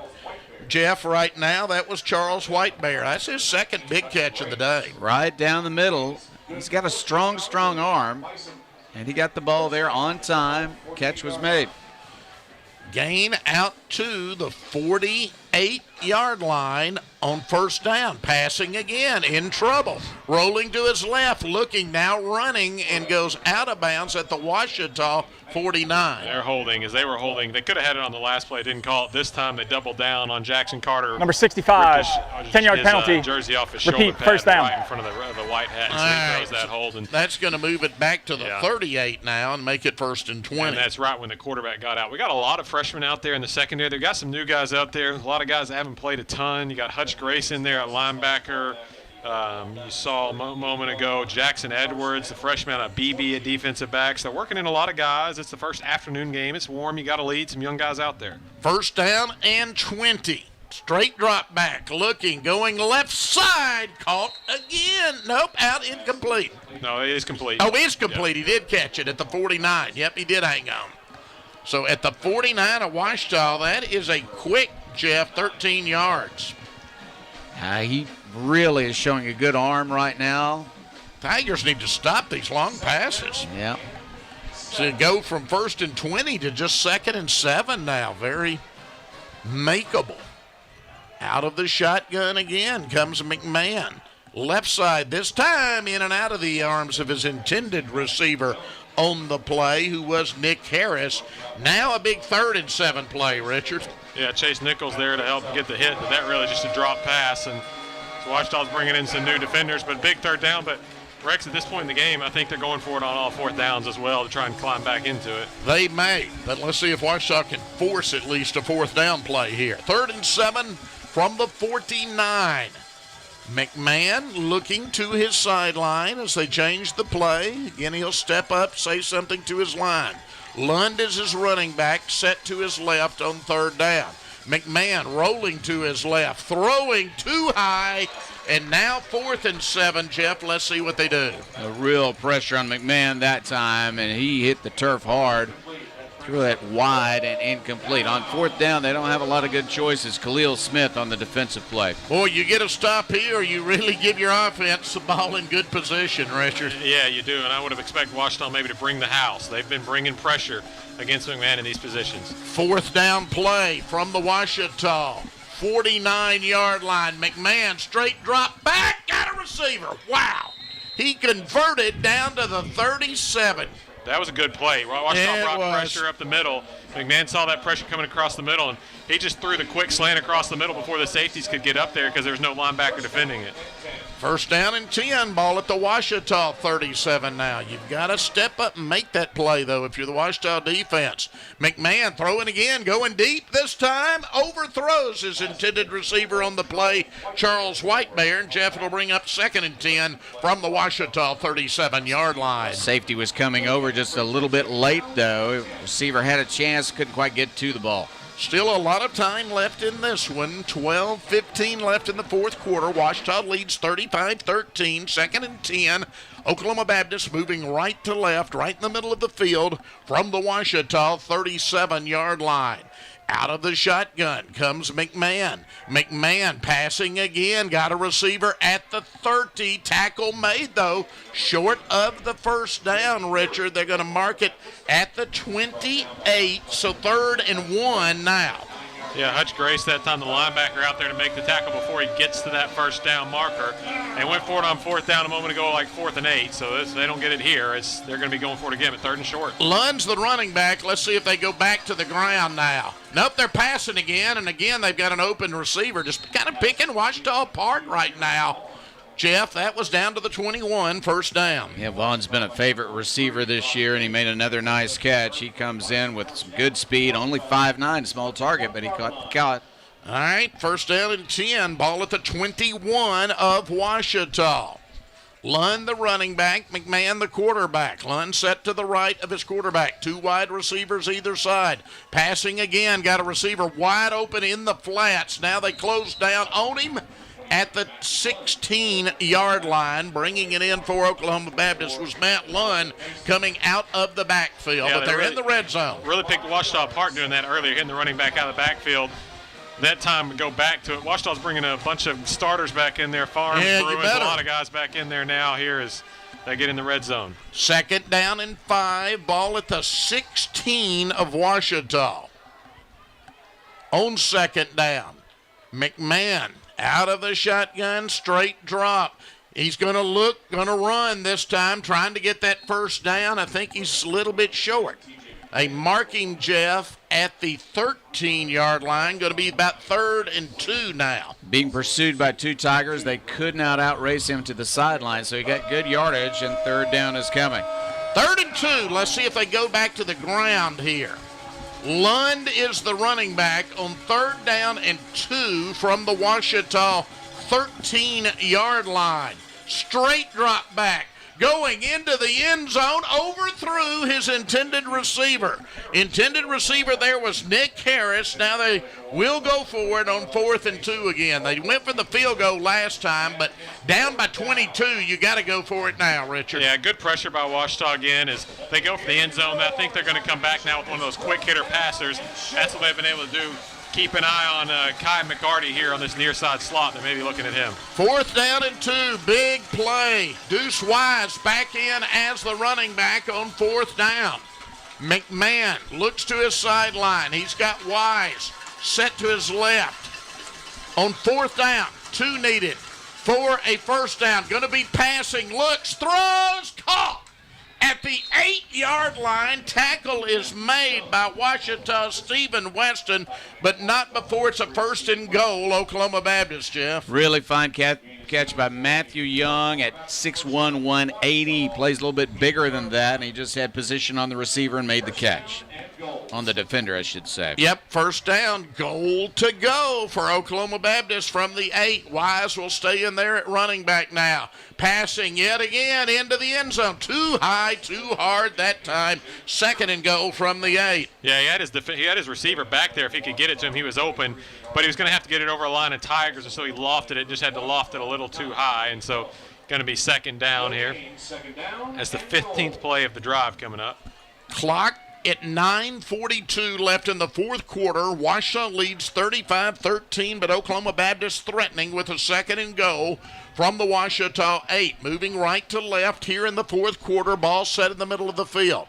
Deuce Wise, the running back, set to the left of his quarterback. Quarterback passing again. McMahon has a receiver out there at the 6 where the tackle is made by Ouachita, and that will keep the clock running, Richard. Good recognition that time. Malik Relaford realized there was nothing in the end zone, so he realized they were going to go short, recognized it pretty quickly, and made a sure-handed tackle. It's not an easy tackle out in space there, and made a good tackle to force third down here. Third down and goal from the Ouachita 6. Trips to the near side. One man to the far side. McMahon sets up. Throws it into the back of the end zone. He had Tigers all in his face, though, and basically was just getting rid of the football. So, Jeff, another fourth down play coming up. We've had plenty of excitement on this drive. Lots of plays. No points so far, and Ouachita can stop them if they stop them one more time here in fourth down. Here we go. Fourth down. Goal to go. Ball at the 6-yard line of Ouachita. On fourth down. Wise set to the left of his quarterback, McMahon. They set on the far hash mark. McMahon rolls out to his left, looking, throwing into the end zone, out of the back of the end zone, incomplete. Ouachita has held with 8:59 remaining in the fourth quarter. Ouachita dropped more in coverage that time and just all in the end zone, just nowhere for him to go. And good job by that Tiger defense, holding when they needed to and giving that ball back to the offense there. Boy, classic bend but no break. They really bent that time, Jeff, all the way back to the 6-yard line. The senior Connor Swart providing that really tough pressure on the quarterback. Your pregame helped him interview. up. That's right, helped him up at the end of the play. First down and 10. Richard, this one you need to get the running game going, eat minutes off this clock. It was. That was a 17-play drive, Rex. They got no points out of it. And they ate a lot of time off the clock. Clock's Ouachita's friend now. Here's the give on the ground. Good hard running out to the 9-yard line. It is Jalen Bordley for Ouachita. He's out of Pleasant Grove, Texas.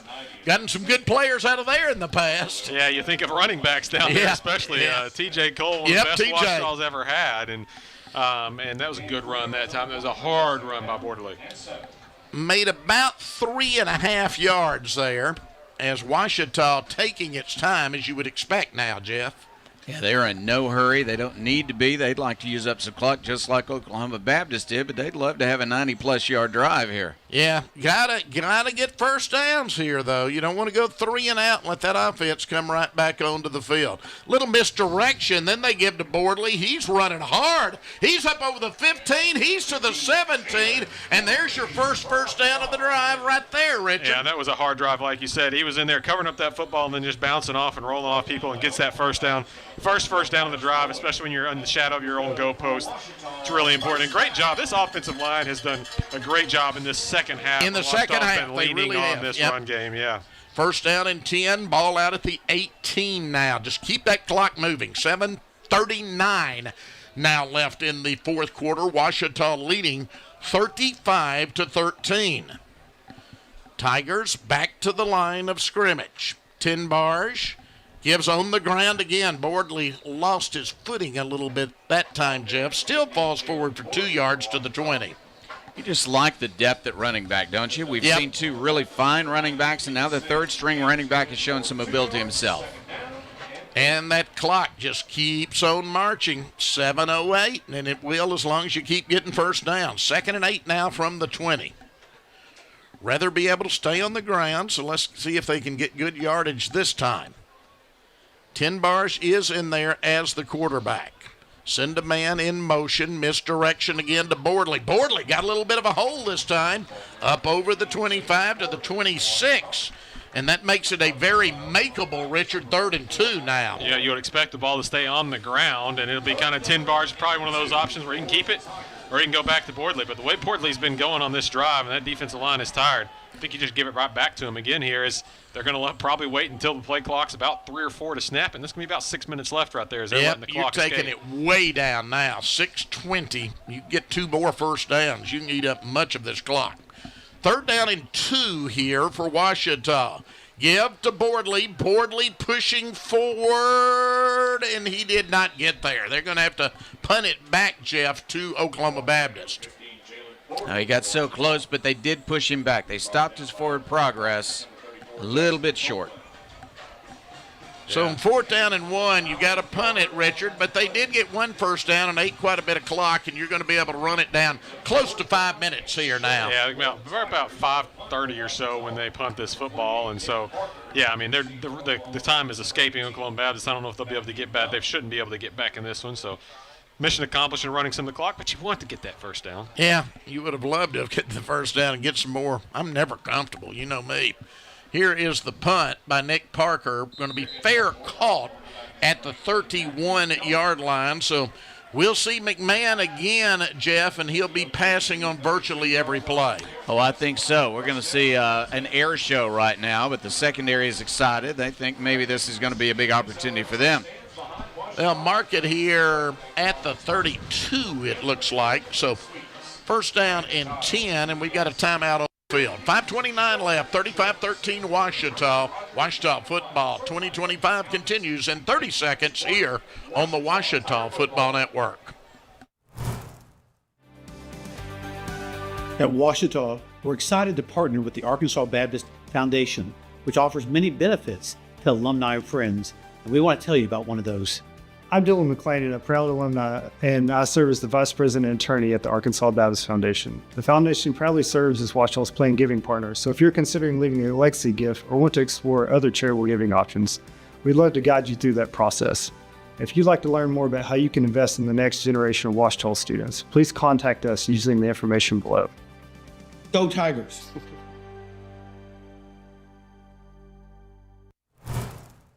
See some passes as Oklahoma Baptist. I don't think will go down easily. Yeah, going down to the sideline is Richard, so we bring in Michael Westbrook. Yeah, they're going to be passing every play. Could be a long last 5 minutes, Michael, unless you force them out with 4 downs here. I try to convince Richard to stay on headset a little longer, but he does the best in the business at the sideline interviews.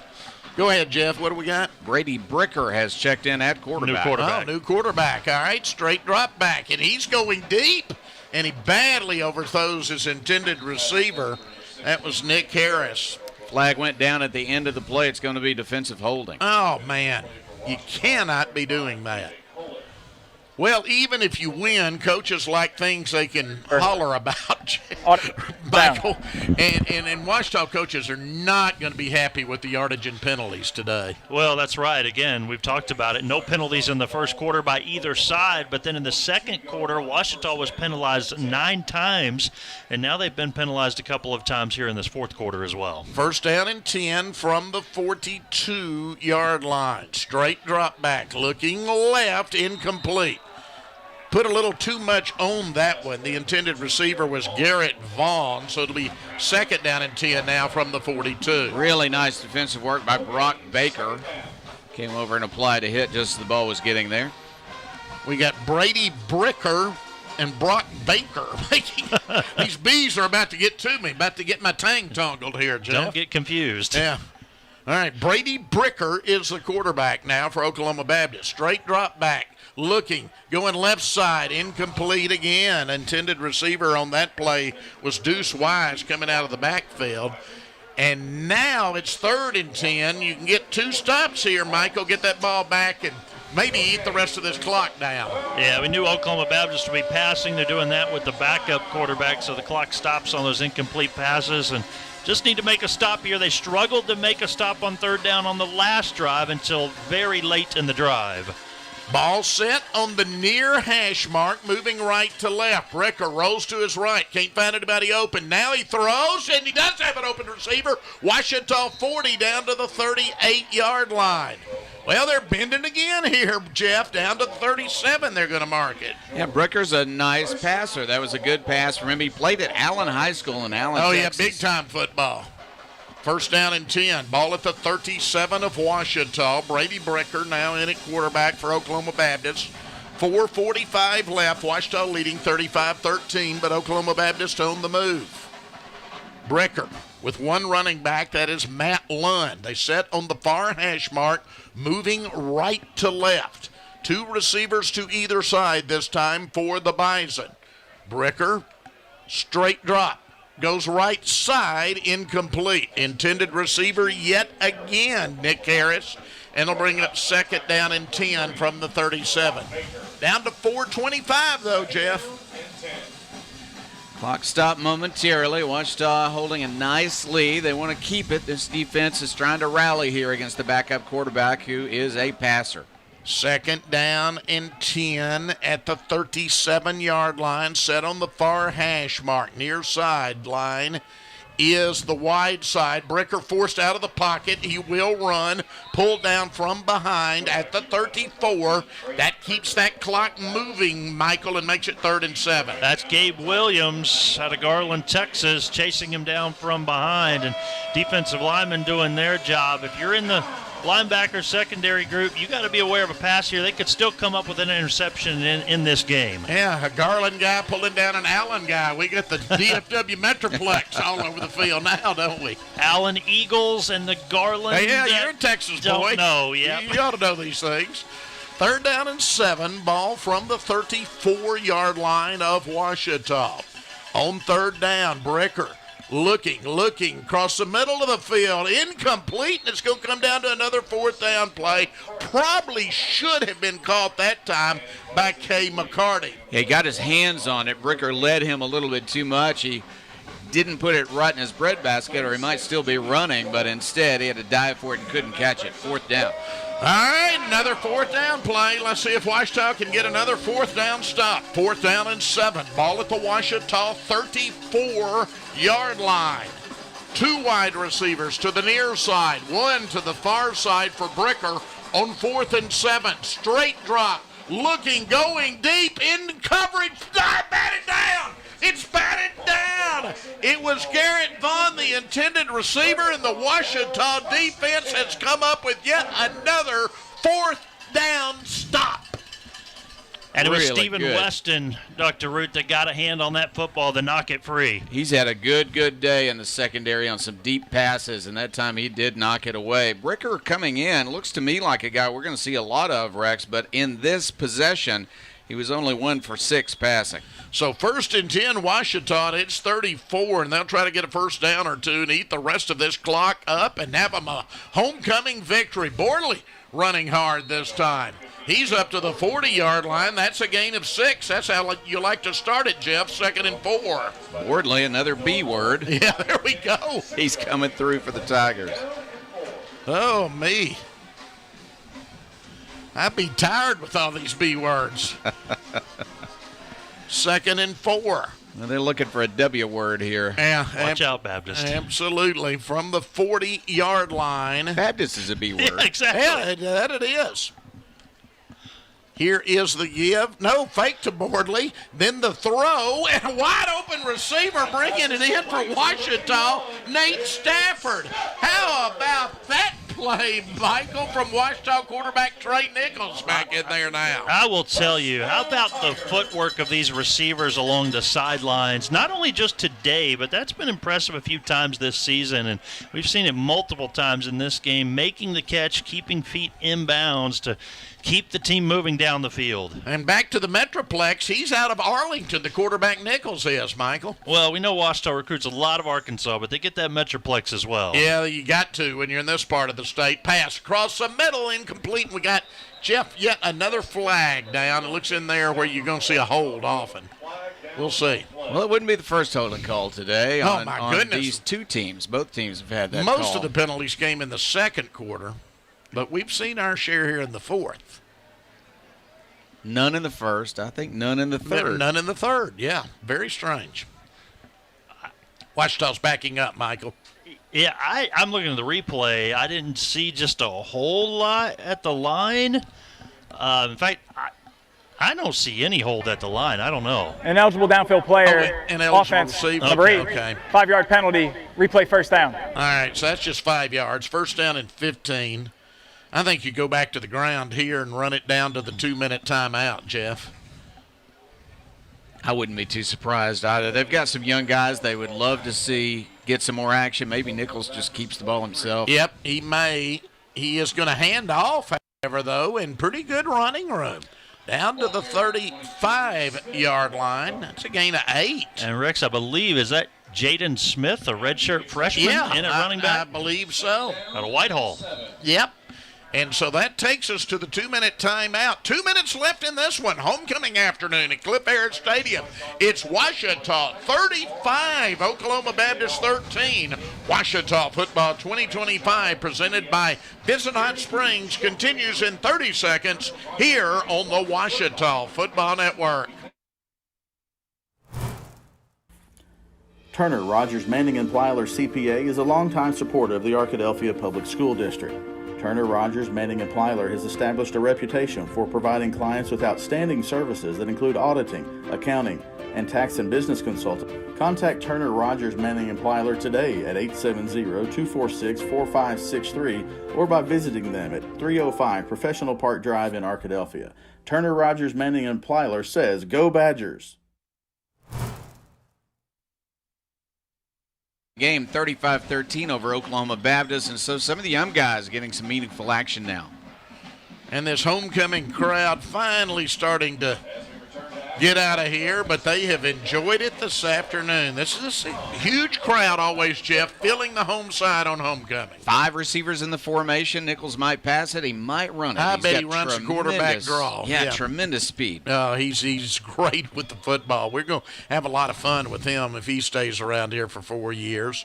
Now he goes on the end around, and this has got running room. 25-20 down to the 13-yard line.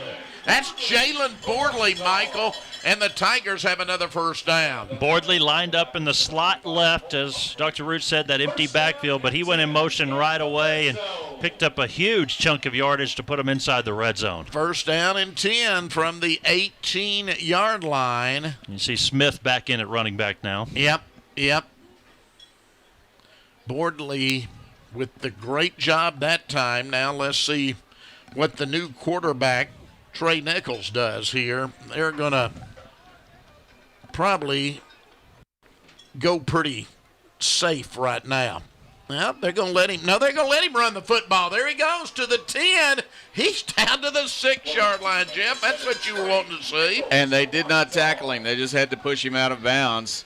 What a fast runner. And then good yardage after contact, too. We're going to enjoy this guy before his career is over. 6'1", 180-pound freshman. In fact, they mark it all the way down to the 5, Michael, with 1:17 left in this one. And it was just such a fast run. He showed one little move like he was going to throw, pulled it down, tuck and run. Now he's going to kneel it, though. Yep. Todd Knight's not going to run the score up on anybody, I can assure you. He's all class, and they're going to kneel this one out, Jeff, and the Tigers are going to have a homecoming victory. That is 11 wins in a row over Oklahoma Baptist. Since Oklahoma Baptist joined the GAC, Washita now 10-0 against the Bison.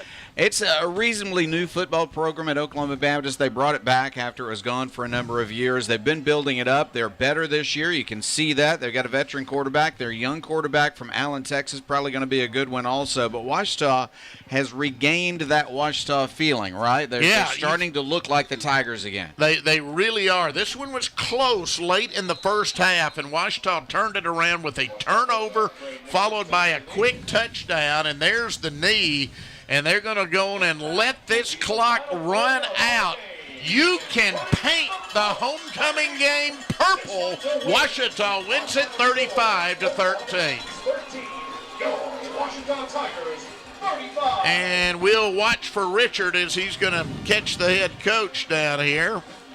But, man, Jeff, Washita needed a big win, and they get a big win, a 22-point margin this afternoon. Tigers led it by 11 at halftime, but they win it going away 35-13. 35-13, hard to complain about that one, Michael. Well, early on it was frustrating. It was for much of the early first on, half. but the defense forcing turnovers, setting their offense up. The offense got things clicking in the second half, and it ends up being a pretty big margin of victory at 35-13. Long conversation with Coach Knight and Coach Jensen, the head coach of Oklahoma Baptist, so Richard's still standing by down there. Yeah, they're probably talking about those officials in the second quarter is probably what they're talking about. Yeah, they having a very long. It's not a heated conversation. No. It's just a very long conversation as Coach Knight gets a hug from his wife Julie. But big win for Washita, Jeff. They did what they wanted to do.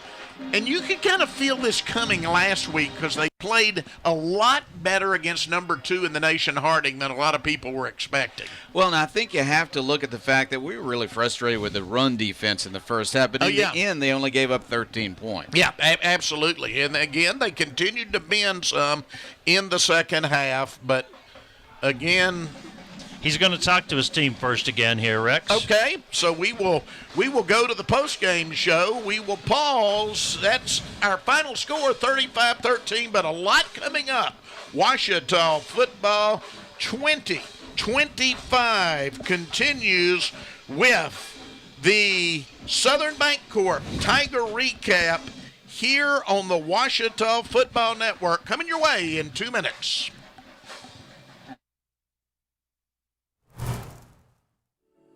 Tiger Tunes 2025 is coming up really soon this year, but I know a lot of you aren't going to be able to make it in person. So, why not watch from the comfort of your own home? Check out the Tunescast, sponsored by the Washita Baptist Campus Store, for a live broadcast of the Saturday night show. We've been spending weeks filming behind-the-scenes content and never-before-seen footage that you are not going to see in person. To support students and buy tickets, go to obustudentmedia.com/Tunescast to watch live on October 4th. It's a night you don't want to miss.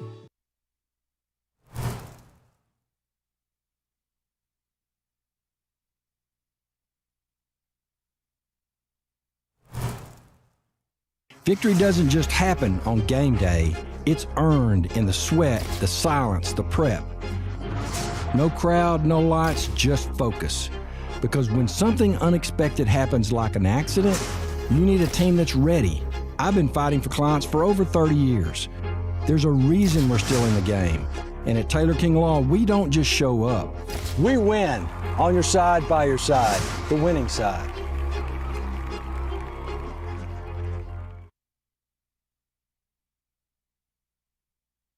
Hello, I'm Brett Rogers, President of Capital Technology Group. You might know us as Capital Business Machines, but our new name represents our growth as one of the state's leaders in business technology.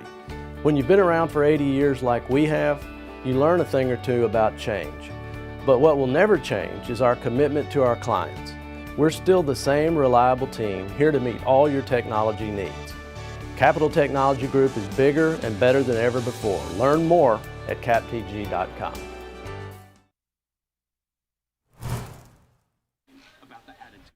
Let's go on and give us the intro to the post-game show right after this ad now.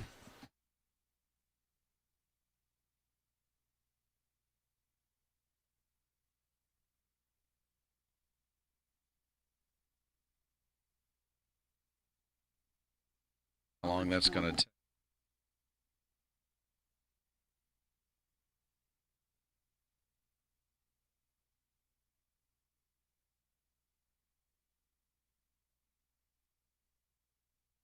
Wichita's 35-13 victory. Let's go down to Richard with the head coach. Richard. Head coach Todd Knight. And Coach Knight, a little slow getting out of the gate in this one. The defense was giving up some yards, but man, they get 3 turnovers in that first half, and that really kind of helps, it seems like, to get everybody on track. Gosh, if we don't get those turnovers, that first half been pretty rough. I mean, they're moving the ball pretty good, and they've been doing that. I mean, they had 300 and something yards passing last weekend. Now, they gave up a bunch rushing, but you know, they can throw the ball around a little bit. We got 2 safeties out. You know, we're playing a bunch of pups out there and giving up the corner route and doing some things, but we got a little better in the second half with that. Held them 3 points and got them off the field when we needed to. Second half, it seemed like the message at halftime is we're going to go in and lean on these guys, lean on the run game, count on that offensive line. Seemed like they really executed that pretty well in the second half. Yeah, it was better. We just talked about it at halftime that we weren't playing our best. You know, we talk about 9-5-9, running to the football and all those kind of things, but, you know, we just didn't see it in the first half. Even though we had the turnovers, we didn't see us just busting it to the ball, and I felt like we were better in the second half. It was more of the corner route, you know, and the RPO in the middle, some things like that. And I thought our offensive line came out in the second half in that third quarter, started knocking them off the ball a little bit, able to run the football, so I'm very proud of that. You got a young team, and there's a lot of distractions this week. You have a Harding game last week, and kind of get up for that, and then you have to get ready. You got homecoming, a lot of things going on this week. Hard to keep them kind of focused, but they still come out, execute enough to get the win. That's got to make you happy there.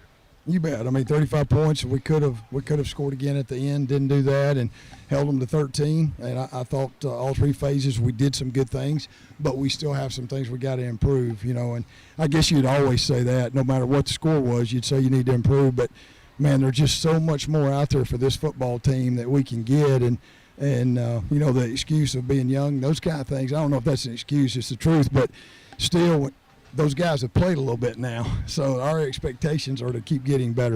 All right, thanks, Coach. Congrats on the win. Got a lot of players I want to talk to back here. You bet. Good luck. All right, Richard's going to grab some of over here top with players. defense. Hi, everybody. This is John Fanta with Fox Sports and the Big East Digital Network. Hi, this is Brad Sham, voice of the Dallas Cowboys. I'm Nicole Auerbach. Kevin Kugler of Westwood One. Hi, everybody. It's Pete Pranica of the Memphis Grizzlies and Fox Sports Southeast. Hi, this is Chuck Swirsky with the Chicago Bulls, our flagship station, 670 The Score. This is Kyle Peterson with ESPN. This is Tom Hart at ESPN and the SEC Network. Thanks for tuning in to the Washington Sports Digital Network.